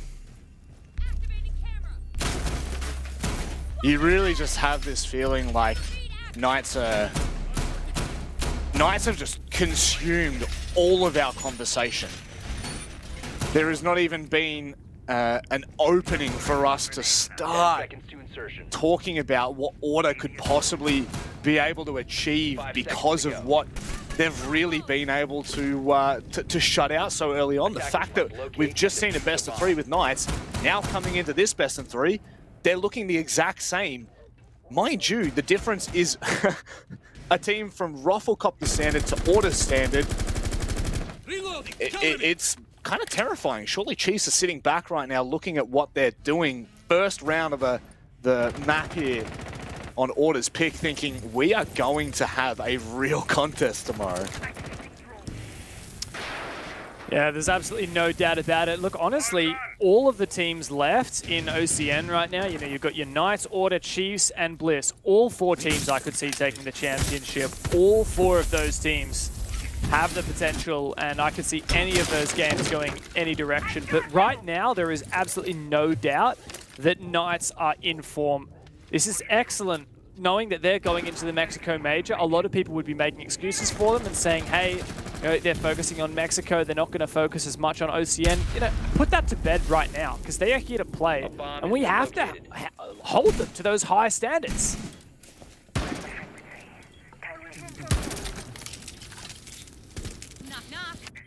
Opening up right now. And once again, I mean, Nice not really taking too much time and starting to put the pressure. Geez. My God, pedal to the metal. Dino is not slowing down. The rest of Knights are just showing us something else right now. Oh! Yes, very much something else. Yep, look, valiant effort. It's a skinny nade though. Not quite skinny enough to fit through that tiny crack. And that's both of Hayward's nades now with that shield still alive on the desk. Very ambitious from Specco. Surely Knights pivot to punish this. Attacker's bomb diffuser has been dropped.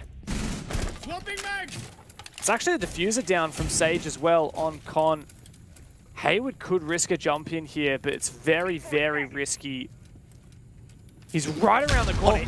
There's no idea. What is Jack doing? He just is absolutely clueless. This man advantage starts to spiral. 2 players alive. I mean, Bailey's in a good position to deny the access in the gym. However, they're coming from Con. Bedroom's really going to be the place to be. And Nico, he may just be looking to put them to bed. Lay their heads to rest. But Bailey, oh my God, what on earth is going on right now? Hayward now needs to clutch. Hits the shot under Nico. They finally realize of the actual black eye that was getting all of the information. Bailey coming in oh so cautiously. Can't find the diffuser. What is going on? What is this round, Dev? Bailey clutches up. A massive point for him to do so. Such a pivotal clutch there for Bailey. I thought that Hayward had it. He played it so well, especially with that 180 flick against Nico. But Bailey's got to be really put up there. He did a lot of the heavy lifting there in that, I believe it was a 2v3, 2v2. Yeah, a very back and forth round, Rob. Very, very difficult to call. While Knights found that early man advantage and you know, later on further that man advantage here, like it got very, very tight. Nico and Bailey played it really, really well, and in the end it did come down to that 1v1. That fight could have gone either way right there.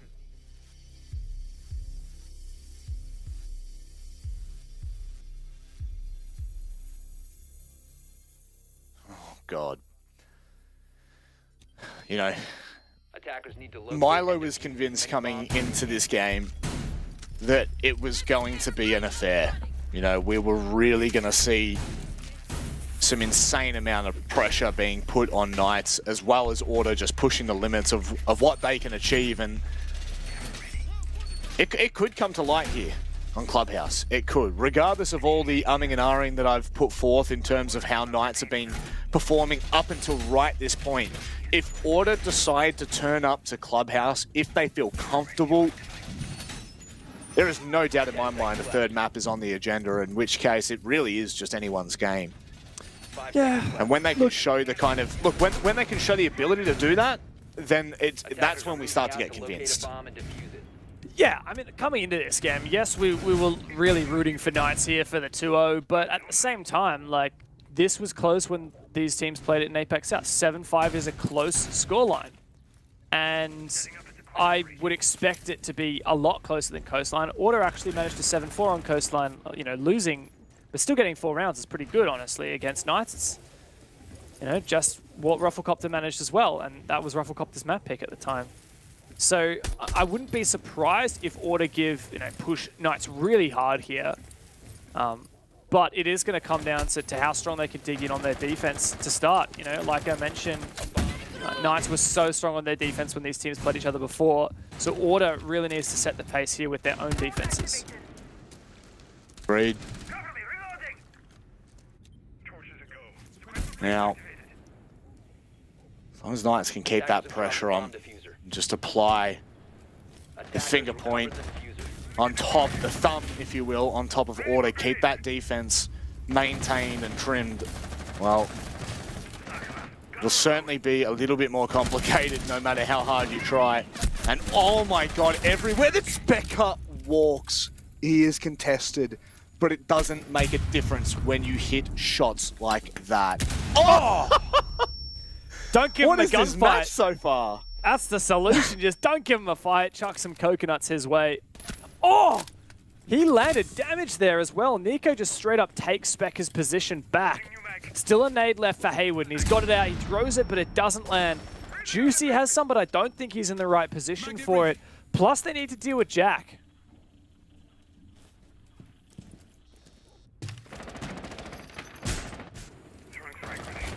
So far, Order are holding on to this. But when will things start to crumble, if at all? Knights have put a lot of pressure. They've got the information on the player who's sitting in toward Bar. And now Nico trying to rush to get out, but Haywood, the Grim Reaper, knocking on every which door. Bailey is next up for sure. The information is more than capable of giving Haywood what he needs.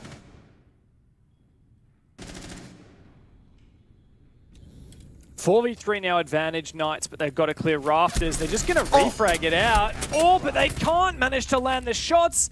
Jack Daddy, how does he hold that? With the carrot sauce, 2v2 now. Eventually that refrag comes through. Just Nate left, but time is of the essence. It is. Diffuser's out on rafters. Are they even going to have time? Oh, I don't think they've got time to get to the diffuser and back. They have to go for the kill. Can he find the shot? No way! Nate clutches up 1v2.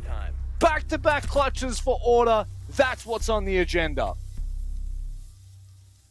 The composure for Nate, he clearly had some form of info. I don't know whether there was a Valcam in sight. He had a sneaky suspicion that plant wasn't going down. Gets himself into a Weasley position. Very, very risky to do so. But he wins that one onto the player who needed to cover, and that was the moment the round was done. I mean, credit to Jack here. He really held on for as long as he could. Even though he eventually fell, finding two players was just, it is so much damage. Massive composure for Nate as well in the 1-on-2.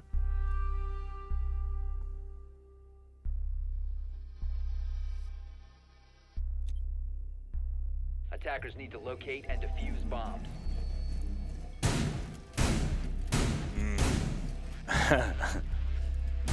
Certainly is giving us the goods and Order.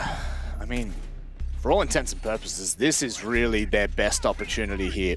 This is where they can gain that momentum. This is where they can rewrite their own story. But it has to start here. The defensive clubhouse, secure that first half, get things on lockdown. As we head down into the basement, it was, I don't want to say pretty ugly, but Knights had dealt with that so well. Yeah, look, one of the fundamental parts of this basement being more favored to Knights is, well, firstly, right, Kaida's banned, Order did that. It just means that you can't electrify any of those hatches, so you don't even need to use the Mav on the hatches. You can just use the Hibana, and Hibana is not banned, Mav is not banned. You just have so many tools on your arsenal. Add to the fact that Knights is actually playing triple hard breach. You've got Mav, Hibana, and Ace. So not only can you get all the hatches, but then you've got those Selmas for the church wall. Mince it open, literally nowhere on site Order can sit safe, and that's what happened last round. They just got picked apart. Now they're actually not even going for a heavy roam strat this time. No Vigil, no Castle. We do have the X factor of Oryx, and I wonder if Nico can do some damage late round. It's going to rely on Knights making a slip up though, and Knights don't really make those. As I said. It is the classic caster curse. Josh, who, I mean, from what I've been watching, has been having a phenomenal day here, but just is not off on the right foot whatsoever. It's now time, really, for Knights to get a move on and to show us that what was possible in round one, they are more than capable of doing in round 4, 5, 6. Because Order are certainly giving us a compelling case to say that they have enough and certainly have what it takes to push them to their limits, which currently they are doing now. All things considered, Bailey just has so much info, dude. Can we just spectate Bailey all day? Like, he's got so much info on these cams. That's a really nice one in kitchen. I think thrown through the floor from below, so it's really hard to spot.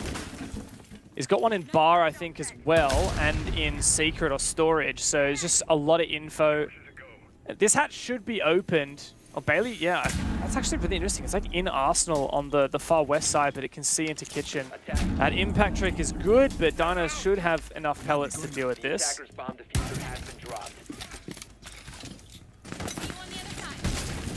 And just like that, kitchen hatch open and finally found it. Goodness, how? How did they find that regardless? Spot. Yeah, just really gnarly. That is going to be hard to spot for sure. Bailey going to be sitting very close to dirt and might actually swing here. That's unbelievable from Bailey. He'll push into dirt and reclaim lost ground. This is really starting to push Knights to their limits. 3-on-4 with 20 seconds to go for the Knights. Sage not going for the breach on Church. He's going deep. What's he going to cover? Nothing. Haywood has to do it all himself, but Dino almost gets it down. Order, though, have taken it back away from Knights. And it looks like this could be a round once again on their tally. Nothing that Haywood can do. Another really strong round from Order, and they are building this momentum.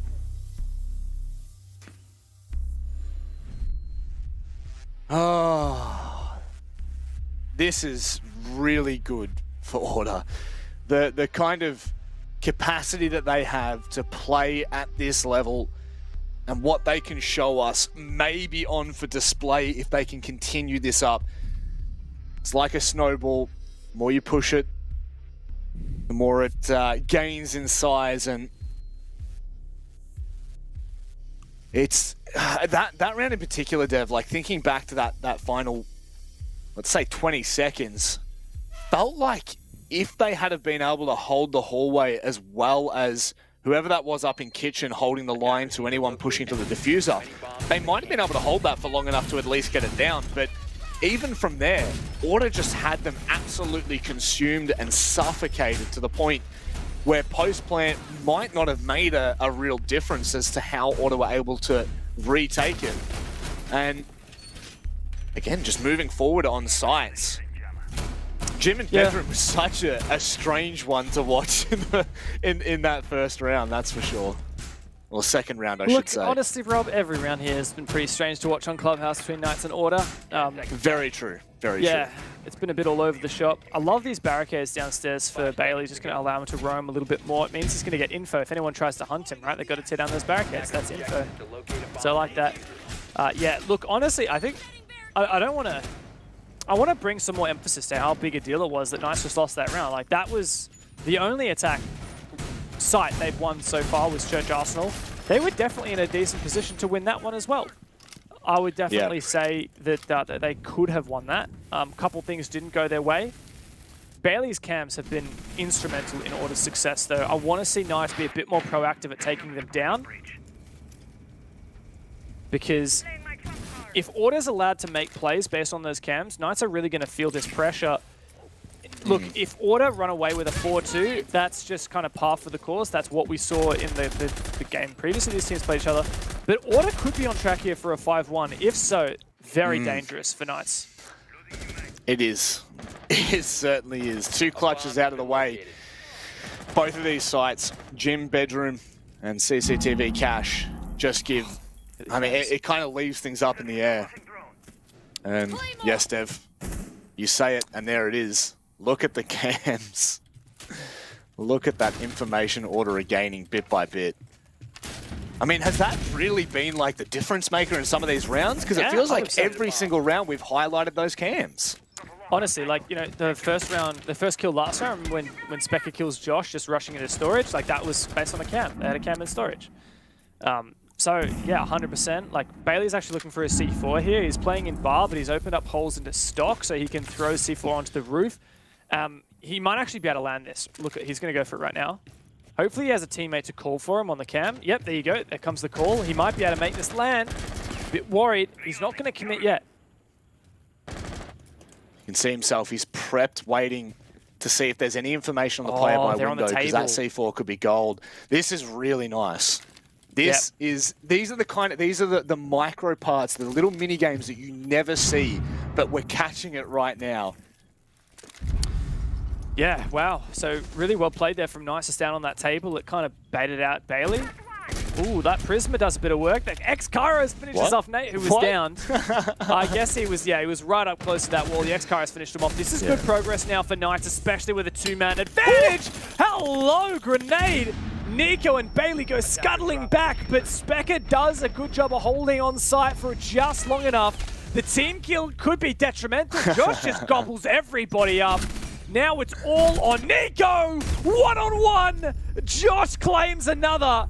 Knights, their second attack round, but by God, it was close. Just Nico things, man. Just Nico things.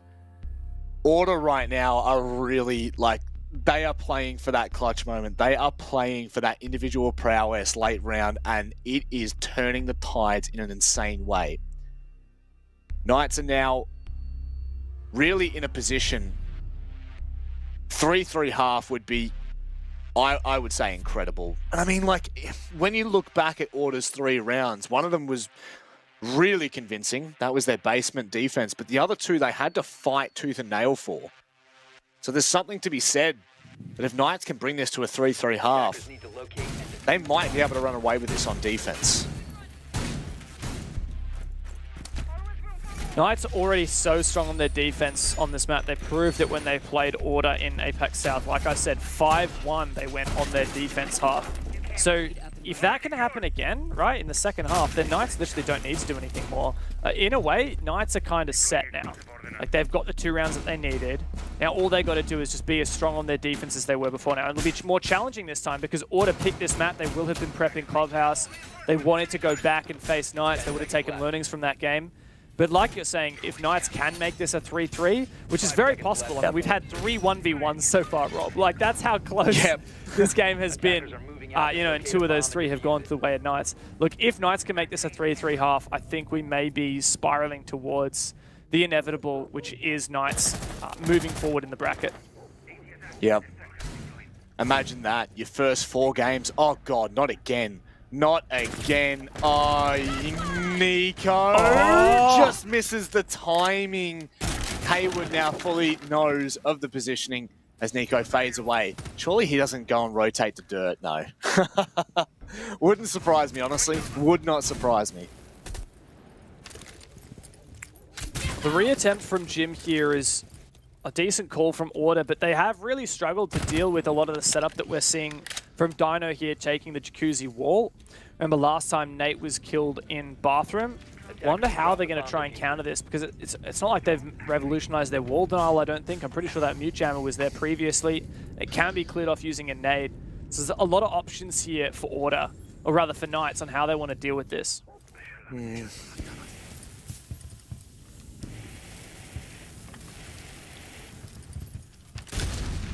Juicy seeming to struggle with the lining there on getting that mute jam up. And good old Nate should do the trick at the very least.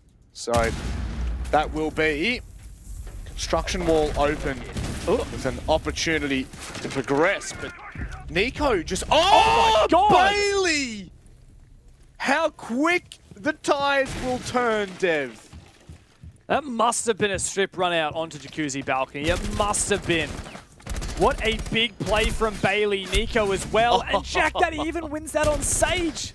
It's not a 3-3 half after all, Rob. It is Order to run away with it. It may well be flawless. Haywood got a minute for the 1-on-5. Surely this is unachievable. Surely this is too much to ask of one man, but it is Haywood. He feels his spidey senses tingling. The run out was all but possible. Oh, geez, how about that? If that hits, I'll tell you what. It actually does damage onto Nico as well. Here comes the nade from Haywood as he continues to progress into Con. He's shut down, and Order all but flawless in their 6th round. They secure the 4-2 half.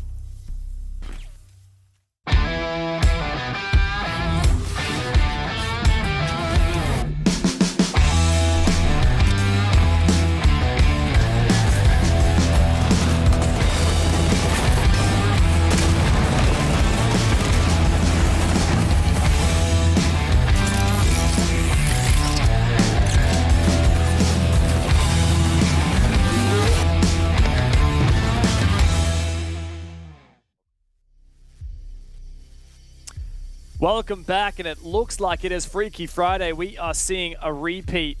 These teams go to Clubhouse, and Order manages a 4-2 defense. Once again, the stage is set. Can Knights get 5 out of 6 on their defense like they did in APAC South? But for now, let's talk about something that we really do need to talk about, and that is mental health. We are proudly supported by our charity sponsor, Livin', who do some amazing work. Mental health is just such an important topic, and thankfully it's getting more and more of the limelight these days. They have a very simple message, and that is, it ain't weak to speak. I think especially in a lot of the communities, you know, online, within gaming, there's a lot of stigma around just chatting about when you're not all right, and it shouldn't be that way. 5 seconds to insertion. Couldn't agree more. And, you know, I think I am sure that you could look to your left and your right and you would know someone within that vicinity. So it is such an incredible message, and, you know, like we say it every week, but we are so honored and, you know, so privileged to work with an incredible organization like that, Dev. Now we turn our attention, of course, to what will be a potential final map here. A 4-2 half is not unattainable at all. The issue being, Knights cannot really leave any room for mistakes here. 1 or 2 mistakes and all of a sudden Order are on match point, and you have to fight to your last breath just to push it to overtime. So not wanting to be in that position, no doubt Knights have fully prepared. No doubt Order have fully prepared. This is their map pick, even though they lost it to Knights recently. They're coming into this ready. They've practiced this map. They have prepared. They've counter-stratted. They've read into Knights. And they need to. As soon as Order find a round here on their attack, they're going to smell that blood in the water. Doesn't start strong for them. But here last time, right, when these teams played each other, Knights were flawless on CCTV and Gym. They only lost 1 round in their half, and that was Church Arsenal. So if Order can break that, it would be such a confidence boost for them.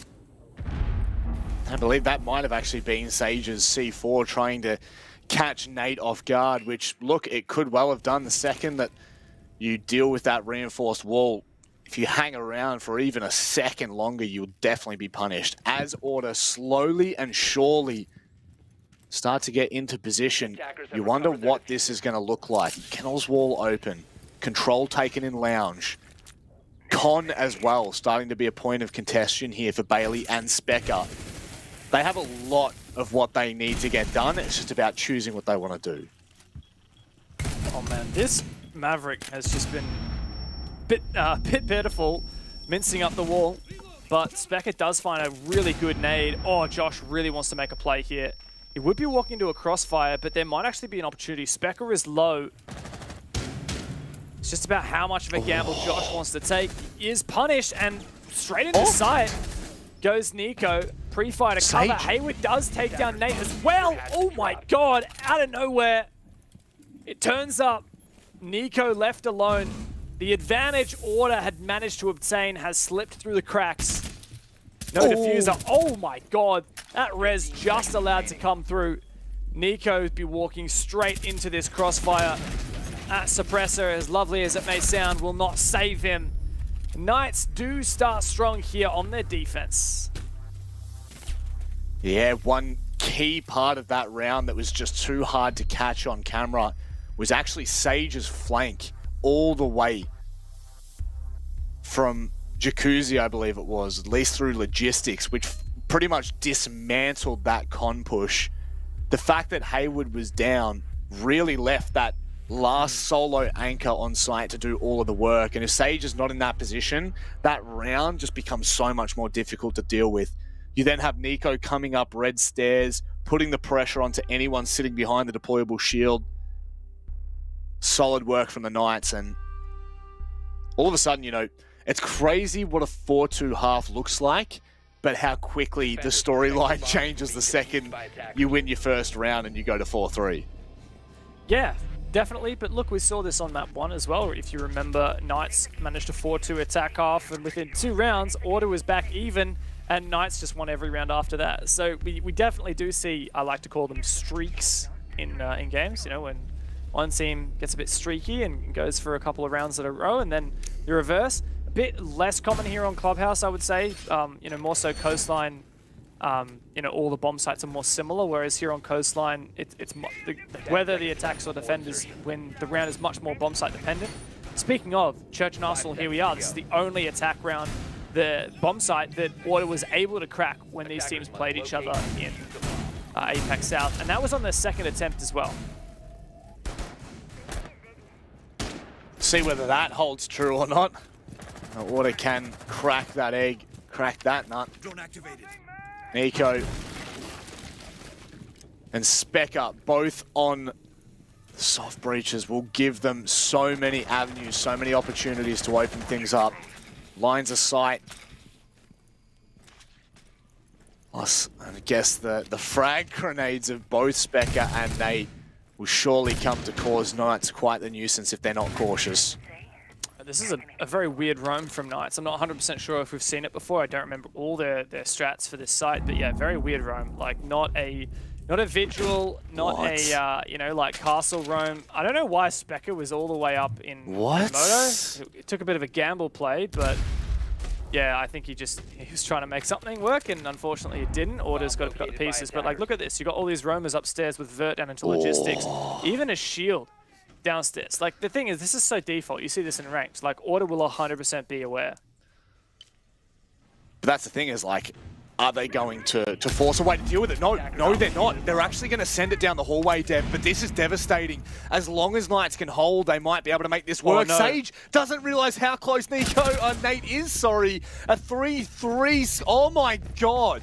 Order with an unbelievable call, catches Knights with their pants down, spanks them and teaches them a lesson, if not for Josh. What is going on? Nico! No. What? What a rush strat from Order, but Josh, he is above. Oh my God! 1v1! Nico's got to hold it. Josh is so hot on for it, but Nico, what on earth is this match? That shot from Nico, the fadeaway on the retreat. One of a kind this man is. But what an attempt from Josh, Dev. Imagine if he found that kill on the Nico. It's all on. I absolutely love this call from Order. They sent two players, I believe it would have been through Ash Wall, and instantly Knights just get dismantled on site, leaving two players flanking to try and recover. What a sporadic round.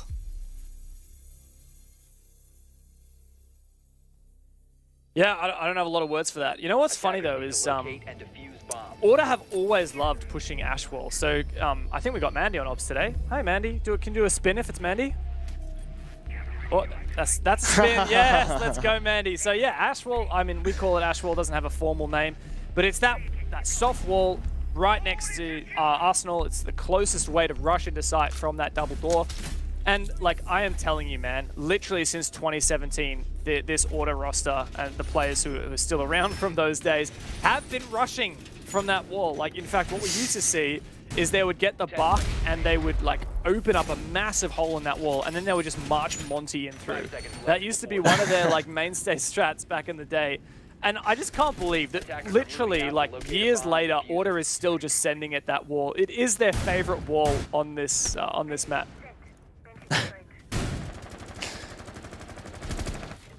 Now,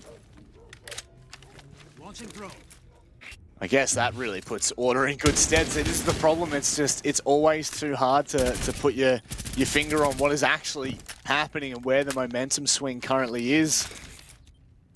Because once again, it comes down to a 1v1. The clutches really are highlighting some of the individual prowess on both Knights and Order. The skill that we're seeing from these individuals really on show and display. Nico's been lit up somehow. I'm not sure where from. Sage deletes Nate, who is pushing all the way through Generator. They're going to do it again. They're doing it again! They just love that wall! Oh my God, Order cannot help themselves, but Sage is there to save the day. 5v3 on for the retake. Now they've let them have this side, but now Specca's position has been revealed. And now it's over. Knights managed to lock it out. They won't fall for the same thing twice. Absolutely love the call. Absolutely love that from Order. Sure, it doesn't pay off, but like, what on earth was that? They just sent it again and nearly catch Knights off. Now, I say nearly, I'm sure that Knights were fully organized and ready for that. Now, one thing that Guz is pointing out in our wonderful little caster chat that I did see, but I didn't know whether that was actually the case, but they had left Church Wall completely unreoed as well, Dave. Yeah, like, you know, usually you put in a lot of effort to breaching that church wall. You know, you got to clear off like bandit batches and mute jammers, then put your Selmas on there, and then you got to deal with impact tricking. No, like if it's not reinforced, what you do is you march Buck down to the bottom of main stairs, and he opens it all, and then it's like, yeah, okay, cool. Especially with Kaid ban, I definitely think that the play for Order could probably be just like open Moto Hatch and do a church execute by opening that soft wall. The only catch to that is because of that roam from Knights. Like, you've got to address the roam first. But honestly, like, I would back Order to hunt those roamers. Like, two guys roaming in like Logistic and Master with like a shield in con. Literally, you breach the Jacuzzi wall, you breach the Logi hatch, you drone them out. I don't think they had like almost any mute jammers. And they certainly don't have like a vigil or anything. So you play the windows, you just literally 5-man hunt those two players, you kill them, then you basically have map control. You go for like a pretty stock standard execute with that church wall open for free.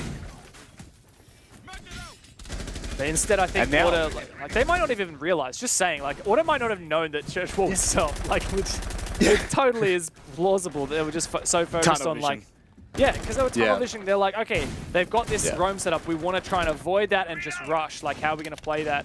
When perhaps the better call would have been to actually address what was a reasonably, scuffed setup from Knights. Maybe Knights knew it. Maybe they were just they were playing into it.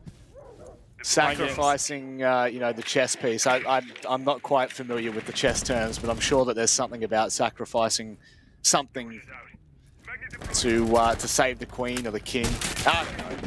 I'm even going to stop there before I embarrass myself further. But what's really important right now is the fact that Order, once again, are one away from sending it to overtime, no matter what happens, right? All they need to do, secure one of the next 3 rounds, and we'll be forced to battle out map 2 and the fate of Knights in overtime.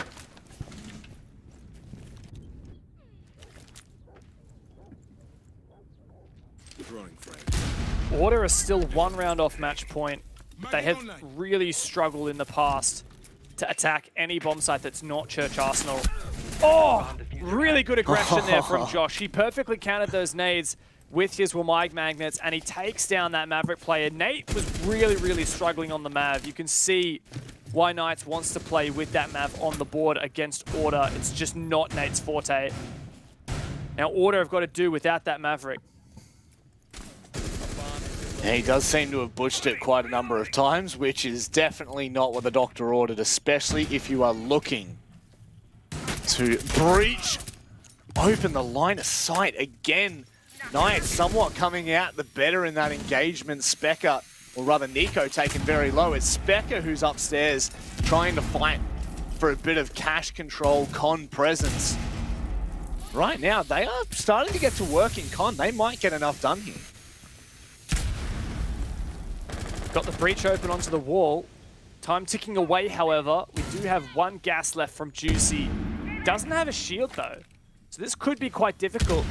Order somehow counters this top rafters position from Hayward. Oh my god, Knights are going deep, taking down Nico below. Nico's still alive, though. They do refrag eventually. And Order have come to a standstill. Oh, Josh with the crisp shot onto Bailey. Secures the last headshot onto Specca. This is a good old-fashioned slugfest.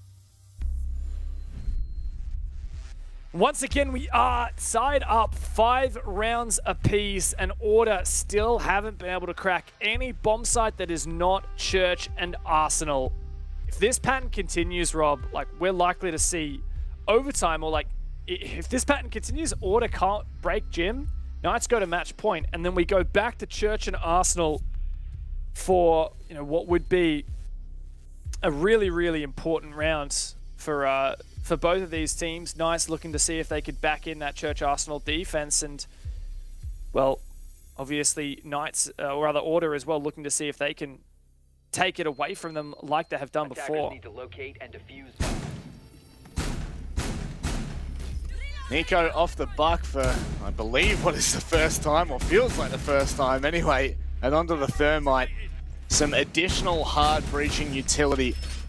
Now, with that Thatcher, and also, you gotta remember, we've got the, what is the other band? I'm absolutely losing the plot right now. I can't even think of my mind. Flores, I could not for the life of me. I was looking at the operator icon and I couldn't think of the name. The fact that we have both of them banned makes life so difficult should there be any wall denial, which, I mean, for Knights, it really is just the mute jammers that are going to be causing any kind of issues. Oh no, it's okay, Josh, we won't watch it. Josh has Can't been be on any fire worse today. than my scuff. He has.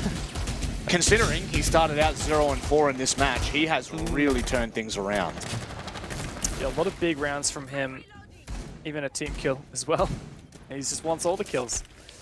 I like this Thermite pick though, moving away from the Mav. Unfortunately, Nate hasn't been the greatest on the Mav, so kind of just using him to clear off any jams that are necessary rather than trying to actually Mav open the whole wall. I think that's the right call. Just use a Thermite, quick and dirty, gets the job done.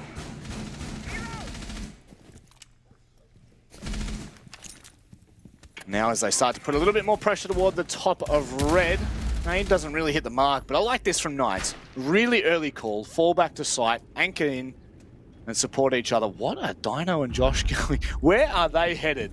They're on an adventure. We're going on an adventure, Gandalf. Oh, no, they're split ways. Yep, looking for, I don't know, a bit of a roam downstairs. Dino just hoping to punish someone. If Order doesn't drone very thoroughly, Knights will find a pick here, but at the moment Order are just focusing on the basics, breaching Jacuzzi wall, nice and easy with the Thermite, especially because I don't believe there was any wall denial from Knights there. But even just with all these walls open, it will be quite challenging for Knights. A lot of setup, you've got Frostmat's got the shield, and a lot of info as well here for Knights. It's gonna get naded.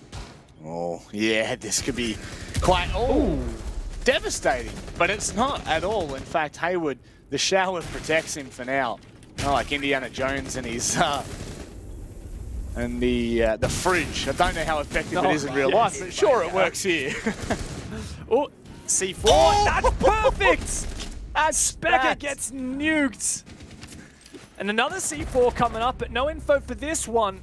A good pick on the site though. Hayward's got to hold his ground here with Juicy as well in Logi. Now, Dino's below, but this is a decent position for Order. They've got this main wall breach and bathroom wall as well. They just need to find and execute. No doubt Sage is giving the information for that pre-prepped C4. From what I know, it hasn't been exposed, and oh my god, look at all the information. Order can't find where this cam is, so Knights are just sitting back so happily. Look at Hayward gets punished for an over-peak. Jack Daddy's getting the plant down, and all of a sudden Knights, they are not in even the realm to try and bring this back. Oh, I say that, but still, it's on. No way. No way they check where Nate is. Oh, Dino Man! Surely he can't make this happen in a 1-on-2. Nate gives him the fight and wins it. Order take the match point. Oh, there have been so many scuffed rounds. Bailey knows it as well. Look at that grin. Just, that's the biggest smile I think I've ever seen from Bailey. Yeah. Yeah, Bailey's a stone cold killer. There's no doubt about it. Jack's eating his dinner! Still eating his dinner! Look at him! What's he got today? What do you reckon? Some rice? Some fried rice? Well, last time we saw it, he had noodles, right? Or what did he have last time when we saw him? Was it for the November Major? Oh, we see him and he was all eating. the time. But like he was eating noodle, and he was like, they won the match, and he was like karate chopping or like 3-6. I don't even know. The man He's got a personality about him. There's no doubt about it. Need to locate and defuse as many bombs as they can. Yeah, and look, it's not just good looks. Order have found match point here. They've done better than they managed to do in their match in APAC South, where they could only find one attack round in their entire attack half. It was Church Arsenal. Not only have they broken the one attack round, but they've also broken the sights. Managed to finally get a round win on Jim. Now Knights have the choice of going back to Jim, where they just lost, or going back to Church and Arsenal, where they've already lost in this half. So this is pretty dangerous now for the Knights. 10 seconds left before insertion. It leaves this entire map in the balance, I guess. The series it really is. Yeah. Attackers must locate and defuse a bomb. Very true. And it really could all come down to Order's ability to close out here. You know, the last thing you want as Order is, I mean, I would say there's been a couple of really closely contested rounds that Order have been winning. You know, a lot of the majority of the clutch rounds have been coming up for Order. To send this to OT is not a state that you really want to be in when you've already been given, you know, so many moments that you've been able to claw back. This is one they want to close out in regulation.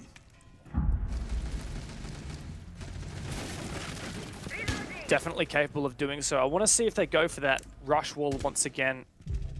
Oh, it's a good early pick. Josh. And where exactly that was, it looks like Nico's upstairs going for the roam hunt.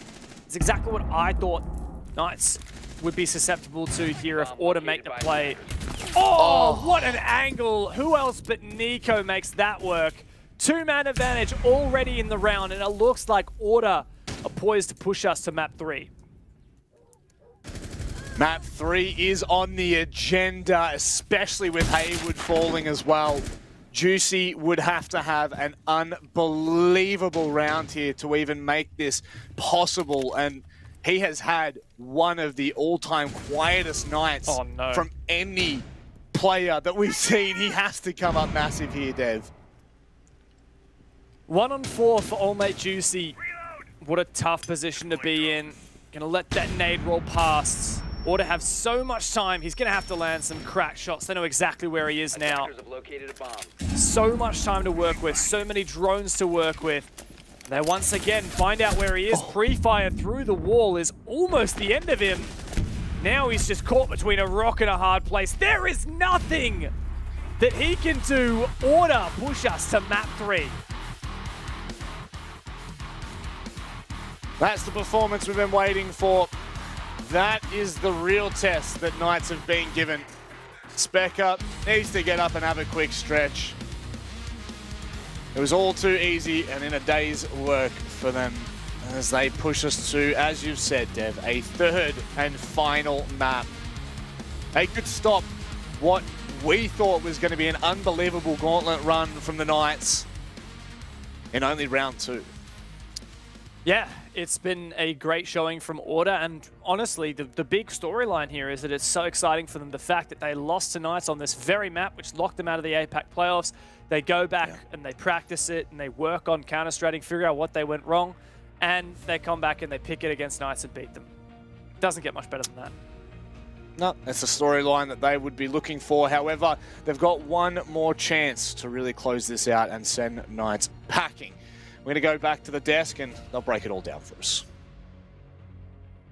We'll certainly give it our best just for you, Rob. But hey, we've got ourselves a third map, which is exactly where we maybe thought it would go when we sort of discussed things at the very beginning. We anticipated Knights would win Coastline, and we thought maybe Order would be able to take Clubhouse. Guys, it completely played out perfectly to script. Now we're going to find out who's going to win Oregon. Yeah, well, it was a strange script at that. I did anticipate heading into this matchup that this would be pretty cut and dry Clubhouse, but to be honest, it's pretty far from that. There were some pretty interesting strats employed by both teams, and in the end, it did lean into a pretty sporadic sort of matchup. We did see a lot of chaotic late rounds, particularly in red time. We were seeing players whiffing, others hitting insane flicks, etc. And that was frequent across this match. There were several occasions where it played out like that in a very close fashion. And Yeah, Order, I guess, just being able to edge out in the end. Maybe not as comfortable as they would have liked, but hey, a win is a win, and we head to map 3. Milo, is there anything that stood out to you here on Clubhouse? That was a very fun game to watch, wasn't it, guys? I don't know. Got some nice rushes going on, nice failed rushes, post plants. Like, that was an absolute ball to watch. A lot of big moments, obviously, and especially when it starts to get to the crunch. And honestly, guys, at one point, you have to start to think Knights maybe run away with it in that middle section. They ended up winning, like 4 of 6 in a row, and then obviously Order close out in the end. Knights falling short to sending it to OT. Had they been able to get it to OT, I probably think maybe they might be able to go on and win it there and maybe make this 2-0. But that probably wouldn't do this game justice, and this is the sort of result Order needed, guys, right? They needed to at least get this to a third map. They could not afford to get 2-0'd by Knights. Yeah, well, the third map is always going to be the wild card in this matchup, and we weren't too sure which team really was favoured in that final map. So it's a great effort from Order to get this one over the line, and in fact they actually reversed the result that was against them, remember, in APAC. They reversed the result from APAC South. Remembering back only not long ago, the Knights took down Order in the exact same scoreline, 7-5. So Order being able to bounce back, a really positive sign for them. And yeah, heading us to the third map, I mean, I didn't have any idea which way this was seriously going to go from the beginning. I was open to admit that it was a tough one to call, and I stand by that once again. Yeah, it really is as tough as it's going to get. Maybe even, Chiefs tomorrow is also going to be a difficult one to call, and that's really the nature of when we get down to the sort of top 4, I guess. It's always difficult, but Milo, as we do eventually head over to Oregon, is there a team that maybe you favour? Well, it might just be a repeat of Clubhouse. Just rushes, fun, and games. I don't really know what to say. Like, I said it beforehand, I don't know how Oregon's going to play out. Yeah. I don't know who's going to come out on top. All I know is going to be a fun game to watch. Certainly will be. It's been a long day, but we've got one more map to close out day 1 of the playoffs. Got a short break. When we do come back, it's on the other side.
One map to go for day one of the OCN playoffs. The winner moves on, the loser goes home. The Knights and the Order. I don't know why I said the Order. God, it's been a long day, and it's going to be a long one as well tomorrow for those unaware. Tomorrow, of course, we do continue on. We'll have round 3 and then the grand final, which has already got Team Bliss waiting in the wings, guys. One map to go. It's Oregon to decide who's going to move on and play the Chiefs tomorrow. Guz, how are you sensing this? Is it just too close to call? You're still on that fence? Look, I'm a little bit concerned for you because we've only had, 4 maps played out so far today. Tomorrow could be 8 max, so I hope you rest up and get your beauty sleep. But in terms of this matchup on hand, it's just so hard to call. I cannot sit here and say with any real confidence that Order's going to take this or the Knights are going to take this. Oregon is very much a neutral territory between these two. Sure, some mixed results maybe for Order that lean a little bit more into the hands of the Knights. But look, I mean, the Knights have shown us that on Clubhouse even they're willing to innovate and try some new stuff despite the major. So I'll back the Knights in just because they've shown some big balls, I guess, in that last map. Right. Okay. Interesting. Milo, Oregon. We typically see, same old. I'm assuming you're expecting that again here from these two teams. Yeah. I mean, I'm expecting the same sort of prediction I had initially. I'm expecting the Order on top, but it's going to be a very dirty game. That's what I'm expecting. Yeah. Yep. Awesome. Dirty balls. Dirty balls. What's next? Jeez. We've lost the plot. You two honestly should not be on a broadcast together. It's just not allowed. But I think I'm going to stick with Order. I'm not flip-flopping. I'm not on the fence. I said Order all the way. I said Order 2-1, and that can still come to the reality. Plus, honestly, the coastline wasn't even that bad. You guys were both saying how it was just going to be completely one-sided. It was going to be a stomp. Ended up being, okay, 7-4. And then, honestly, Clubhouse as well, 7-5. I mean, I think they both had their maps, right? They both had their wins. Now we go into that neutral territory. It's anyone's kind of game. So, guys, what's the win conditions? Oh, what are the win conditions? I think part of this matchup is going to come down again to what sort of innovation we're going to see. I thought that on Clubhouse we weren't going to see any, but the Knights actually in particular were the one team that were actually doing some pretty interesting extensions, roams, etc. So maybe if we do see innovation here in Oregon, maybe it's going to come down to which team can execute that a little bit better and which team can read into that. We did see Order read into it pretty well in Clubhouse, so maybe we'll see the same story here. I give Guz the easy questions. I give the hard one over to Milo. Milo, what's the map score going to be? 7-5 Order. 7-5 Order. Right, you've heard it here first. Milo is the prophet. We head over to our wonderful, wonderful casters. One of them who needs to find a new chair. Yeah, he does. Show us the chair. Show us the chair. When who need to find a different chair? Can we have a I look think at we the need chair? to find ourselves a new bloody host. I tell you what, I'll show you the chair just to make sure that Xenox is not too embarrassed. But the old how you going has kind of, it's kind of how you going. Mate. It's kind of, it's gone walkabouts on me. Now, Xenox said I was too strong, which is much better than the alternative that I know Guz was leaning into. So, for any chair sponsors out there, hit me up. Just anything but Xenox gaming chairs. Anything but Xenox gaming chairs. They are bloody shock. No, I'm kidding. I don't know anything about them. Please don't take that as a grain of salt. I'm talking about Xenox casts on Twitter. Please don't flame me. Do you want to talk about the game, Rob? Let's talk about Order versus Knights. No. We've got a game at hand. Well, I did see that Jack Daddy needed to poop, so I just wanted to make sure that we got all of the bad fill out of the way first.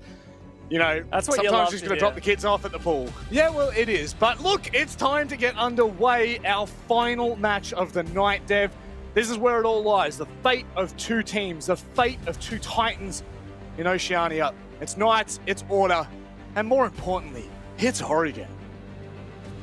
That it is, and it is a map that neither team has astonishingly positive results on, so this is turning a new leaf, and I do wonder who has done the better prep. Order is on fire, coming off that second map win. No doubt they are going to be happy with themselves after righting the wrongs of their loss to Knights in APAC South. Milo does predict 7-5 here for Order. I'm not so sure. I was definitely still have a part of me deep down that reckons Knights can pull through here, but we'll see. They're going to need to, there's no doubt about it. And I just, I really do just fall back to the comfort in knowing Knights' consistency. Now, their consistency actually hasn't been that great this stage. I mean, APAC South, I think, was another beast, and you know the fact that they ended up finishing first is. Oh, what are you laughing at? Dino. That was such a big yawn from Dino. It was yawning for so long. How do you know it was a yawn and not a roar? That's Get true. it, Dino? Because, well, I was thinking like Knights have like the lion head as well. Like, I definitely wasn't thinking of like could work, dinosaur. Yeah. That's probably that was Dinosaur make me roar.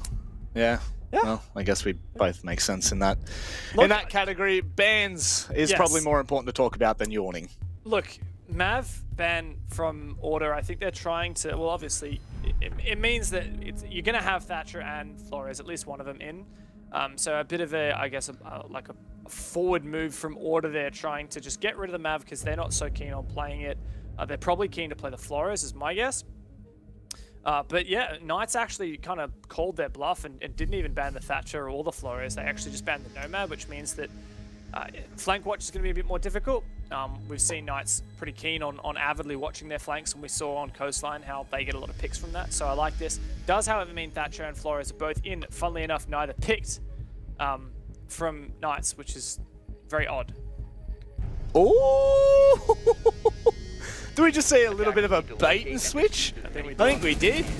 Yeah, Bailey getting baited onto the Warden. I guess all things considered, there is still 6 flashes on the Knights, so it's not like this unbelievable play that won't pay dividends whatsoever. But certainly you would have to feel like Bailey was hinting into that because of the fact that we did see a cheeky little blindy operator coming out in the Ying. Now, whether that actually changes the impact of this round, I guess we may well never know, but it's certainly fun to see that mind game right in the last 6-pick phase.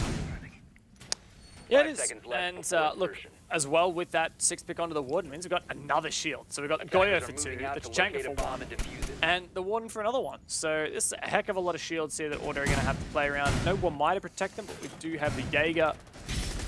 So, you know, well, you got 2 ADSs on the brick store. Is the third one on pillar, like an elbow? Yeah, it is. So, look, honestly, Knights should be pretty comfy at clearing these shields. They just have to make sure they do it right. Like, they don't have...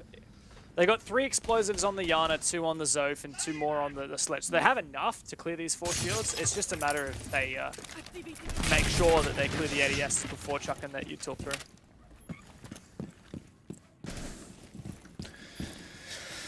Underway now, Josh. Goodness me, how's the first bit of contact there? Just a whisker wide. Again, doesn't turn into anything, but at the very least, it's ground that Knights have been able to take. Now, there is a player in kitchen, but will surely be droned out. Oh, no way, Nico. That did it? No. No way. There's no way. This is absurd. Oh, no. Oh! Thank Josh, God. you could be my hero any day of the week. Josh has been on point today, man. Like, he is one of the reasons why Knights is still alive at the moment. One of the reasons why their performances looked so good. Got to step up here, though. Specker getting aggressive once again. A nade is going to come his way. Oh, Juicy. I love this from him. Oh, Specker does go down. Even though that cam saw him, shouldn't be too much of a big deal. I love this man advantage early for Knights. They're looking really good here.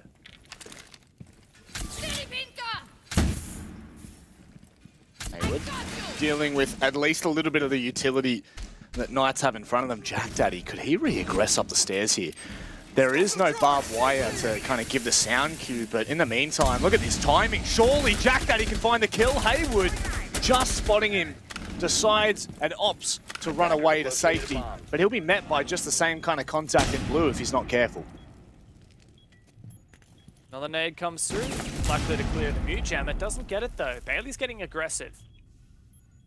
Nate also prepped with the Shamika. Gonna try and lock off the hallway. Nice peek there from Juicy. He's had a rough night, but starting to step up and come to life. That DP27 does ring true. 30 seconds left, 2v4 Order. Nate could do some serious damage here, finally getting to see the impact of the Tachanka. Jack Daddy now could hold this cross, and he does do so, taking down Josh. It's falling apart for Knights, but Dino steps up And Jack Daddy is left to pick up the pieces of a team that's dwindling in the round. Order. All of the hopes were hanging on Jack Daddy, and he cannot get it done. It's the shots through the wall to close things out. But a clinical round from the Knights. Early man advantage definitely bore fruit there for Knights. Very close though. I'm pretty sure you were right and Nico didn't get drones, so that was just good coverage there from Josh, being really aware and adaptive, even though likely his teammate called that Kitchen was clear. And of course, nice little 2v1 from Josh and Juicy to take down Specker. That's a 2-man advantage. Order played it pretty decently from that point forward. Found some aggressive picks back, but Knights just slow and steady closed it out. Pretty simple. Keep it simple, stupid is one of my favorite idioms, and it gets you where you need to be. Keep it simple, stupid. Locate and defuse bomb.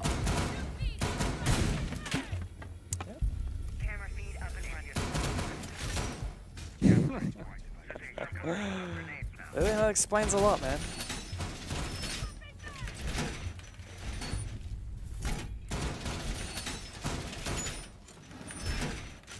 Extension into trophy here. Oh, apologies. No, please, you take it, my dude. No, you you take it. No, you take it. No, you go for it. No, please. Look, I want you to have it. I want you to have it. Muting incoming. 10 seconds left. What? I was just looking for an awkward stare off there. It didn't really. I guess I won in a way, but sure, man. Moving forward now, Dev. Sure.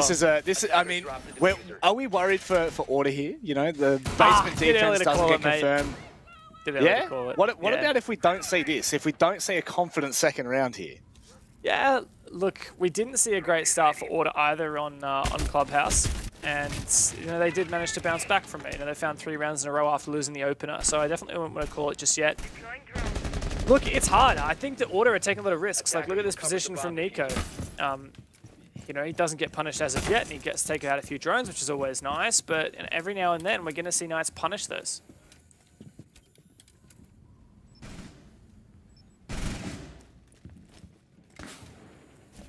Oh, Jack Daddy. Jeez. Quick as you like. There's the man advantage that they've been looking for. And we know how detrimental that can be. We saw it last round. Knights now, they need to do it without Sage, without the sledge. How much of an impact that would have had?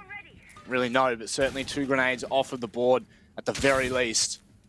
As Dino now makes his way into bedroom as well. They are going to look to start to open these lines of sight.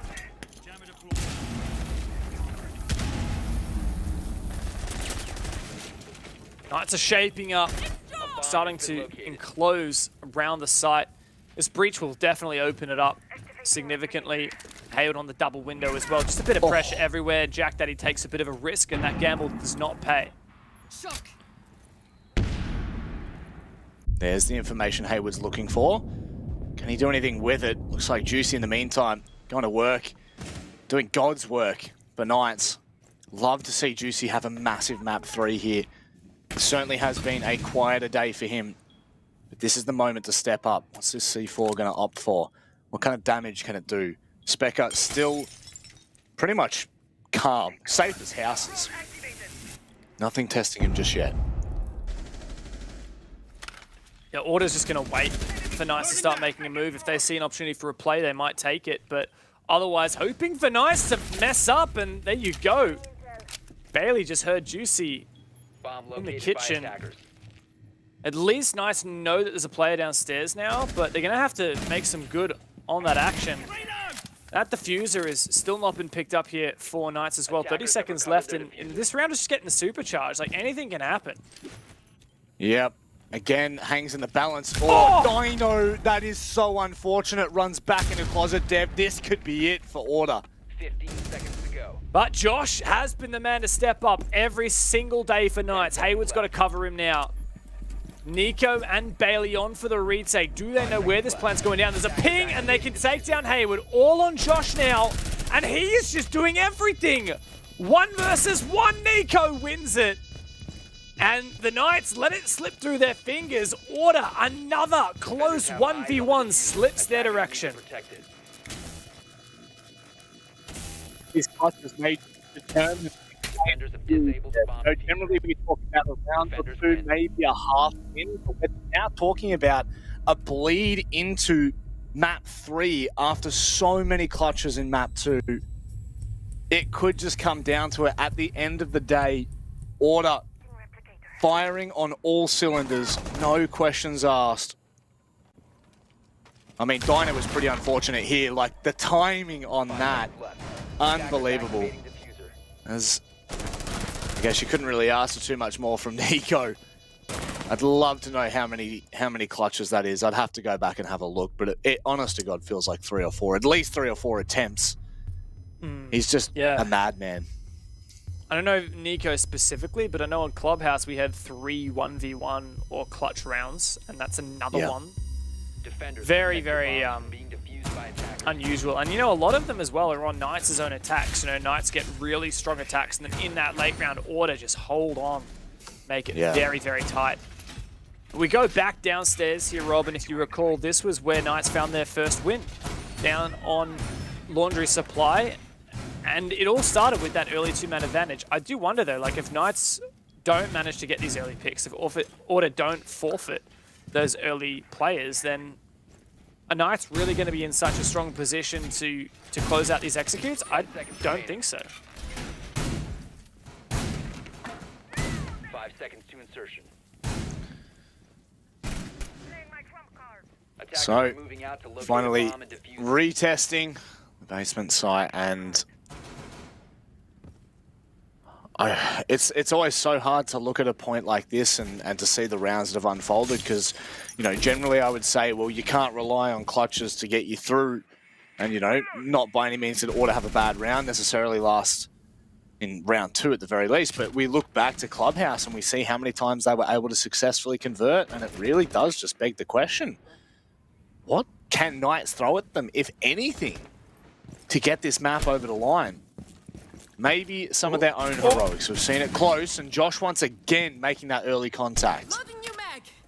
Just supporting Nico, who's playing in security still. This is a pretty common extension these days. It's really powerful to fortify that kitchen and security position, and fairly safe as well.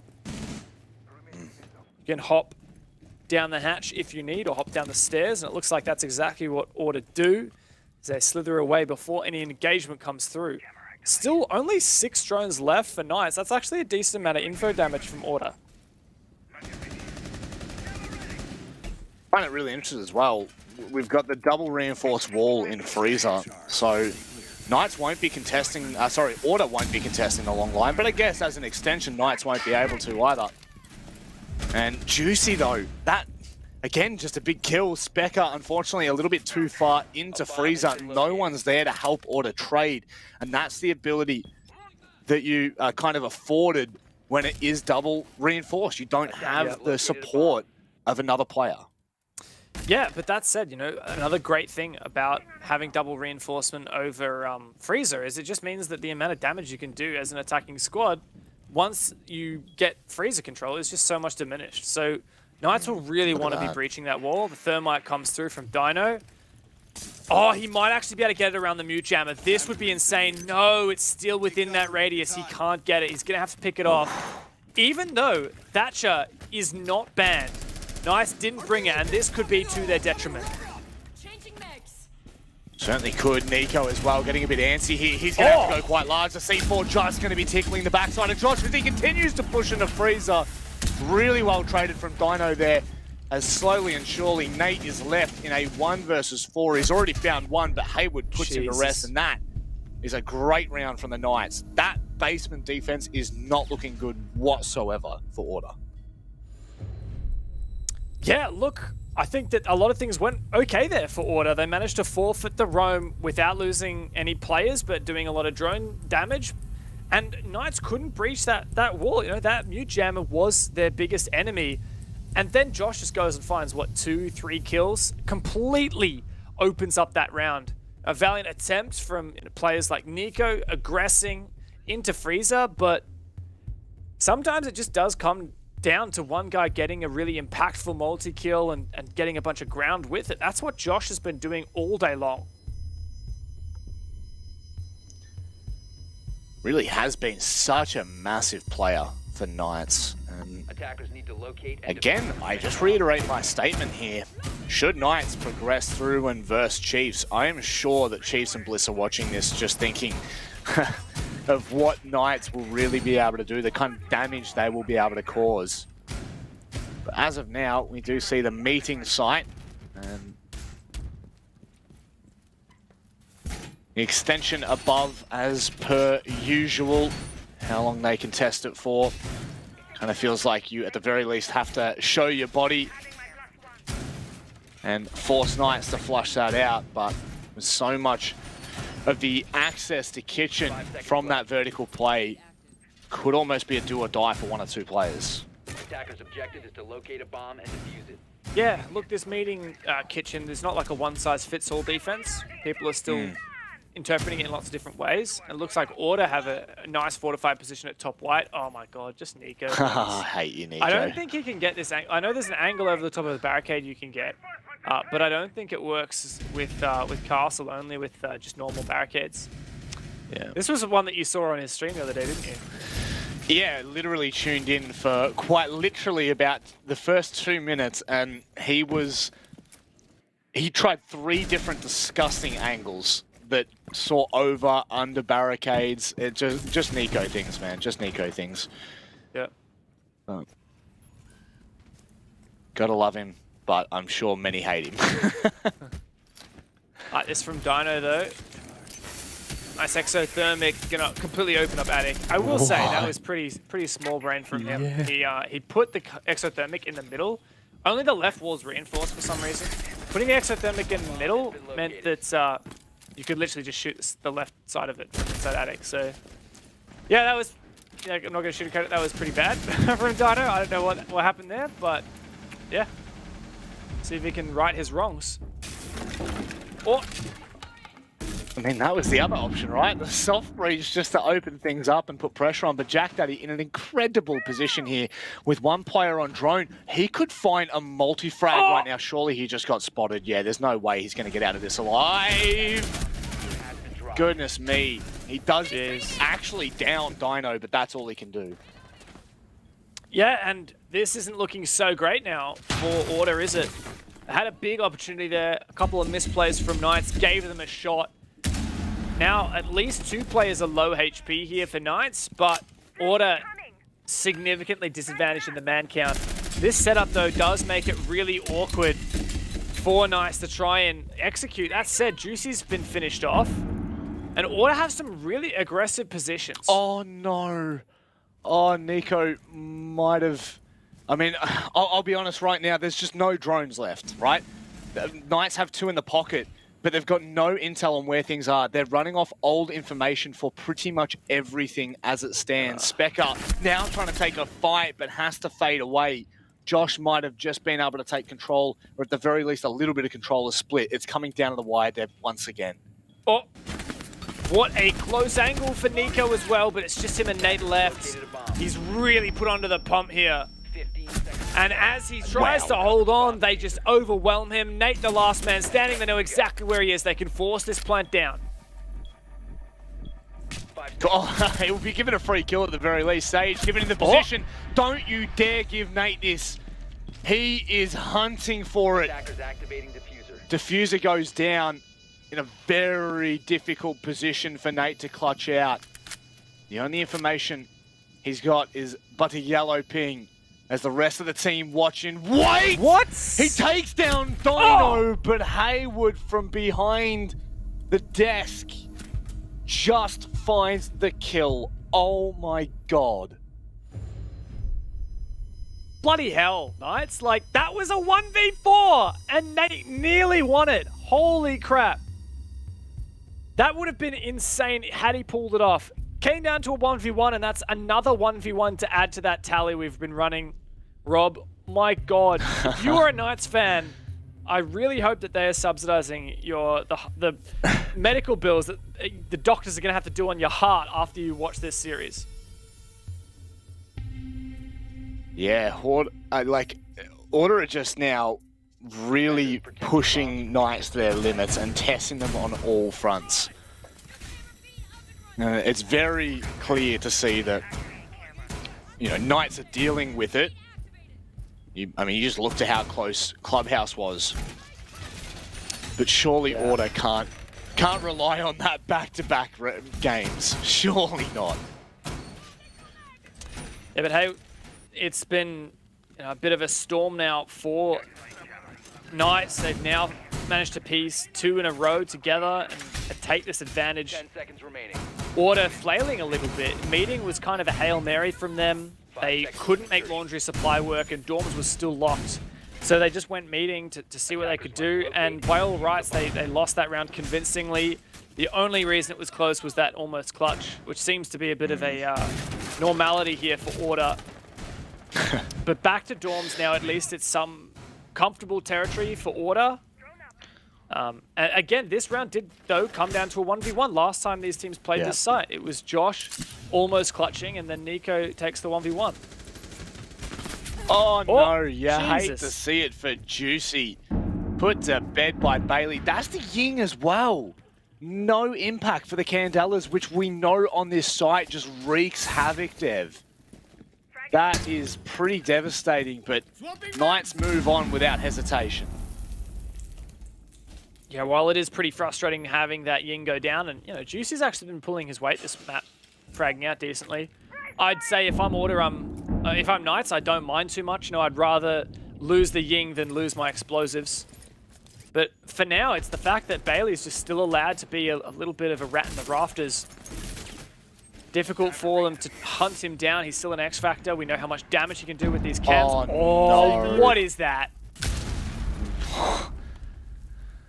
Why does it just not surprise me? Anytime Nico's in the server, there's just some nonsense, some shenanigans that are run, even on the bed where poor Josh thought he was most safe. You can't catch a break from Nico. That's it. But again, when Bailey's running the Valk, like, I have no doubt that was info based on a cam. You can put the cams in the lamp. People put the cams in all kinds of places in that master bedroom. You can see Sage is kind of having a lookout for them, but it's just so many spots. Bailey clearly called that for info. Now Josh is DC'd, but still 3v5 for Knights and still winnable. Like, I think they have attic control. Dino's actually managed to get really aggressive up there. Might be able to do something with it. Surely Jack Daddy doesn't get checked here. Oh, he has to hit that. He's given him an opportunity. Oh, no. Hey, oh my God, Dino! Gone huge, but Hayward gets taken down in the meantime. That almost fell apart so quickly there, Dev. Yeah, now Jack Daddy's caught in such a terrible position. Sage can swing and take him down. Caught between these two players. Sage needs to land this! Jack! Put under the pump, and you just can't count him out, not ever. Dino can't even make the rotate work, and Jack can find 2 when he should have found none. Do or die. Fight or flight, and, well, Jack decides to fight. Again, though, like, just some insanity happening in these rounds. So much chaos being caused. You mentioned how impactful Dino could be in Attic. Found himself a double kill. If he had found Jack Daddy there, that may well have been the last little domino in terms of the anchor for at least games. And I mean, maybe a plant, maybe a post plant. But as we will never know, we look to the final round as once more Order reattempt the basement, which has not seen any success for them here in this first half. Yeah, and both of these defenses have been pretty poor from them. It's not just the fact that they have been losses, but they haven't been close losses, Rob. They've been pretty dominant. We've seen Knights establish early man advantages, taking out Order's roam. We've seen Order forfeit the roam, and then Knights managed to execute site with some multi-kills. Josh, in particular, has been really hot on this bomb site. For Order, I'm trying to look at some of the things that have changed. We're seeing a Wamai. They brought this out the second time they reattempted, or the first time they reattempted this, or the second time they played it. Bring it back once again. The only real X factor, big change, is this Vigil instead of the Alibi we saw in the past. So 1 less shield on the cards, but Nate instead is going to try and make a solo roam work. Seen stranger things happen, that's for sure. Hayward getting into very early position over here in blue, and I mean, that's some really good use of some early util. No one challenging him there, and it's all but a free piece of util that Order cannot rely on now. What was that? And you want to talk about things that are free. That's a nice early pick from Knights and a C4 off the board as well in Specker. Yeah. Specker's having a bit of a rough one. Nico's actually going to try and aggress on the back of it, look for a kind of refrag, but Knights have been reading into this aggression really well. And without info, I don't back Nico here.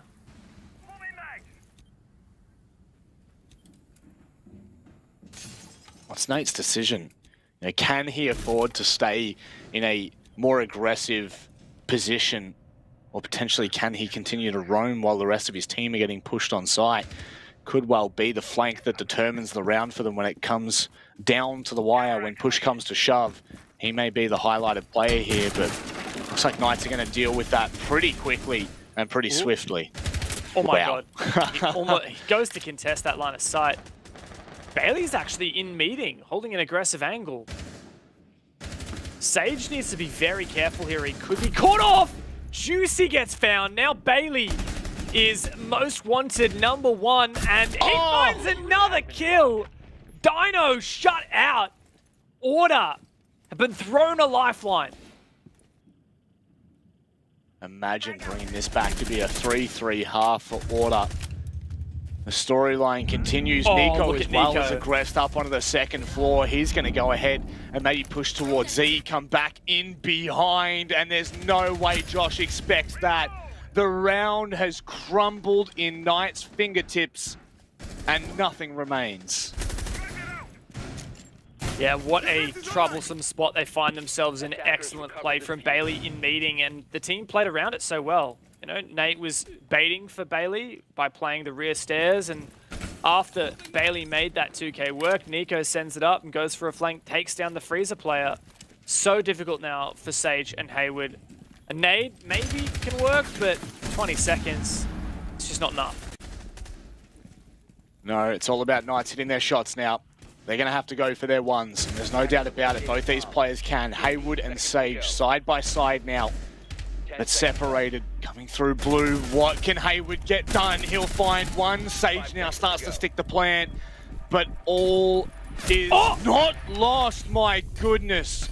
Thought for a second maybe the final player was going to swing, but it doesn't happen. And it's a 3-3 half.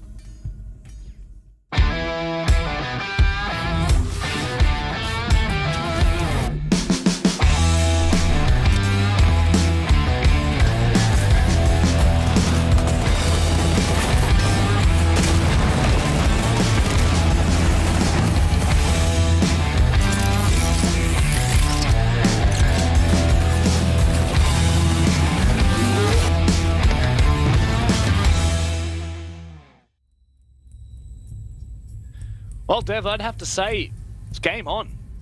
Order are not letting up here in this best of 3. Yeah, big from them to dig deep on their laundry defense, and finally, after 2 unsuccessful attempts, nail it home the 3rd time. And I think the most concerning thing here for Knights and the lifeline for Order is the fact that while, yes, Order are taking a bit of a risky play style, they're making a lot of risky plays, taking some... They're gambling a little bit. It's working, right? Like, they're getting the best of Knights a lot of the time.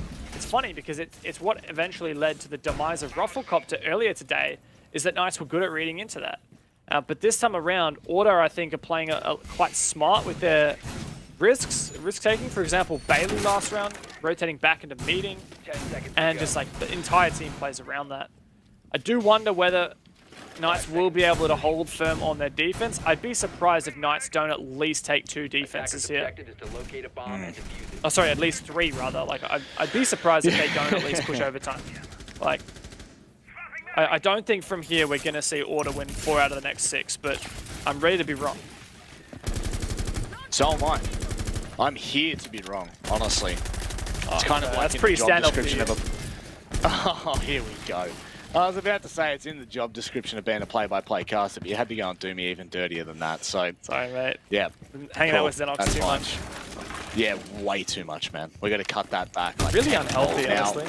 It's so unhealthy. It is so unhealthy. He's not good for the mental, you know. That's for sure. Order, you know, Specker would not be having him on his team. That's for sure. This Now- is really good timing here for Order. Just really no hesitation taking control of the map. And a lot more thorough than Knights were. You know, when I guess the telling moment will be when they convert to taking the ground floor, because, you know, meeting, kitchen, these are the things that can slip between the cracks.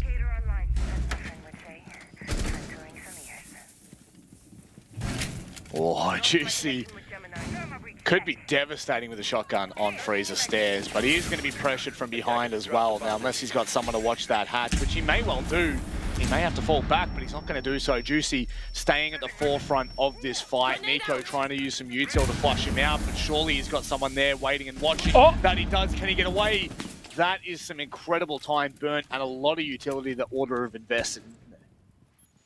Yeah, you know, that said, still a nade and 6 flashes left for Order, so that's actually not so bad. Bomb located by attackers. Only thing that I'm, I guess, a bit concerned about is the lack of explosives overall to deal with these shields that Knights have brought.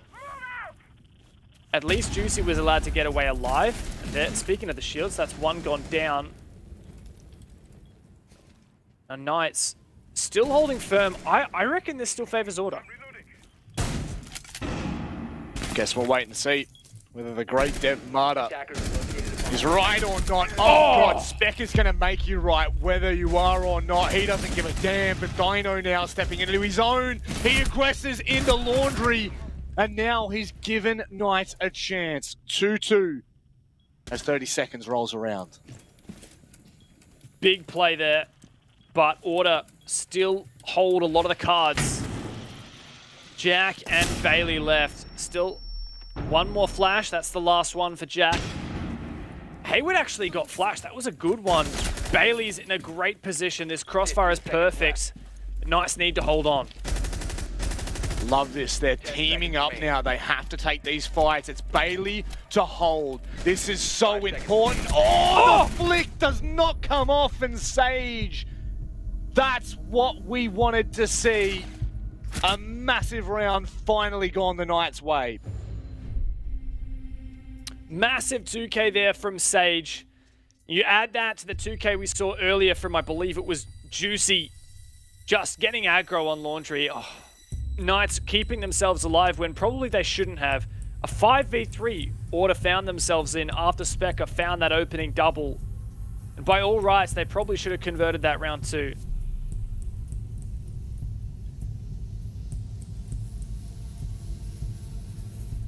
I mean, I thought Specker all but had there.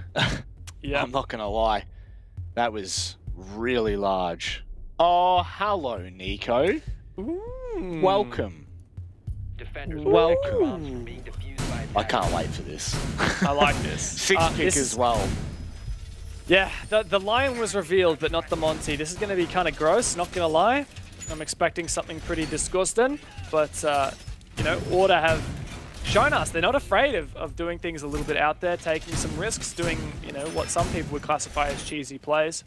I don't think Monty is cheesy. I think Monty takes a lot of skill to do right, and, you know, you shoot yourself in the foot if you don't know how to play Monty well and you pick it, right? Because it's one less rifle you've got in the squad.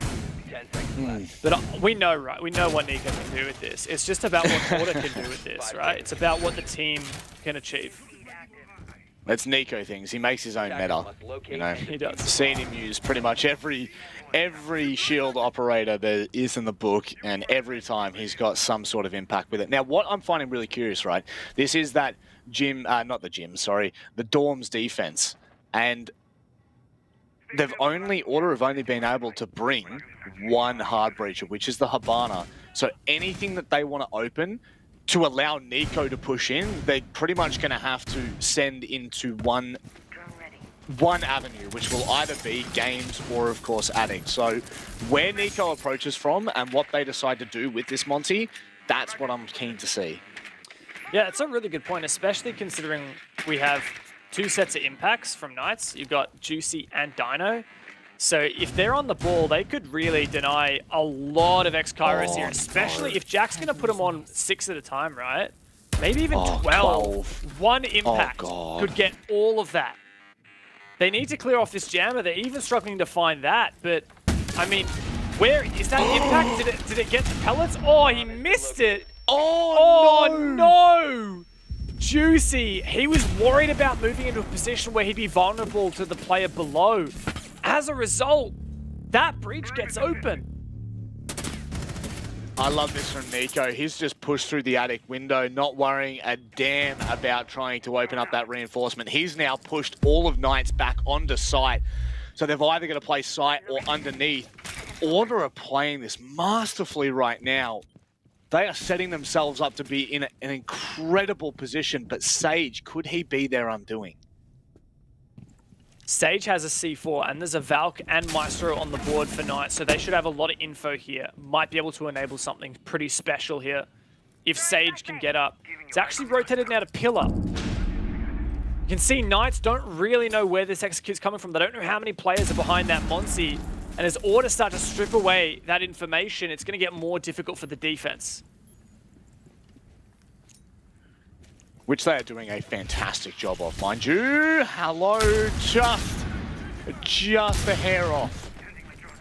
It's Specker who stays alive, but not for much longer. And that's some interesting timing there. Dino needs to be so careful. This is just such an awkward position for the defense to be in. Yeah, and they know exactly where he is. Or Jack might be able to punish just nearly. And suddenly the guns come to life. Sage makes that long flank work all the way up through Big Tower to retake Attic and stab that Monty in the back. Now, just 2 players left for Order, and I think it might be all over. Bailey, in a 1-on-4, he can find 1 or 2 kills surely to pad the stats here, but there's just no way! 4 kills in the 1v5. Welcome to OCN. That's that's 2 1v5s and a 1v4 that we've seen tonight that players have brought back to a 1v1. Like, what is going on? Absolute insanity, chaos, whatever you want to put to it. Order are matching it. But Sage has flanked Dev. I mean, we said that he could be the undoing of Order, but I didn't expect the impact to be that big. Knights really took advantage of it.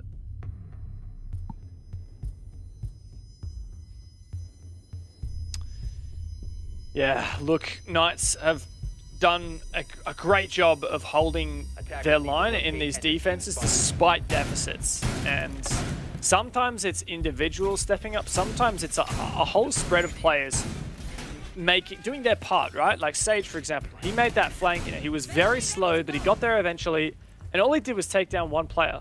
But that was more than enough, because the guys on site, like Dino, had burnt just enough time.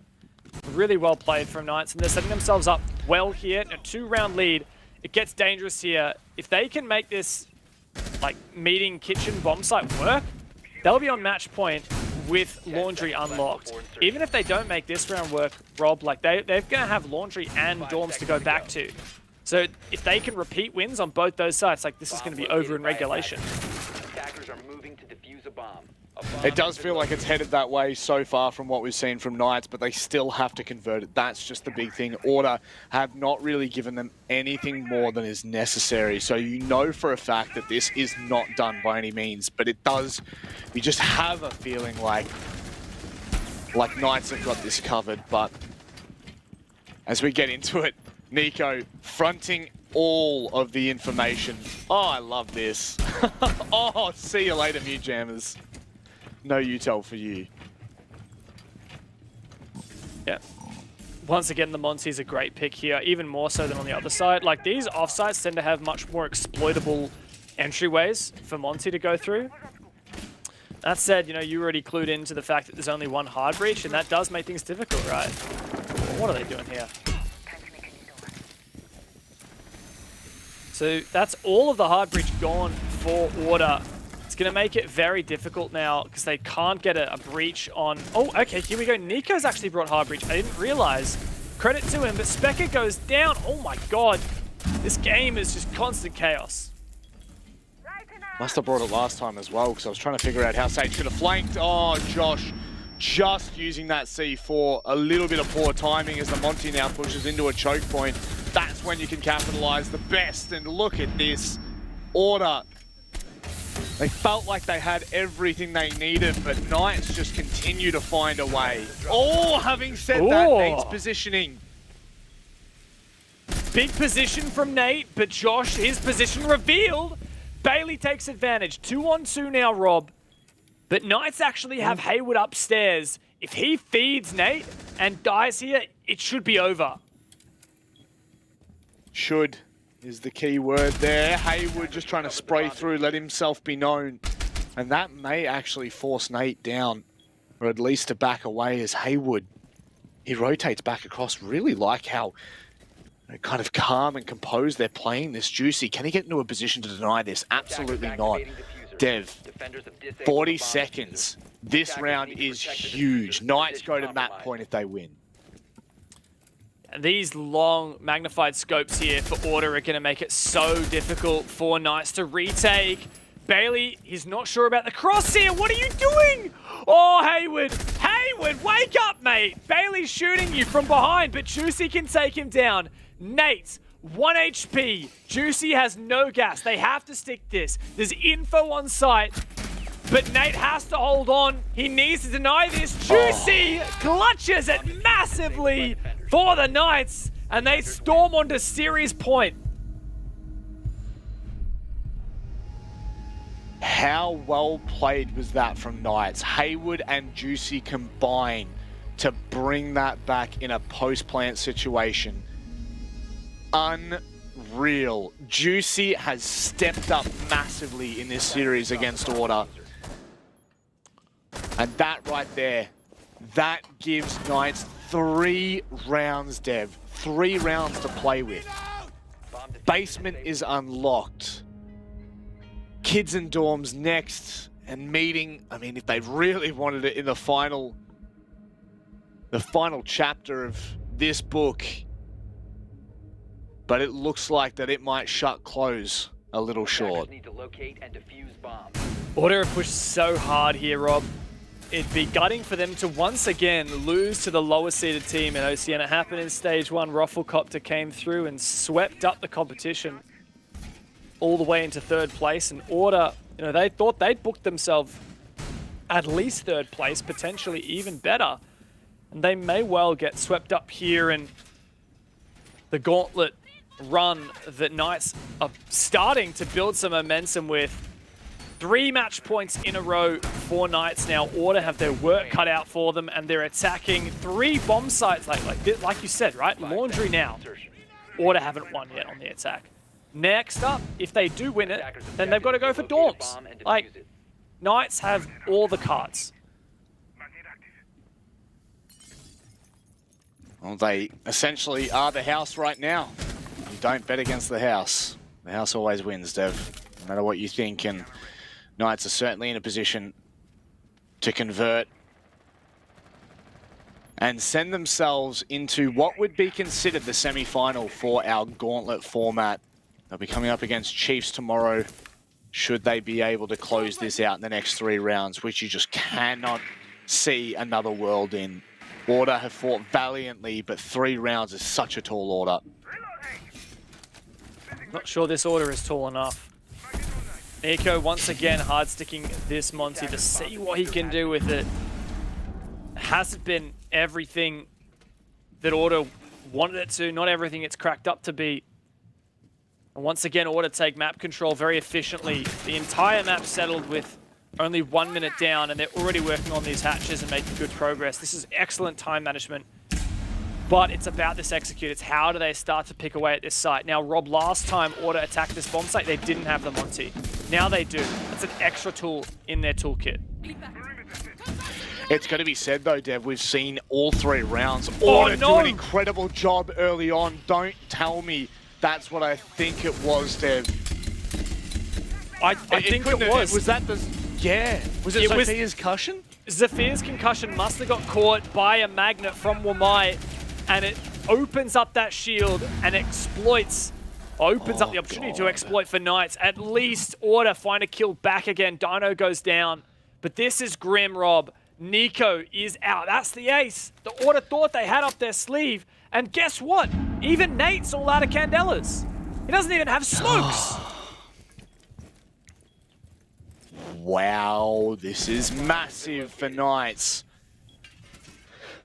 Barely could they be in a better position in the first opening 2 minutes, and, well, Josh, what can he get done? This is such a cheeky position. Oh! Hello, Fishy! Snake in the grass! That's going to be the head cut off. Bailey with an incredible shot. And now Knights have to fight this back with a disadvantage.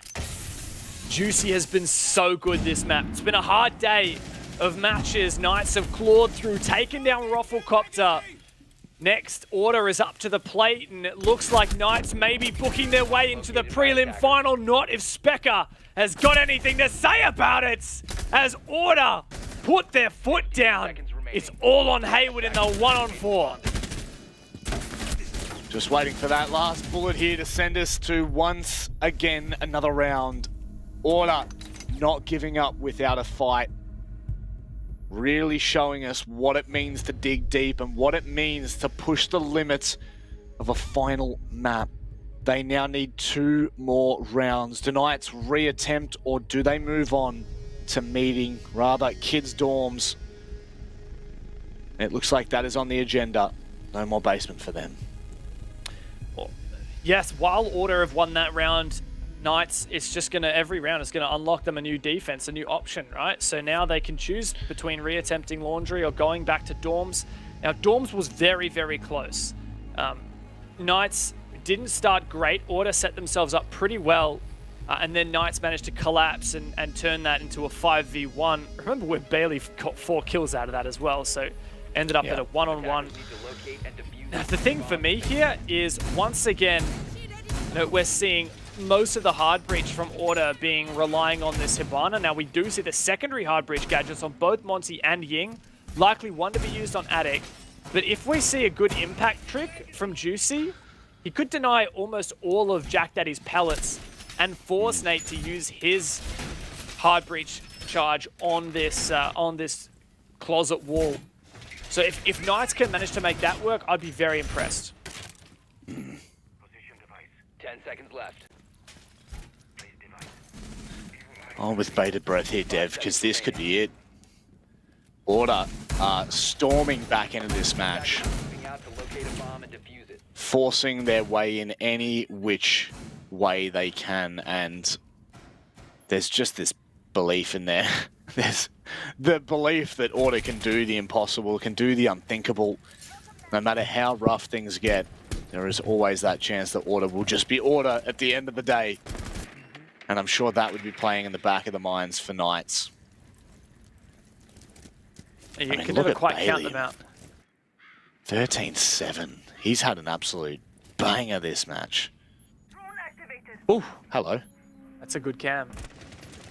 Might be able to make a run out happen with that. If anyone's on Master. Hayward a bit worried about his flank in the meanwhile. I want to know what the idea is for Dino here on the Bandit. Is it just to passively deny his walls, or is he actually going to try and actively juggle any of them? He still has 2 in the pocket, so he might try and go for it on the closet wall. Sounds like for now, Order's pretty well set. Pretty well set. Love this. To... Ooh, is that... Oh, no, that nade doesn't go through. That's a shame. That's a real shame.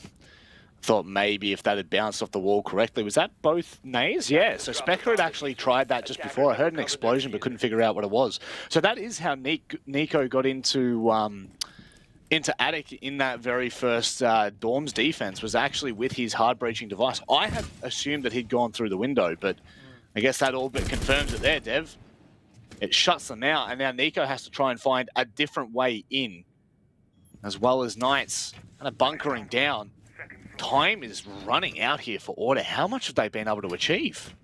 Really not that much, honestly, Rob. Like, failing to clear off the Bandit batteries from the closet wall in Master or from that Attic wall. And as a result, Nico's just kind of gone downstairs. You can see Bailey's clearing off the batteries now. We'll see that breach come through, but it might be a bit late. We're seeing Nico start to be bullied a little bit by Juicy, but Bailey comes in to support. Both players take damage. Is Hayward going to be able to catch Nico here? Dino's actually making a play and retaking trophy as well. There is action all over the map right now.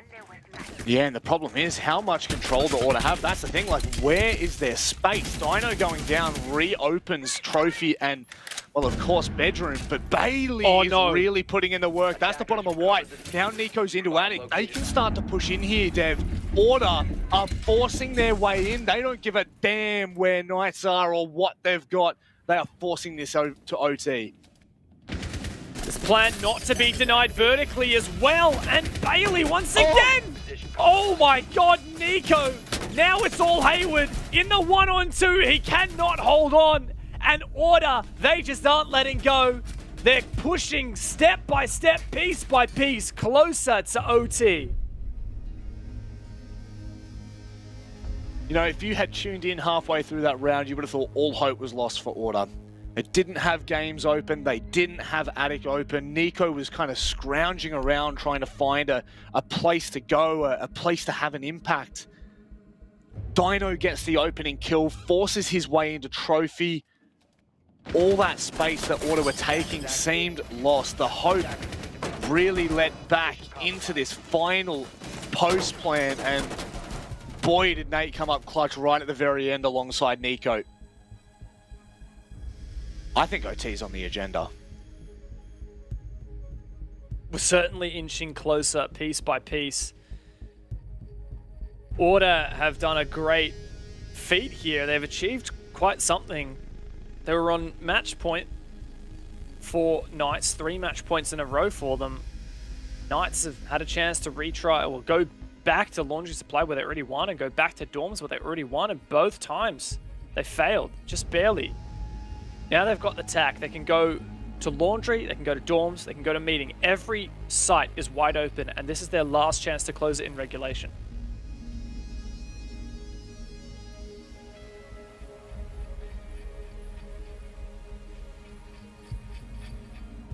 For the pure sake of storyline, you do want to see, if it's Knights, you want to see this done in regulation. For the Knights fans, they absolutely want to see this done in regulation. No more heart attacks, please. Order have given them enough. Yeah, but it's going to be Laundry once again. Yeah, it's just back down to the basement where we've seen such varied success.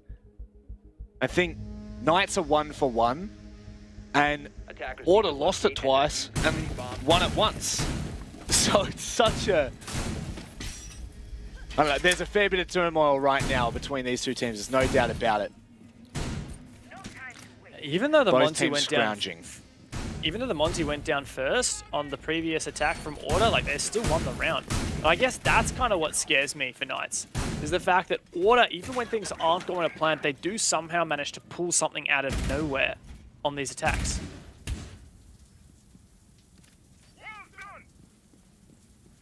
Seconds remaining. Twice in a row we have said it. And twice in a row, Order have broken all expectations. Attackers must locate and defuse a bomb.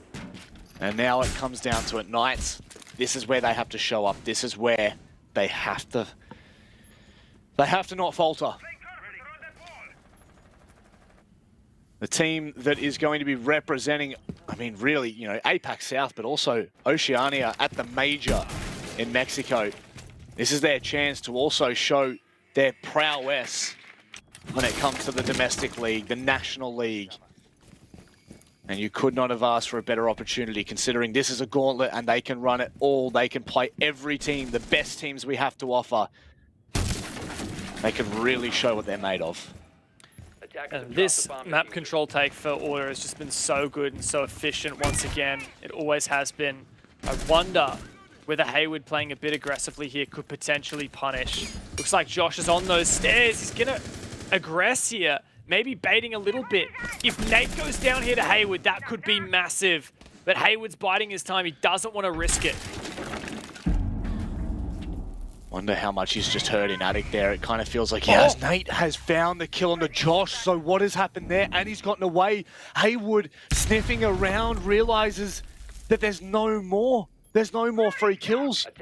Did he wait too long, Dev? He may well have, and now there's no guarantee anyone's going to expose themselves. Now they seem to not realize where he is, and he does get jacked for it. No more hard breach, at least not in the long range. But Haywood may well get refragged. Now he's trapped completely, unless he can get back somehow, and Bailey's found the opening on site, Rob. It looks like Order are set for OT. They are not done yet. Come on, Nico. Oh no! Sage takes him out while he's hip firing. The shield comes down on an inch, and that's all it takes. Is that going to be the pivotal moment here? Juicy has such a strong position to hold, even though Sage gets picked. Order are going to struggle to open this up. No Candelas left, and Juicy and Haywood are here to hold on. Haywood's made his way into Freezer, right on around the corner. Bailey's right there, and suddenly, match point looks like it may deliver. It's a one-on-one. One of the longest standing members, Specker, could go massive. Another 1v1 clutch to determine the fate of Order. Their backs are up against the wall. They have to hope for Specker's play. Oh! He can't get it done. It's the Don. Of course it's the Don.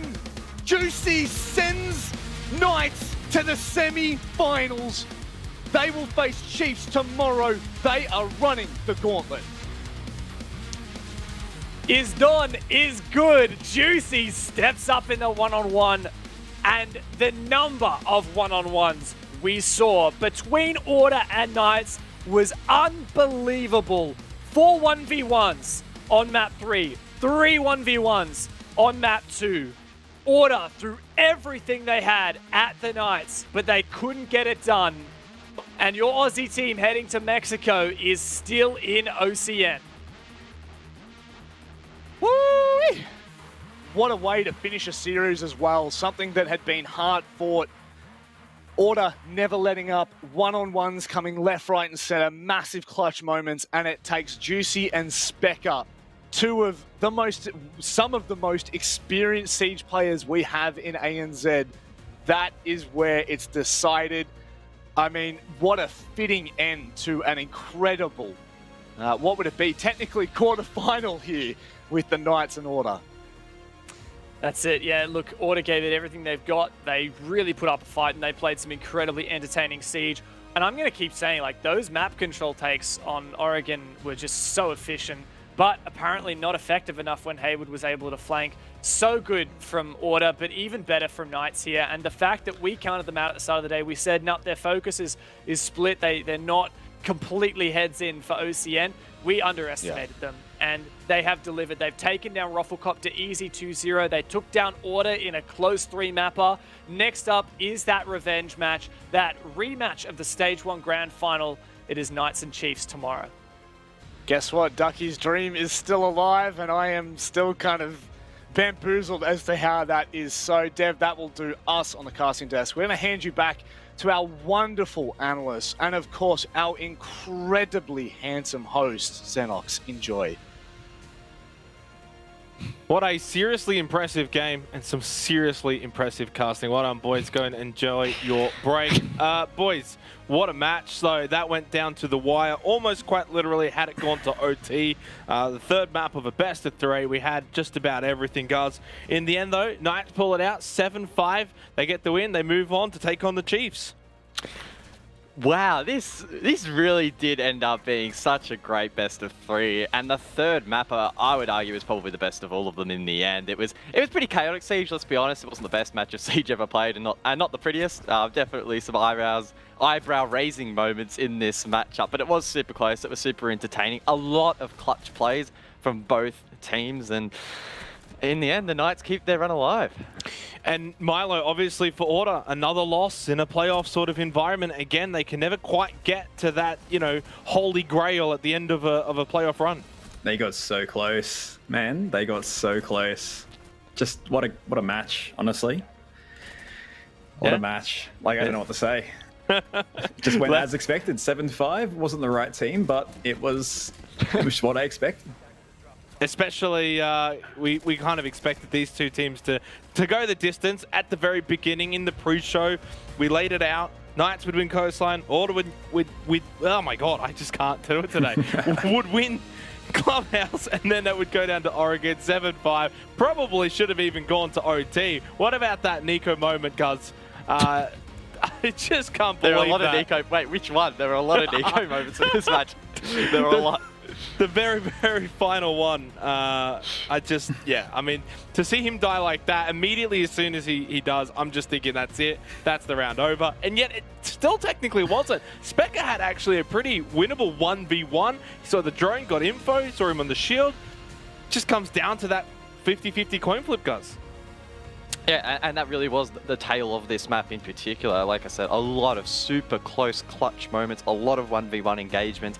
And again, in a parallel universe and in an alternate universe, if you would, Specker wins that 1v1. That was a matter of millimeters. I guess you could argue GC, SMG, rate of fire, and swinging just wins that fight. So again, it was really difficult to split these two. Order put up a really, really good fight, but the Knights, they have just looked amazing today. Certainly. Bailey, by the way, 16-9. Again, so impressive and has been throughout the entire stage. Unfortunately, though, for Order, you know, they're out. They crash out of the playoffs. Knights have now got rid of 2 teams. Milo, are they going to go the distance? Are they going to run the entire gauntlet? They've only got 2 more teams to get through. Well, they can certainly do it.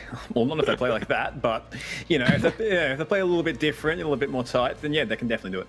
Yeah, they definitely can. Let's go and have a chat, though, with Juicy off the back of that win for the Knights. Congratulations, firstly, Juicy. You're here a little bit longer. You're going to have to play again tomorrow, show us a few more maps. But it's good to get the win, especially in a close match like that against Order. Yeah, it was, you know, good few maps. I think we were a bit disappointed that we didn't close it out in a couple. It just took us that extra one. But I don't know, it's just been a long afternoon of Siege. I'm very glad it's over for the day. Yeah, Juice, I just want to talk about your performance in particular. I know you're very humble, so you probably don't want to talk about yourself too much, but it has to be done. The first couple of maps for you today probably a bit rough. Of course, you play that support role, so naturally it can be pretty challenging. But man, you went absolutely nuclear on a couple of occasions on that last map. Just talk us through it. I don't know, just smoke things. I think after all this time, I don't know, I feel most comfortable playing smoke. So when we get those, you know, clutch situations, the 2v2s, you know, you work together with whoever's left with you, and you just try to close them out. So it was good to finish like that. Honestly, after a couple of those maps, Consulate was really rough. Yeah. The other map. So yeah, that felt better. Well, during those last few rounds, Juicy, like, what was really the team dynamic, just with how close everything was going? It looked chaos on the outside. Were you guys composed, or was it frantic, or how are you guys handling it? It's always a little frantic, I suppose, in the last, you know, it's hard to keep yourself composed when it's match point. You know, you've got a few rounds buffer zone, and things can get a little bit out of control, or if you let them. So it was just relaxing, how to deal with the Monty. They were, you know, playing around that, causing a bit of chaos for us as well, and we just needed to, you know, get us a couple of rounds in and then close out in the last one. Thank God I couldn't be bothered playing any more rounds. Well, that's a fair goal. You got more Siege to play tomorrow, nice and early as well, if you've seen the schedule. So a nice early matchup against the Chiefs. Any final thoughts though before we let you go on the night, mate? No, it's the same as always. Thanks to you boys, thanks to the casters, thanks to everyone. As always, I say the same thing every time, I think. Without it, it wouldn't happen. So we love it every single time. Thanks again for coming on and having a chat. Best of luck tomorrow, and who knows, we might see you again. Lovely. Thanks, boys. Catch ya. See you, Don. The Don is good, the Don is great, and the Don is through to the 3rd round, and just that little bit closer to the grand final. They would, of course, have to run the entire gauntlet, but hey, they're 2 ways through. Guz, though, there was a team that got to this point in stage 1. It was Rufflecopter. They won the 1st round, then the 2nd round, and then they fell short in the 3rd round to the Chiefs. It might happen again. Yeah, well, obviously we haven't had the gauntlet format for the longest time. We haven't had it for that long. This is only, of course, second time, third time, whatever we're seeing it. So it's difficult to say. You know, are we ever going to see a team make that entire run? Ruffle have been the longest, or have gone the longest, as you mentioned. So the Knights would have to, of course, make history to go all the way. But the way they're playing, it really is something else right now. I don't know. They dealt with the pressure really well. I think Order, unlike Roffle, really did apply the blowtorch. That second or the third map rather, Oregon, as Juicy said, with that shield out, things started to get really, really chaotic. But they managed to compose themselves, and that's a really good confidence boost for them over the rest of the weekend. Milo, I mean, in its short history, of course, we've only seen the Gauntlet now twice, but for future Gauntlet runs, it's probably unlikely you would ever have a team be able to run the Gauntlet, but if there is ever a moment, if there is ever a team, it's probably Knights being in that 4-5 position. It won't happen often.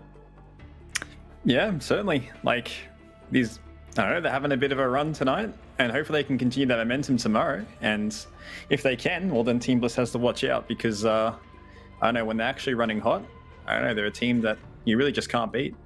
Definitely, if you're Chiefs and Team Bliss, both of them will be sleeping with one eye open tonight, knowing Knights are coming after them. Let's look at the predictions, though. This is also really my favorite segment, and see who is going to be sharing top spot, me and Manic. Yeah, that's rubbish. right. That's it cannot rubbish. change. Rubbish. We will be tied in first place because obviously there's a lot of Chief bandwagons there. There is, of course, the little run over towards the very far right of your screen. It is Ducky. He elected for Knights the entire way. Sky went for Order the entire way, so now he's wrong the entire way. But guys, I think this means that Sky will finish last regardless of what happens from here. Unless the Chiefs lose, and then it'll be Dev, James, Marta. Maybe. Look, I don't really want to talk about this. Sorry, graphic. it's Dev Marta James. I forgot. He changed his Twitter. Yeah, anyway. This graphic doesn't really mean a whole lot. Predictions were finished at the regular season, so. I can take that too, because we finished first. I finished first in the regular season and in the players. But Milo, I know that the boys at the very beginning of the day kind of got your predictions. How have those gone? Well, it seems to have gone only 1-1 at the moment. I predicted Knights to win, and I predicted Order to win, and, well, I broke even tonight, so now I've got to make sure with the other ones. Okay, well, just quickly, for tomorrow, Chiefs or Knights, if you had to pick one right now, are you backing Knights off the back of tonight's performance? I think I might have to, eh? Like, that was, I don't know, I guess I'll just back him up. We'll let you maybe sleep on it for the night, and we'll get back to you tomorrow as well. But either way, let's go to our MVP of the day. We couldn't look past Josh, though, from the Knights, guys. Just too good in the end. Overall, obviously, not just in the one map, but the old, what, 5 maps they played today? I mean, it's an incredible amount of games that they did have to play, and Josh was a clear standout. Yeah, an 80% cost over 5 maps isn't too shabby, and the 1.37 KD served his team really nicely. Just across the board, play consistently. It didn't feel like we were, constantly screaming Josh's name all day, but he was just quietly chipping away, making sure that he got his job done. A really nice clutch there on Coastline. Was aggressive over towards Consulate as well in that Rufflecopter matchup, and then that momentum carried him across over towards the Order game as well. Milo, it's one thing to get sort of an MVP or a bit of recognition of, one map performance, but when you play 5 maps, of course, your averages kind of come back to normal. To do this for Josh over 5 maps, I think it's a very impressive feat. Well, that's my Joshy. He does it well. Well, you played with him. You played with him, right? Did. So what's Josh like to play with? It's been so long. Back then he was playing Maestro. Now he's just running around gunning. We had him nerfed a little bit back in the day, and now he's rightfully where he should be, on the fucking That's okay. I think you've still got your job secured for tomorrow, so I wouldn't worry. I need sleep. I need sleep, man. Mate, all I'm saying is you better get on the Kovacs, because I don't know if you're going to be coming back on the broadcast. Listen, though, Josh has got the license to roam, the license to frag, and right now he's going to be continue to fragging out tomorrow, of course, where the Knights have got a destiny against the Chiefs, and that's kind of where maybe the conversation starts moving to. Guz, you tipped the Chiefs in your little, prediction bracket run. Are you still vibing with them, knowing that the Knights are having a bit of a run here? Well, the Chiefs will be going into tomorrow fresh. I think that's going to serve them well. Yes, you don't have the momentum built up from today, but that's going to obviously diminish overnight, and we don't know whether or not the Knights will burn out tomorrow. That's the question, the big question, I guess, that needs to be answered. I'm going to stick by my prediction. I do think that the Chiefs were probably better prepared heading into this than the Knights, and it should show. Milo, we're closing the show here. I just want your final shorts. I don't want your shorts. I want your thoughts. I just want to hit the bed, man. Oh, listen, mate, it's been a pleasure to have you on today. We look forward to having you back again tomorrow, but that's us done for the day. It's been a fun one. We'd love to have a bit of fun here at OCN, and we hope to see you all bright and early tomorrow, because I know I'm going to be up early. When do we start? Like 1 p.m. or something crazy? It's Sunday. We'll have some fun. We'll be there, and we'll see you there. Position here for Hotshot, who has a Nitro cell in hand. We know how good the SMG can be. From behind, he finds that thing on the juice. He swings and finds the second on the save. What a clutch there for Ruffle. He stores that lead for Rockcopter. Getting the elimination on Juicy. Bouncer finds another. Boyd gets a very easy kill on the Haywood. Oh, Haywood. What's going on there? Well, there's 2 down for Ruffle. Make that 3. What is going on this round for the Knights? What is going on? What is going on, guys? Please tell me what is going on. I guess Knights really need to be careful. This lead will slowly and surely dwindle. Oh, no, not like that. God. Now, what is also really important right now is the fact that we have center track stingers being thrown all the way through generator. They're going to do it They're doing it again! They just love that wall. But Bailey, oh my God, what on earth is going on right now? Haywood now needs to club. The team kill could be detrimental. Josh just gobbles everybody up. Now it's all on Nico. 1-on-1. Bailey in a 1-on-4. He can find 1 or 2 kills surely to pad the stats here, but there's just no way. 4 kills. Dino waits and he knows he should be able to find an easy kill at some point unless he takes too long. Bouncing. We know in this situation he's capable. Dino has to get on it immediately. Bouncing, by the time you get up there, it's going to be too little too late. 2 seconds left in the round. Bouncing is not going to be aware. Pros don't fake. Dino holds it the whole way. A 3-3 half.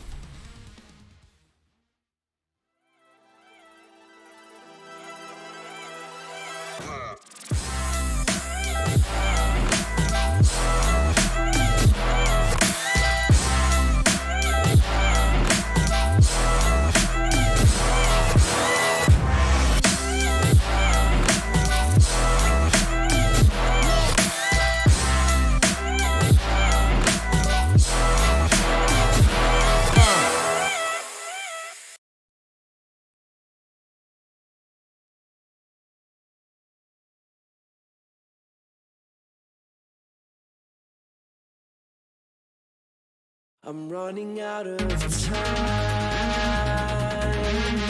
I'm running on a feeling song.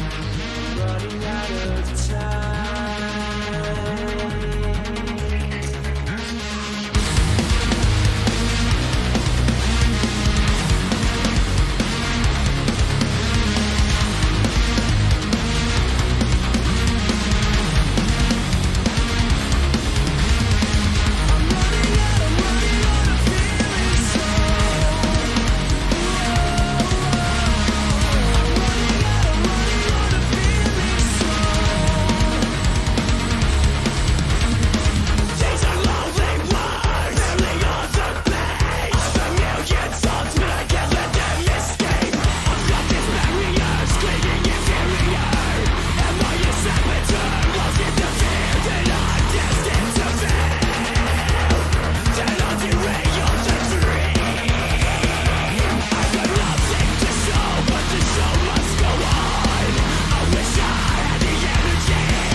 should leave it all behind.